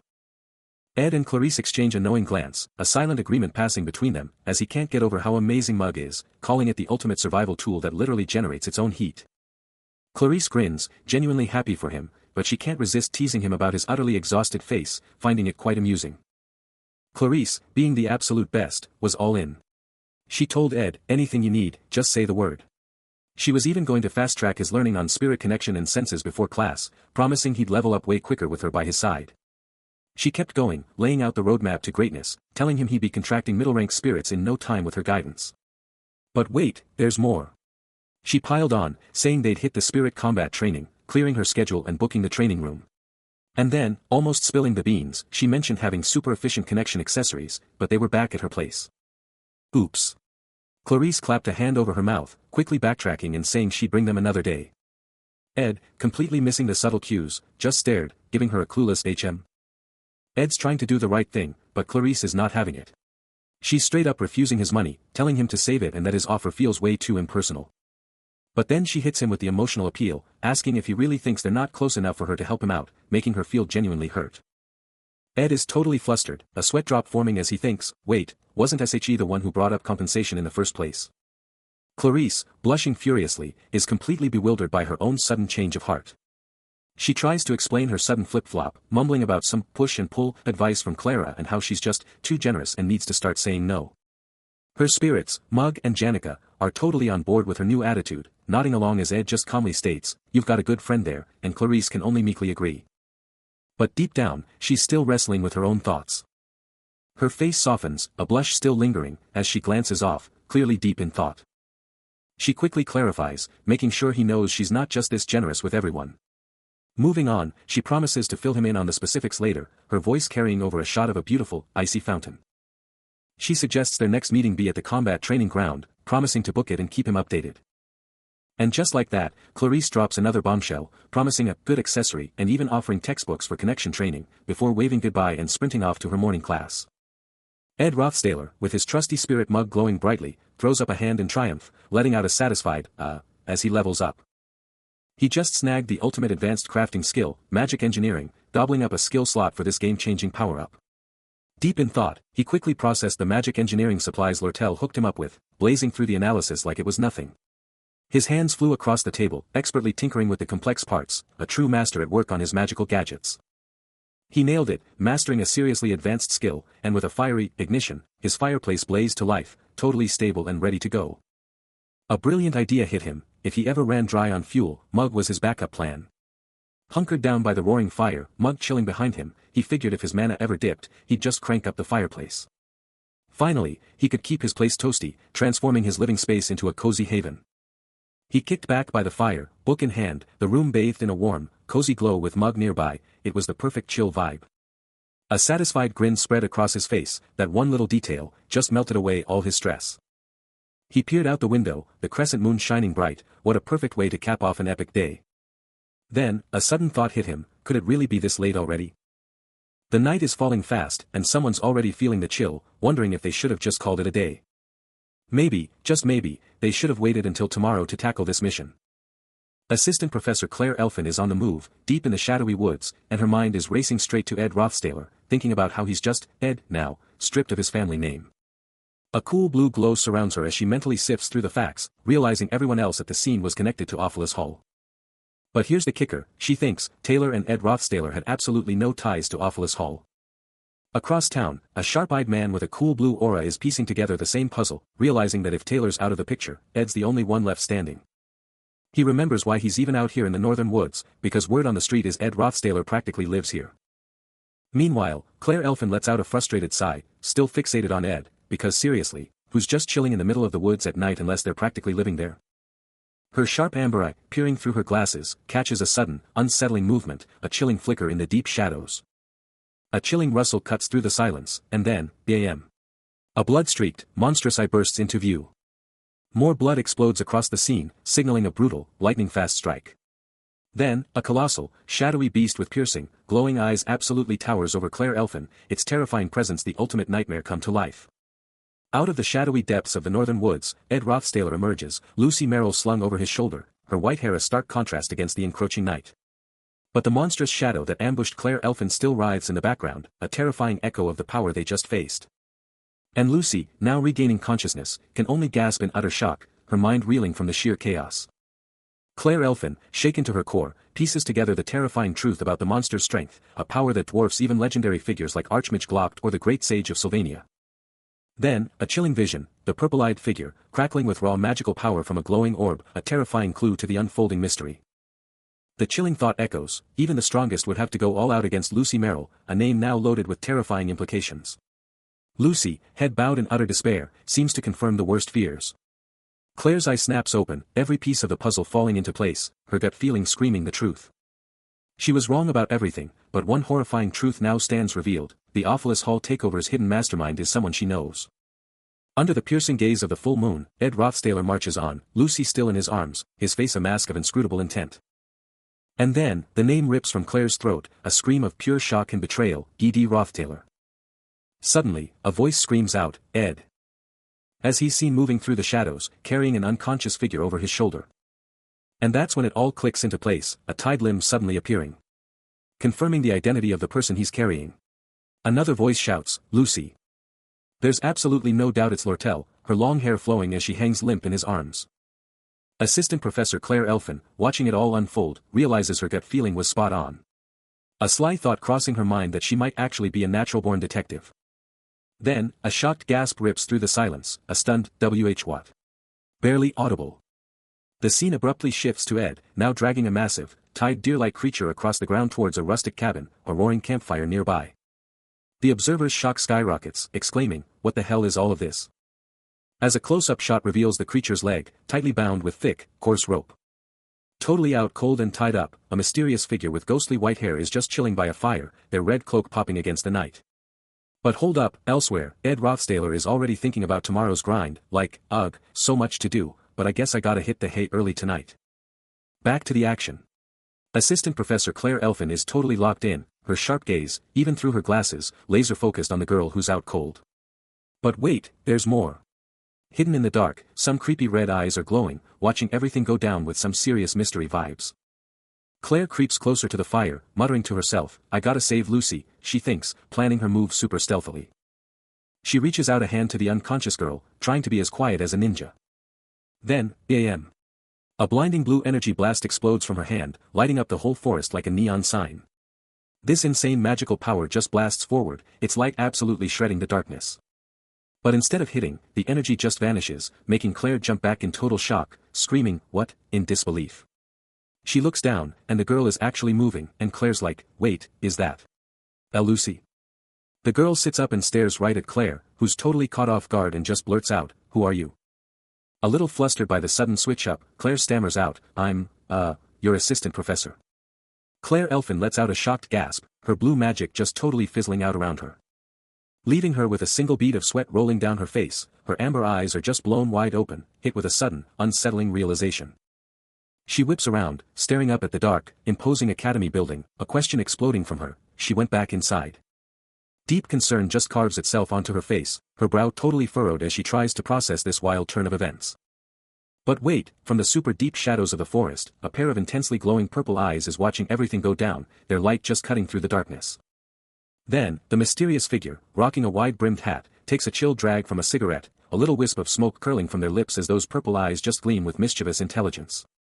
Suddenly, a powerful purple aura just explodes around the figure, radiating outward with an insane, ethereal glow. With a massive surge of energy, the figure starts shooting up into the night sky, leaving a super vibrant trail of purple light behind them. From way up high, the clearing below is totally lit up by that brilliant purple light, as the figure keeps rocketing upwards, becoming a distant beacon against the dark forest. Claire looks up, her face going from worried to totally shocked, her eyes glued to that ascending light. A thought just clicks into place in her mind, confirming a suspicion she'd been holding, as I thought. Her eyes, still wide with surprise, now also have this glint of understanding, as the implications of this mysterious figure's presence and departure start to hit her. Boom! A powerful force hits, highlighting a mysterious book and a pulsating purple orb, and then, the name drops, Ed Rothstaler. Claire Elfin, looking super serious, cuts straight to the chase, asking if he knows about Ed, the student who got kicked out of his family. Her hand is literally reaching for another one of those glowing purple orbs, surrounded by papers, showing just how deep she's digging into this mystery. But the response is ice cold, a voice from across the table just flat out says he doesn't waste his brain cells on talentless nobodies. Professor Glast, looking all cool and collected in his dark suit, is just chilling, reading his book, while Claire Elfin is practically fuming, but still totally focused on him. She lets out an annoyed sigh, totally over his snobby comments, then pushes harder, asking if Professor Glast, at least, knows Lucy. He cuts her off mid-sentence, as she's trying to explain the Awfulest Hall mess and her Northern Woods adventure, telling her straight up that her story is a total jumble. But Claire doesn't back down. She keeps going, revealing she used magic to record memories on the first floor of Awfulest Hall, and a golden aura just explodes around her as she says it. He's like, "Did you even get permission for that memory magic?" And she just casually drops the bomb, saying she totally lied and just brought the memories back anyway. Professor Glast, already writing, tells her to get ready for a formal apology, but Claire Elfin just smirks, pulls out her pre-written excuse, and tells him to check out her extenuating circumstances. Switching gears, in some super intense, shadowy dimension, that white-haired guy with the glowing purple eyes just stares up, totally engulfed in dark, swirling power. With his hands clasped in a calm, calculating vibe, someone just whispers, "Yeah, he totally looks like the mastermind behind everything." Those piercing purple eyes are back, and they're locked onto something intense, leaving us all wondering what's next. Back to the present, Claire is still trying to get Glast up to speed, reminding him that Ed was literally carrying an unconscious Lucy, but Glast is clearly not buying it. Glast, ever the skeptic, throws shade at Claire's story, suggesting Lucy Merrill was just taking a nap, all while casually flipping through his book like it's no big deal. Claire's face says it all, seriously, dude, while Glast just keeps on reading, totally unfazed. And just like that, Claire's out. She's done with this conversation, striding away from Glast's desk like a boss. But wait, Glast drops the hammer. He barks at her to bring an apology letter and explanation, totally shutting down her investigation. Claire lets out a defeated okay, knowing she's got to play by his rules for now. Glast, however, is still deep in thought, a suspicious hinting at more secrets to uncover. Flashback time. The files Claire talked about show Ed Rothstaler totally defeated, sprawled out in a purple glowing mess. This is getting intense. Ed tried to be the hero, but Taylor and his crew just blew right past him, leaving him in the dust with their insane power. Leading the charge was Taylor, a total powerhouse, born with the legendary way of the Sword Saint. You know he's a big deal. And right there with him was Elvira, a genius alchemist with natural insight. This crew is seriously stacked. Ed Rothstaler is reaching out, utterly overwhelmed and defeated. He knows he's just an ordinary guy, and there's no way he can stop the sheer power of his enemies. With his blonde hair falling across his face, he turns his head, his face etched with pure defeat and agony. But wait, a piercing, glowing purple eye, peering through glasses, is locked onto the action, watching everything with an unnerving intensity. A quiet escapes the mysterious observer, their dark hair just peeking into view. The purple-eyed figure is holding a glowing orb, and guess what? Ed Rothstaler's reflection is right there inside it. They're still watching his past, keeping tabs on every single struggle. Boom! Out of nowhere, a massive explosion rips through a forest, blasting everything apart with a blinding flash of orange and yellow. Then, a hand bursts through the smoke, wielding a dagger absolutely engulfed in crackling fire, its blade practically screaming with raw power. The flaming dagger absolutely obliterates its target in a final, explosive burst, and then, bam! A system notification pops up, revealing that a ceremonial dagger, explosion, has been crafted, powered by the lower fire spirit Mug's magic, with medium accumulation and a narrow range. Crafting proficiency just went through the roof. He's got it. The ceremonial dagger, now pulsing with an intense, fiery glow, a tiny spirit hyping him up nearby. Just look at those glowing engravings, absolutely insane. He's feeling himself, and honestly, who wouldn't be proud of this masterpiece? The spirit formula just slid right in, no problem, and get this, the more he uses it, the stronger it gets. Talk about a power-up. Then, a voice booms, hyping him up for leveling up, calling it a huge win, a moment to celebrate. Mug, the little fire spirit, can't contain himself and declares he's gonna sing a song of pure joy, then immediately starts belting out the shepherd's song, making Ed visibly cringe. Catching his master's vibe, Mug instantly switches gears, apologizing profusely, begging for forgiveness, and declaring himself utterly ashamed.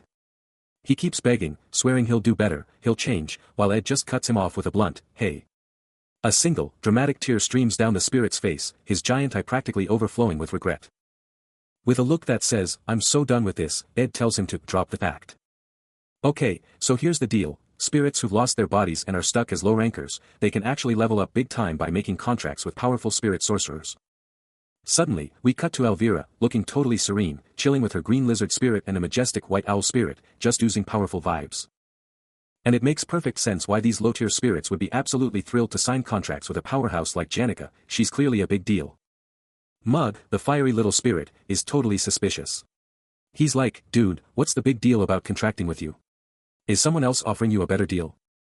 Ed, already walking off, just tells him to spill the beans, pointing out that this isn't some short-term gig. Ed keeps walking, and Mug just hovers there, a giant question mark above his head, totally struggling to confess his secret agenda. Then, Mug just explodes, yelling, young Master Ed. Why even hide it? My massive respect and loyalty for you. Yeah, it's not just because you're awesome. Mug practically bursts into flames, his face a hilarious mask of shame, spilling the tea, it's all because of my dirty, low-down ambition for success. I'm so embarrassed. Ed just takes it all in as Mug reveals the real scoop. Being contracted to him and soaking up that sweet, refined magic from Lady Janica, means he'll level up twice as fast as any other low-rank spirit. Ed, ever the pragmatist, just asks, what else? And Mug, still dramatic, spills that after checking out Ed's rep at the academy, everyone said he's a total tyrant, so Mug had to put on a show of extreme respect to keep him happy. Ed finally gets it, taking in Mug's whole dramatic confession, and just shrugs, okay, I get it now. Given your situation, that's totally understandable. Mug, now chilling on Ed's shoulder, lets out a huge, dramatic sigh, seriously, that was tough. Kohook. Then he goes on a rant about the whole spirit ranking system, like, are these ranks even real titles? And why are they so stuck up just because they were born a little earlier? Ed, clearly amused, tells him to chill out, pointing out that everyone's just trying to survive, while Mug keeps up his dramatic cries, Uaea. Young Master Ed. Mug then doubles down, saying that no matter what, he can't just talk to Ed casually, insisting on keeping things formal because it's more comfortable for him, and Ed just deadpans, whatever floats your boat. Even with all his training, his combat abilities were still. He kept pushing his limits, the satisfying thud of his axe cleaving through logs a testament to his growing power. His physical stamina had absolutely skyrocketed. Now, he was definitely no longer inferior to any average adult male. But it wasn't just about brawn, he also made sure the storage was always overflowing with meat. And he never had to sleep outside hungry again, thanks to his meticulous planning, and while he couldn't exactly call these days easy, he definitely couldn't say they were gentle on him. He knew deep down they were absolutely better than when he first started. His brain was on fire too. He could easily ace his classes with just simple memorization and clever theories, as long as he put in the time and effort.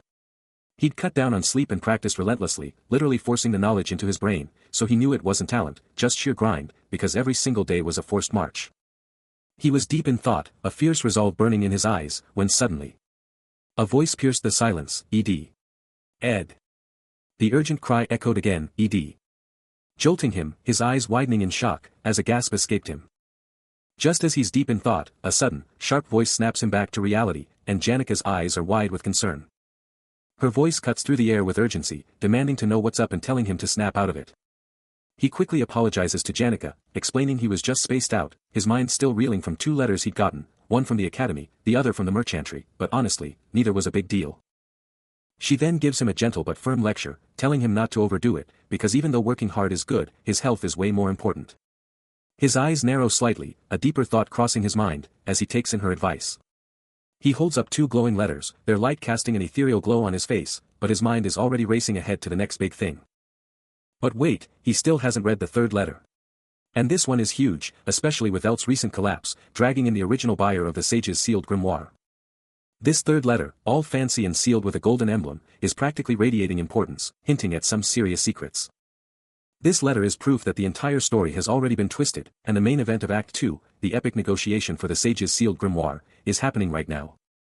Initially, the fight for the sage's sealed grimoire was just a 2-sided battle between the academy and the merchantry, with their representatives facing off on a stark red and blue battlefield. But then, Elt's collapse changed everything, and Krapen Rothstaler, the head of his family, jumped into the fray, his family's golden 2-headed eagle emblem now shining brighter than ever. This move blew the whole thing wide open, turning it into a chaotic 3-way conflict for the ancient book, with the Academy, the Elt Merchant Association, and the Rothstaler family all clashing, their glowing emblems circling the powerful grimoire. The Rothstaler family was in deep, and guess what? Krapen Rothstaler, the big boss, was planning to use the sage's sealed grimoire to unlock eternal life. And when things went sideways, he didn't just send a minion, he personally jumped into the negotiations, unleashing Patriarch Krapen Rothstaler, a boss so epic he only showed up in Act 4 of The Failed Swordsman of Sylvania. And get this, he was so ridiculously strong at this point in the game, there was literally no way to stop him. No matter what, Ed had to stop this future from happening, but the idea of Krapen getting his hands on that grimoire? Absolutely terrifying. He absolutely had to cut him out of this episode, out of this entire timeline. Because if Krapen got the sage's sealed grimoire, he'd just casually stroll away, leaving everyone else in the dust, and Ed knew it. But if he snagged the sage's sealed grimoire after already being strong enough to be the final boss of Act 4, then stopping him would be literally impossible. The letter in his hands wasn't just gossip, it detailed Krapen Rothstaler's moves and suspicions, and it even had a personal invitation for him. Suddenly, a soft splash broke the silence of the courtyard. Then, a voice cut through the air, reporting, "I'm back from the northern woods. Just like you said, I delivered the letter." Ed took a calm sip from his cup, then coolly replied, "Good job." A sharp-suited butler cuts through the serene garden, delivering a crisp, almost formal address to the blonde student, who sits poised with her teacup. The butler's voice drops, revealing the bombshell. Principal Abel's grim report confirms Sylvania Academy is already teetering on the brink of financial collapse. He lays out the cold, hard truth. With direct support impossible, the merchantry is poised to seize the sage's sealed grimoire, a relic of immense power, if the academy falls. The thought of selling the academy's very soul, the grimoire, is unthinkable, forcing Principal Abel to make a desperate, clandestine plea for help. But a chilling realization dawns, a profound, but echoing in the blonde student's mind. Her eyes narrow, a sudden thought striking her, something about this whole affair is undeniably strange. A seasoned Ed Rothstaler, his face etched with contemplation, voices his suspicion. How did Krapen Rothstaler even get wind of these negotiations? He considers the possibility that his younger self, living within the academy walls, might have inadvertently leaked the information. He then delves into a chilling self-reflection, believing that if he were his younger, desperate self, he'd stop at nothing to reclaim his family's recognition and his place within it. His gaze shifts to the blonde student, but Ed quickly shakes his head, uttering a firm, "I doubt it," his skepticism palpable. Meanwhile, a fiery-haired figure, lost in thought, ponders the rigid social strata, wondering if a person of humble origins could ever truly stand as an equal to royalty, even for a simple tea ceremony. With a decisive movement, the blonde student stands, her departure marked by swift, purposeful strides. Her eyes flash with sudden insight, a realization hitting her with full force. This is an utterly unexpected development, Lortel. Lortel is totally baffled, thinking, wait, why would you even think I hated you? But Princess Venia, chilling at a cafe, is like, whoa, hold up, that's a wild accusation, and asks why she'd even be there offering help if she felt that way. Then the talk turns to the super-important sage's sealed grimoire, and guess who's in the mix? Krapen Rothstaler. His involvement this time is a total game-changer. Venia drops a bombshell, saying Krapen's only in this because of her dad, not because Ed Rothstaler did anything. Lortel's jaw drops at this unexpected news, her face screaming, what? Venia keeps spilling the tea, revealing Krapen actually asked her dad, Elt Ketchum, to buy the grimoire from the start, and she's totally clueless about it until now. Even when her dad got demoted, Venia says his grimoire plan didn't skip a beat, because the Elt merchantry had already poured a ton of time and cash into it. Lortel's mind is blown, wondering, wait, why would the Elt merchantry buy the grimoire just to sell it to the Rothstaler family? It makes no sense. From Lortel's viewpoint, these two big-shot families should totally be on the same page, so why are they acting like rivals for the grimoire? She's straight up asking, so why are the Elt merchantry and the Rothstaler family even fighting over this grimoire if they're both aiming for the same thing? Then Venia drops the real bomb, the Elt merchantry has zero plans to sell the grimoire to the Rothstaler family, no matter what. Taking a sip, Venia wraps it up, saying she'd better stay out of it, hinting at some serious, personal drama behind the merchantry's decision. Princess Venia, still reeling from the revelation about her father's business connections, can't help but wonder why she's being dragged into the Elt merchantry's internal drama. But Lortel, ever the pragmatist, cuts straight to the chase, dropping a truth bomb, the enemy of her enemy is her friend. She lays it out plain, Princess Venia stands to gain a massive advantage by keeping the Rothstaler family on a tight leash. And the best part? This move also secures the grimoire, making it a total win-win. A sly smile plays on Lortel's face as she probes, wondering if Princess Venia is actually worried about him, or just playing the senior looking out for junior card. She points out the obvious, he's already cut ties with his family, starting fresh. It would be totally unfair, she insists, if he got dragged back into the Rothstaler drama, right? But a nagging thought whispers, what is Lortel really up to? What's her game? Princess Venia, with a poker face that gives nothing away, concedes that the guy is still a valuable asset. She mulls over her options, personal pleas, pulling rank, even outright orders, but if he still keeps his mouth shut after all that, then what? A hand casually reaches for a teacup, the subtle clink doing nothing to hide the brewing storm. Lortel watches, a silent question hanging in the air, what's the princess's next move if he refuses? A cold, calculating glint flashes in Princess Venia's golden eyes as she declares, she'll simply have to use him. A subtle clink, and a hand carefully places a cup, the dark liquid inside swirling with an almost ominous depth. Another quiet clink, almost imperceptible, barely breaking the heavy silence hanging in the air. Lortel, looking utterly defeated, utters the chilling words, deceive and exploit. Princess Venia's eye snaps open in shock, a sudden realization hitting her as she wonders aloud, who's exploiting? Then, in a shocking twist, Lortel's face transforms, a wicked grin replacing her sorrow, her green eyes burning with an eerie glow as a single, deceptive tear rolls down her cheek. Holding her cup with an unsettling calm, she delivers the final blow, her voice dripping with sarcasm as she asks, who again? Someone's dropping some serious truth bombs, asking if it's all about deceive and exploit. And the princess's golden eye just slits open, like she's already calculating her next move. Then she drops the mic, asking, who's even doing the exploiting here? Lortel's just chilling, sipping her drink with a total smirk, her green eyes practically sparkling with mischief. Suddenly, Claire's all like, who again, then totally loses it, yelling about how dare anyone say that in front of the princess. Lortel, facing off against Princess Venia and her knight, Claire, just casually reminds them, that they're all on the same team, right? And as she starts to walk off, Lortel's like, hey, I'm just giving you some real talk here, her voice dripping with hidden meaning. She lays down the law, don't even think about trying to use someone with a half-assed plan. And her face just twists into this menacing grin, her green eyes practically blazing with power, showing off her true colors. Because, she finishes, you might just get played instead. Claire, totally fired up, demands Lortel pay for her disrespect, but the princess just chills him out, telling him, no need, Claire. Confusion flashes across the princess's face. As she tries to figure out Ed Rothstaler's wild moves, and then there's Krapen Rothstaler, who just swooped in to bid on the grimoire out of nowhere. But a chilling thought hits her, maybe the real danger is the one who, even though she's a princess, acts all high and mighty and doesn't give anyone the time of day. The one she's thinking about is, of course, Lortel Ketchum. Lortel strides away, but her mind is racing. Can she ever really get a read on the princess? The princess's words hit her hard, making her totally flustered and not knowing what to do next. She gasps, a single word escaping her, her eyes popping open as it all sinks in. Her face twists into pure panic, a bead of sweat dripping down her face. Just then, a familiar voice snaps her out of it, as Ed Rothstaler pops up, asking how she's been. Lortel just shrugs, giving a simple, it is what it is kind of answer, her hands on the table as she accepts how things have played out. This whole unexpected meetup is going down at the Elt Company's Sylvania branch.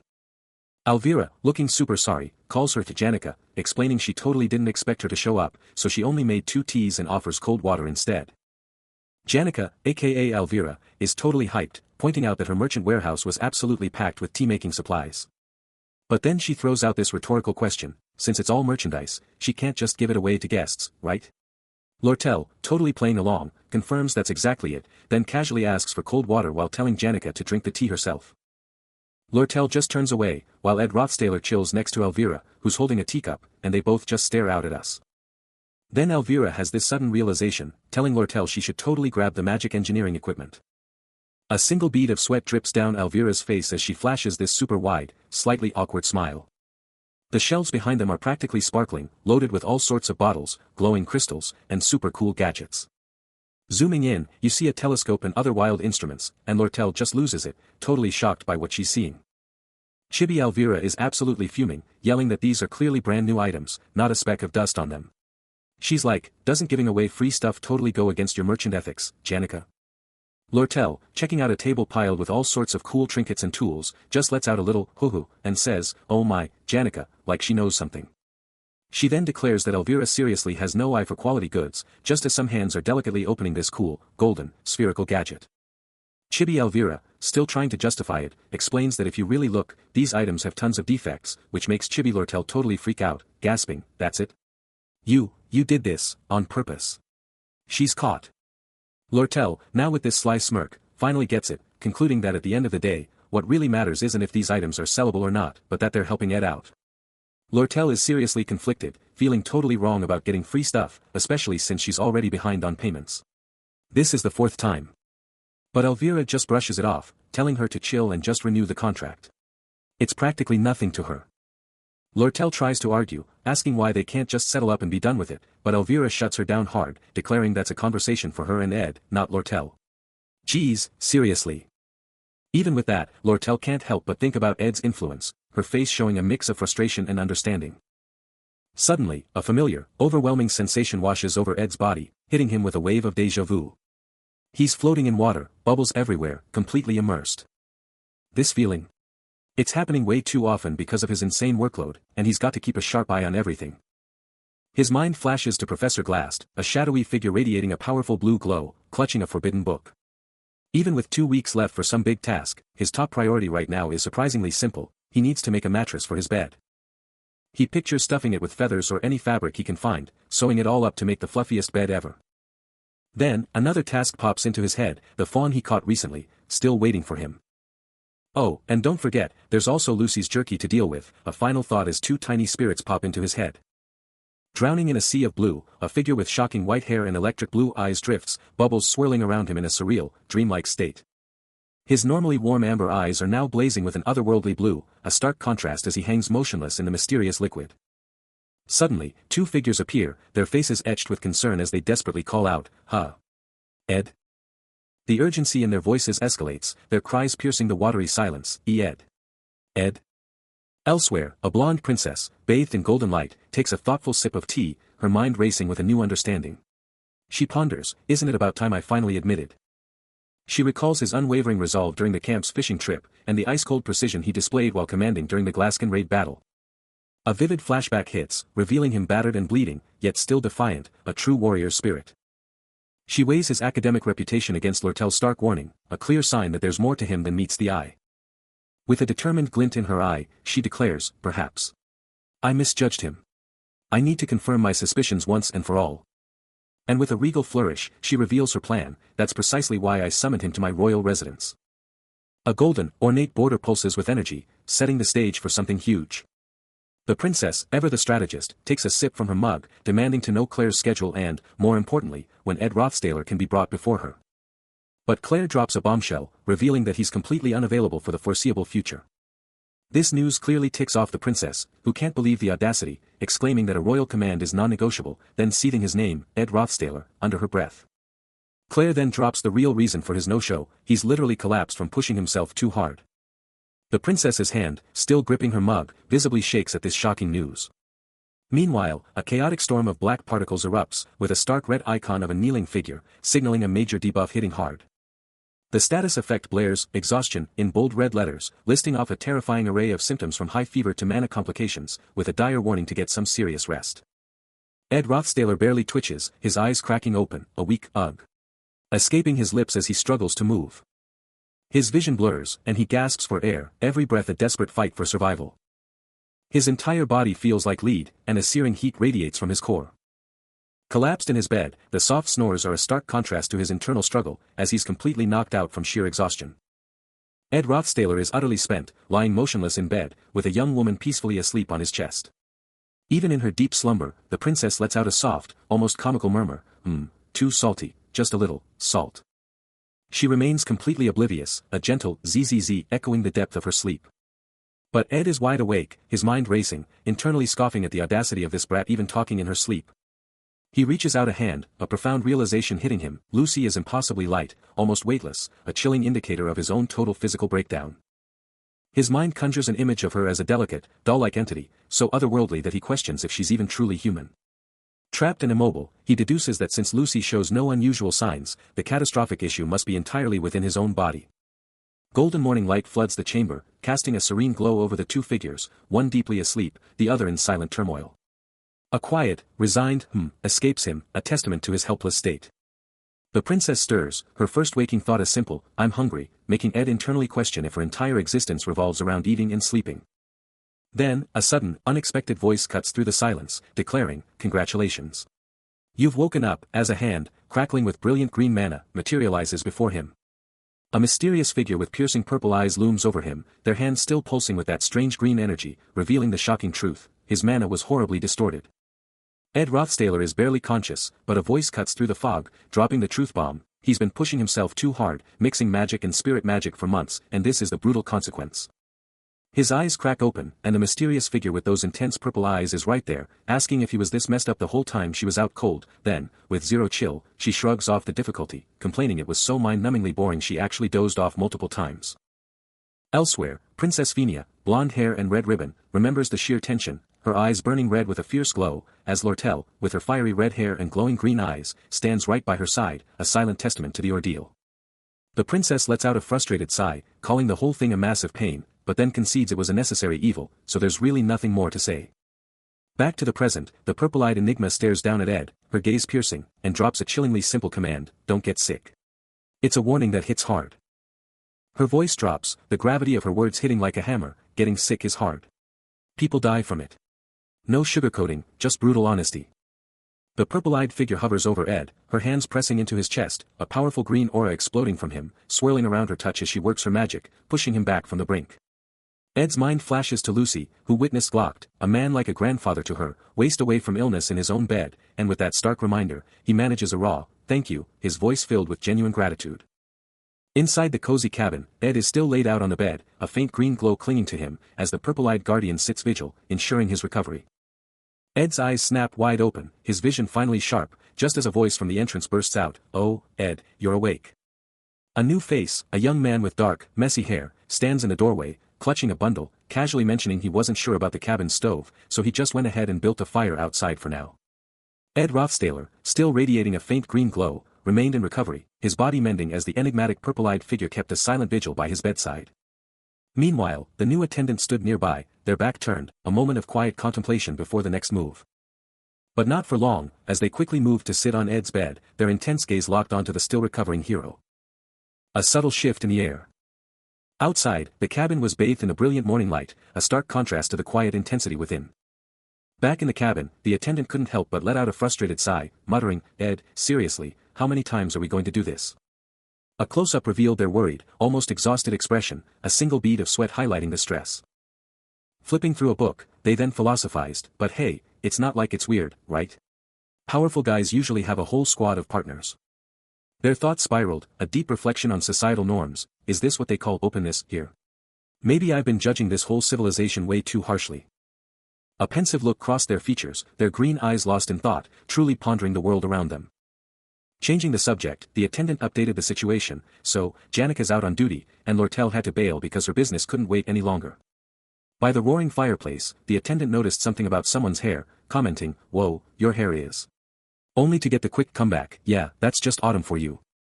A spoon-fed elixir hits his tongue, and Ed Rothstaler lets out a massive phew of pure relief. But even with the good stuff, he's barely getting it down. He usually eats a ton, but this is a real struggle. Ed's still super weak in bed, while the purple-eyed attendant is right there, spoon-feeding him, muttering, ugh, at his struggle, and basically saying, can't do anything about it, but maybe someone else should have been on this job. He's like, Elka or Clara would have been way better, but the attendant shuts him down, reminding him Lortel put a strict, no women rule on his recovery. Still looking totally wiped, Ed changes the subject, bringing up this crazy rumor about the alchemy student secretly making tons of mandragoras and causing a huge mess. The attendant just sighs, oh, Alvira, that troublemaker, and confirms Taylor and Clebius totally cleaned up the mess, flashing back to a mandragora monster. Flashback time. Taylor's in full-on action mode, glowing with power, and the attendant's like, yeah, Academy exploration, went off without a hitch. The attendant keeps going, dropping a rumor about a monster the Telos Order took down, a beast that somehow got into the Academy's underground water system, with Taylor and Taylor shown in a dark, creepy tunnel. A massive fish monster appears, and Taylor coolly confirms, yeah, Taylor and I handled that, with a sarcastic, there was a rumor like that? The attendant wraps it up, saying that Demon of the Sewers thing also went down smoothly, no problems. Back to reality, Ed's eyes are closed as the attendant declares, alright, the only big thing left is the fight for the grimoire. He opens his eyes, looking up at the attendant, and finally asks, seriously, how long have I been out cold? The attendant drops a bombshell, today makes it 10 days. Ed's mind reels, the idea of everyone being thrilled to see him awake feeling like a cruel joke after such a long blackout. The attendant, with that intense purple eye and eye patch, just keeps dropping info, casually mentioning Janika's at the academy right now. Then comes the kicker, Lortel had some massive negotiation tomorrow, so she just had to bail. Gripping the bowl like his life depends on it, Ed's mind is blown. He thought he was out for a day or two, tops. Then the attendant just cuts through the tension, with a simple, Ed. A heavy sigh escapes Ed, the full impact of the news finally hitting him. The attendant, seeing Ed's shock, declares with urgency, they need to get a message to Lortel, like, right now. Bowl still in hand, Ed's brain is on overdrive, calculating the fallout of 10 lost days. The brutal truth slams into him, he's completely out of time. Fast forward to the day after Ed finally woke up. Get ready, because this is Act 2, Scene 10. The epic academy looms under a brilliant sky, now a place full of variables for our hero. Inside the opulent academy, the stakes are higher than ever, because the epic struggle for the sage's sealed grimoire has just kicked off. And who's in the mix? None other than Princess Phenia Clole, looking absolutely fierce, her golden gaze piercing through the room as her imposing guard looms protectively behind her. Joining the fray is Lortel Ketchum, looking cool and collected in her red cape, arms crossed, ready for whatever comes next. Skip Panation. Then, a heavy boot hits the ground, a clear sign that another major player is stepping into the spotlight, and this one's a game-changer. Meet Krapen Rothstaler, the head of the Duke family Rothstaler, the guy who completely derailed the original plot, now making his grand entrance with a smirk.